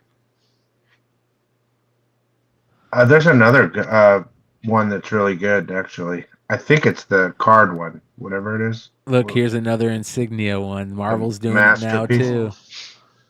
Someone was asking about Thundercats. Where's Thundercats? That doesn't release till the FOC's January 15th. Just so they know in the chat. This Spider-Verse cover is interesting. Edge of Spider-Verse #1, the Pete Woods homage cover. What's that homaging? Yeah, I was just gonna say, what is this an homage of? After Dakin? I don't know what it is, but I don't know what that is. Dakin? Dayon? That's Someone a nice picked the most cover. random cover. That art's great right there. Look at that. That's good. Yeah. That's beautiful stuff right there. Huh. They should have made them bigger. Yeah, that's so small compared to how big, like the blank. Is it like a space on that Secret cover. Wars? It looks like a Is it Secret like a Wars cover, but it's Dakin after Dakin, Daykin. Oh, it could be Howard Chaykin. Maybe. Oh, it's that. You know what it is? I'm an idiot. It's the poster we were Oh my talking about God. tonight. Yeah, it's a fucking Star Wars 1 homage. Yeah. No, it's the How did we not chicken. see that? I can't believe we could see. Well, my screen's like 1 inch. I'm on my phones, but yeah. This is what it is. It It's is. this. It's the poster we were talking about tonight. Yeah, so it's a Darth Vader head, Spider Boy. Right? Yeah. That's crazy. So man. it is Howard Chaykin then. Yeah. That's nuts. That's funny. All right. That's a good that's good art right there. All right, Carnage 3. Dracula. Ooh, that's a good cover. Wow. Third printing of Dracula #1. I like that. Yeah, that's a good cover. The Spawn 349 cover A. You know, I always wondered I know Tinian's doing it, right? I don't want to hate on him, but how can you write Dracula, like rewrite Dracula, and it's the exact Bram Stoker Dracula story? Like, that's not really rewriting it. Do you know what I mean? Isn't Yeah. that weird? Yeah. It's kind of hard to Everyone would complain if they changed it, so Yeah. we just kept it the same. It's just kind of weird. Written by James Tinian. No, it's not. Yeah. That's like homaging a poem, I guess. Power Girl Raza cover. Ghost Machine Fabric, that's the Rook variant, or the not the Rook variant, the character. There's the Emma Frost Dodderman. That's an excellent image of Emma Frost. I just don't like the card stuff. Yeah. Get rid of that. I don't hate them. I mean, they've been doing this for a while now, though. That's my whole thing. Usually they like group them up and run them for like a year or whatever, and then they go away. But it's like year 3 of this. Yeah. Venom 30, Star Wars makes me with Dr. Afro logo variant. Are you kidding me? This is so lazy. Yeah. This is so blame all the exclusive retailers that do these, because that's why Marvel's doing them now. Yep. Oh, look at that She-Hulk next to it. This is all thanks to Nelson at Big Time Collectibles. Thanks, Nelson. So the question here is going to be, how many times is CGC going to dock this book for color up? Dude, the way Afra's been coming out, there's like 10 spine ticks, so get ready. Yeah, there's the Hildebrandt She-Hulk. Old school.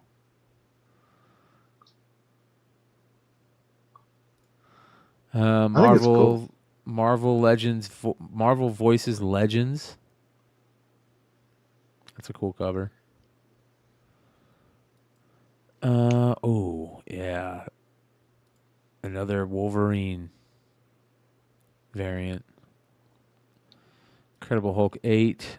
That's a nice Stormbreakers cover for Did that have Spider-Punk. the X-Baby Wolverine on the front? Can we go back to that? Yeah, it Yeah. does. Yeah. Oh, Jesus. Okay. Sure. Yeah. Rough. This is a great Spider-Punk cover. He's throwing up the devil horns.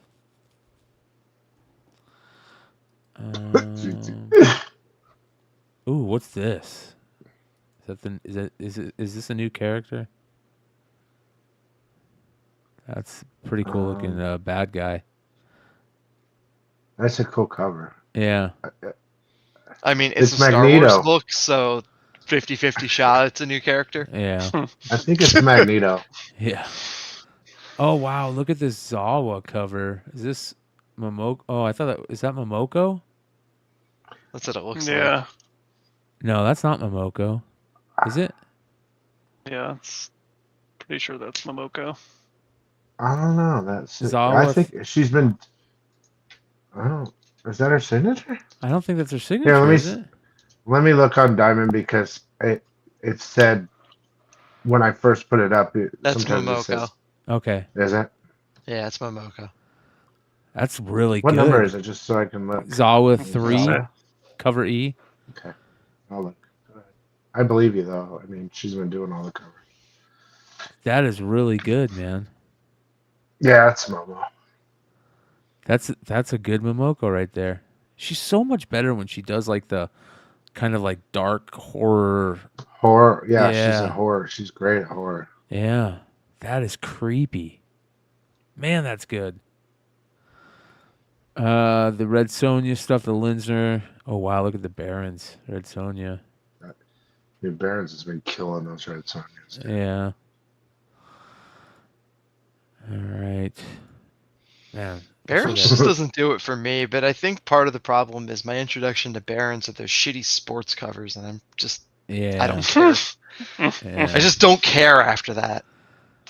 And plus, he likes like military green. It's kind of a weird color to just fall in love with. Yeah. He's got that green gray. He just can't get beyond it. That's a beautiful Spawn cover right there. The Kolak variant, the cover B.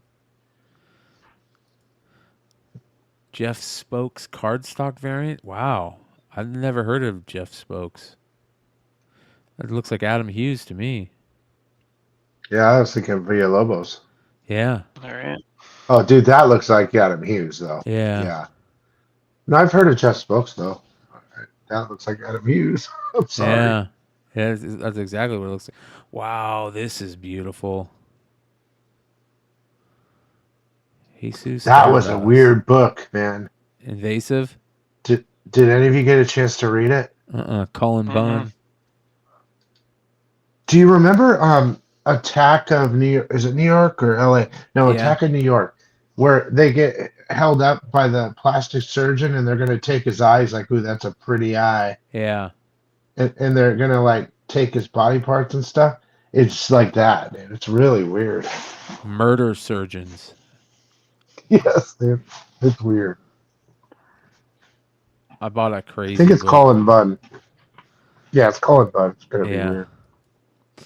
weird. Green Arrow, Alan Qua. What is this? Phil Hester Green Arrow variant. That's interesting. That's cool. I like that character, the onomatopoeia character from Kevin Smith's Green Arrow run. Mm-hmm. That's a great cover right there. Wow. There's the rest of the Ghost Machine. Ooh, look at that one. The Ivan Rice variant. Ooh. That's fucking creepy. So like every cover is a different character. So, I mean, you probably already noticed, but Hyde Street. It happened on Hyde Street. That's cool. you think that's going to be like their horror comic? Well, it's all in the same universe too. Yeah, They're like, but like, yeah, for sure. It looks like it. Thanos 3, Spider-Boy, Paco Medina, Marvel Comics Presents variant. That's a cool Mace Windu. What? This is an interesting Scarlet Witch. Quicksilver. Who is that? Dude, I think it's crazy that they dumped like 3 months worth of books and the last week before Christmas on us. Yeah. Yeah. It's just ridiculous, dude. That's a nice alien cover. Holy cow. Yeah, that Corinne Howell. Yeah. She's really cool. Secret Worlds, Battle World variant. There's the rest of the Blue Book variants. Looks like it's telling the story of Arnold, right? Yeah, Kenneth Arnold. Yeah, the whole Blue Book thing. Yeah. I didn't mean to do that. Let's bring that back up here. Did you ever watch that Blue Book series? No, I haven't watched it yet. It was pretty good, man. Yep, close tab. There we go. Like they made a TV show like X-Files. Yeah, I heard about it. That's all red. Wow. Dude, that's a good one. Those are cool looking aliens. Dude. Rebel Moon. Look at all the Rebel Moon books. Yeah. Starfinder. That's a great Red Sonja. Perillo. Ultraviolet. There's so much stuff nobody buys, bro. It's just me putting it in the store takes forever, and I'm just like, dude, no one's gonna buy any of this. Yeah. Yeah. Think about the comic shops that order it and don't sell it. Oh, that's an interesting conversation that they had the other night because the Millar he had a couple retailers, right? They were actual physical brick and mortar, right? Yeah. And they were talking about returnability. Yeah. And I find it kind of funny that they were bitching about ordering comics that people don't want to read when they can fully get their money back. I understand, but like, I just thought it was interesting that they were talking about it when a lot of these stores, and I'm not saying they do, will buy 100 copies that are fully returnable so they can get a 1 in 100, and then they return them all, which pushes up the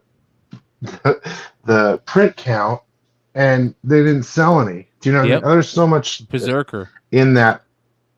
Yeah, there you go. You like this Flash? Or I'm a little late. No, the Berserker stuff. They did that shit on the Berserker. Oh God, yeah. So they can get Keanu. And you know what's funny about that is when all the dust settles, if something ever does happen, that issue 1 cover A is going to be valuable because everybody returned them. Yeah. Yeah, but do you think they adjust the print count? No. No, So it I'm won't sure be they're just valuable. sitting in a warehouse somewhere. Yeah, they're all just sitting waiting for a diamond drop or something. Mm-hmm. And then you'll be able to buy them for a penny. They're probably already doing that already. Yeah. I think it's like their end of the year stuff. Sales are coming up.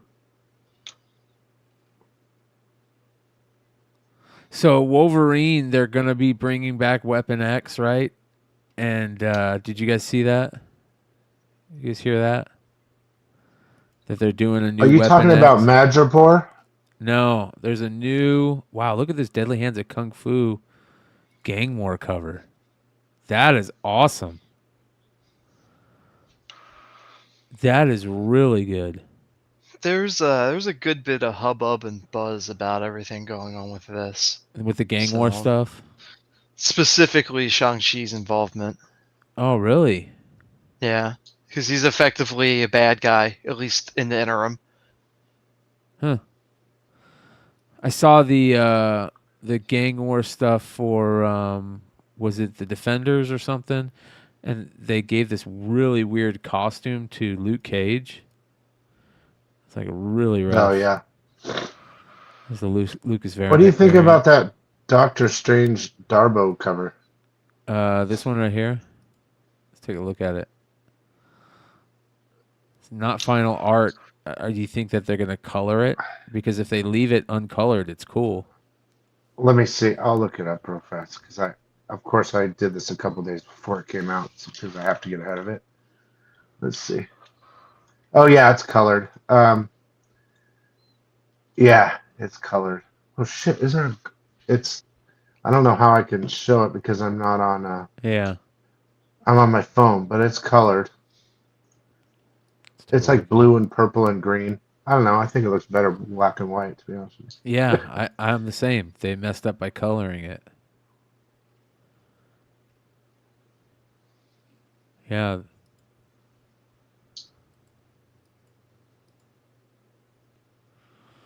That's okay. Don't worry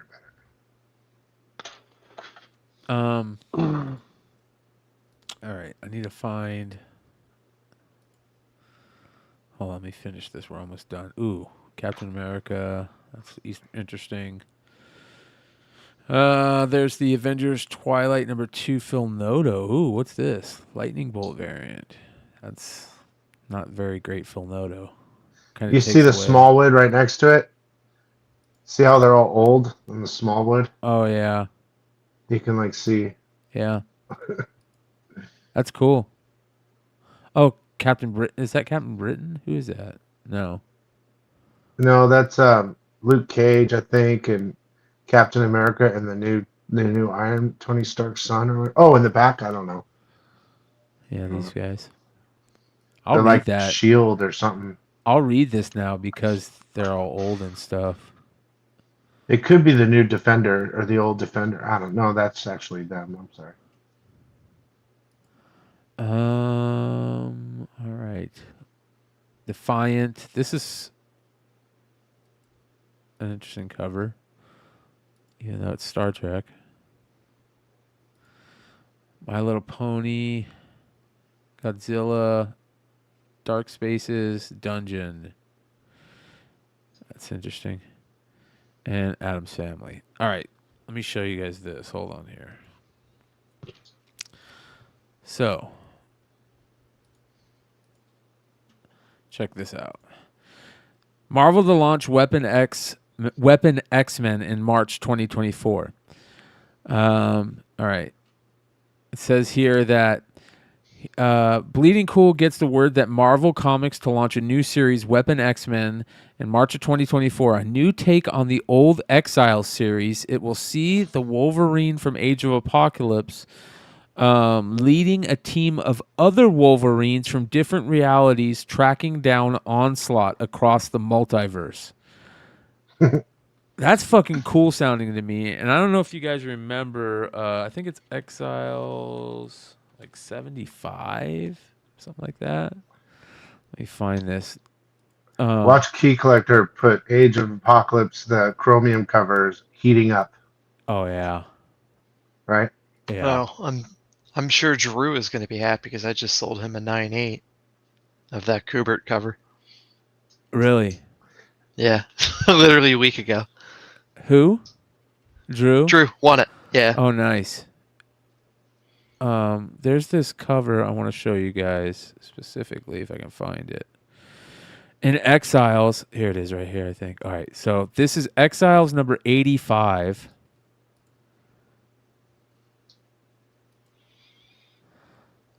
Where it's all these different Wolverines. So the story is about... Let me go click on it. Where'd it go? Exiles 85. I'm so you sure got that all book these is like sitting in quarter bins too. Oh yeah, you got all these first appearances of all those Wolverines. Wolverine squad with Patch, Zombie Wolverine, Albert, and they're all different Wolverines. And there's like 6 first appearances in this, right? Let me tell you the storyline. It says. Snick to the 6th power. With Exiles fired, it's time for a new group of dimension-jumping heroes. Wolverine has always been known to be the best there is at what he does, so 6 Wolverines must be really, really, really good at what they do. Can the Exiles get their jobs back from these stealing Canucks? So, look at this cover for the next one. It's like the same exact story, right? It is, right? Look at this cover. Look at all and these are all different Wolverines. This is Spider-Verse before Spider-Verse. Bro, why did it say first appearance for all those characters? It's not. Right? First appearance of Weapon X? No. It's No. not in that book. I must be those characters from those Of the- realms, I guess. I don't know. Who knows? Yeah, maybe this is the first multiverse book ever. I mean, look at that. That's Spider-Verse before Spider-Verse. All these different Wolverines. There's different female Wolverines before X-23. That's a cool cover. Right? That looks like me over there, the guy in the tank this top guy with right the big here? belly, dude. Yeah. So here's a weird one. From October the 10th to the 12th, 10 copies of that book is sold. Really? Since then, only 2. Somebody Of must the have one, had the one we just said before this cover. Yeah, Exiles 85. Wow.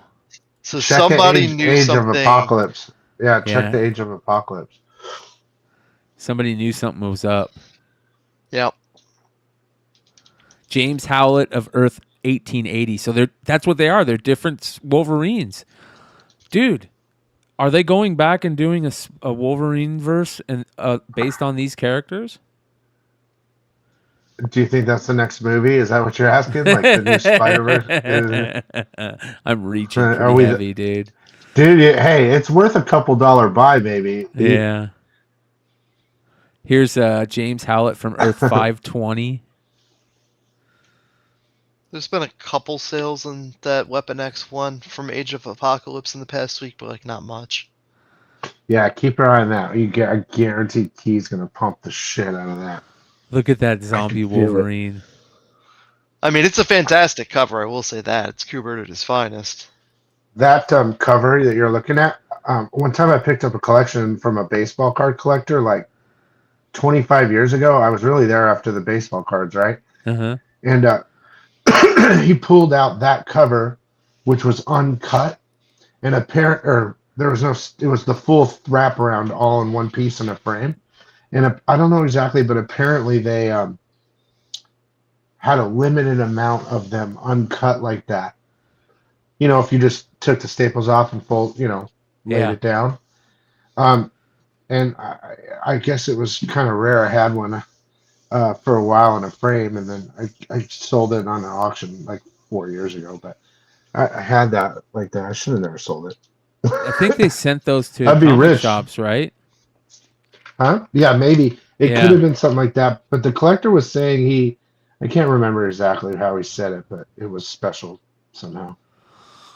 Wow, you guys. We just turned this into a 4-hour show tonight. Holy cow. Yeah, I'm sorry about that. What do you mean? That was fucking crazy. Well, I dude. came in and probably created 45 minutes of hell for everybody. It didn't feel like 4 hours, that's for sure. All right, so what do we got going on here? Over the next couple of days. Oh, for all you Bogcast fans out there, we got news. We are going to split up the UFO report from the Bogcast itself and just do its own episode for that. So that'll be starting hopefully next week. We're trying to figure out a name for it. So if any of you guys got any good names for like a UFO esoteric type show with two fucking goofballs, stoners laughing about it, let me know. When do you do that show, Brian? When do you do that UFO show? It's called the Bogcast. It's Bogcast. It's on YouTube. You can find it. I do it on Thursday nights. We used to started out like as an interview show, like a Joe Rogan type show, where we had all these people come in and we actually did an interview on site. And then when COVID happened, nobody wanted to come to the studio, so me and him just started doing it online. And now it's turned into a show where basically we just talk about like UFO news and stuff for the first hour, and then the rest of the show is just us either showing each other funny videos from TikTok or Instagram, or talking about just cool shit. It's two best friends just catching up with each other for the week, basically. So Is it the one with the person taking a hit of acid? There's like a mouth with a hit on it. Yes, that's it. Yep, that's it. Okay, I'm gonna That's it. sub to that because I like weird shit like that. Hell yeah, you'll love that, dude. the UFO report. We were just cutting it and clipping it. We were doing it live, but I think we're going to spend a little bit more time on it and probably do it a little less stoned. But I think that's going to be more fun. We actually put out a post this week on Instagram that kind of went viral. We found out that if you old school Nintendo fans, you can just put the Nintendo cartridge in and you didn't have to push it down to start to play it. All you had to do was just push it in. Yeah. So, and none of us knew that, right? That's a 40-year-old thing. Just like you can, the story about playing Duck Hunt and you could move around the duck with the other controller. Oh yeah, I think I knew about that one. Yeah. It makes sense though. You push it in and it probably you don't need to push it down. That makes sense. Yep. So, but everybody's fighting over it, so it turned it into like a crazy viral post where it's just people fighting in the comments saying, "That's not true. Fuck you. You're wrong." Just like comic books. Yay. That being said, much love, you guys. Congratulations again to who won that? Just Chillin'. So we'll get that figured out for you, brother. And congratulations on the Stein pack win. That was pretty sweet. And what else do we got? I think that's it. So make sure you guys sub up. Go check out. Make sure you guys are following Binkies on IG and check out his Whatnot sales. Of course, make sure you're following or you're subbed up to Economics and Comics, and go get your FOC orders through his page if you want to score some of those. And you can find the links below. We will see you guys next time. Adios.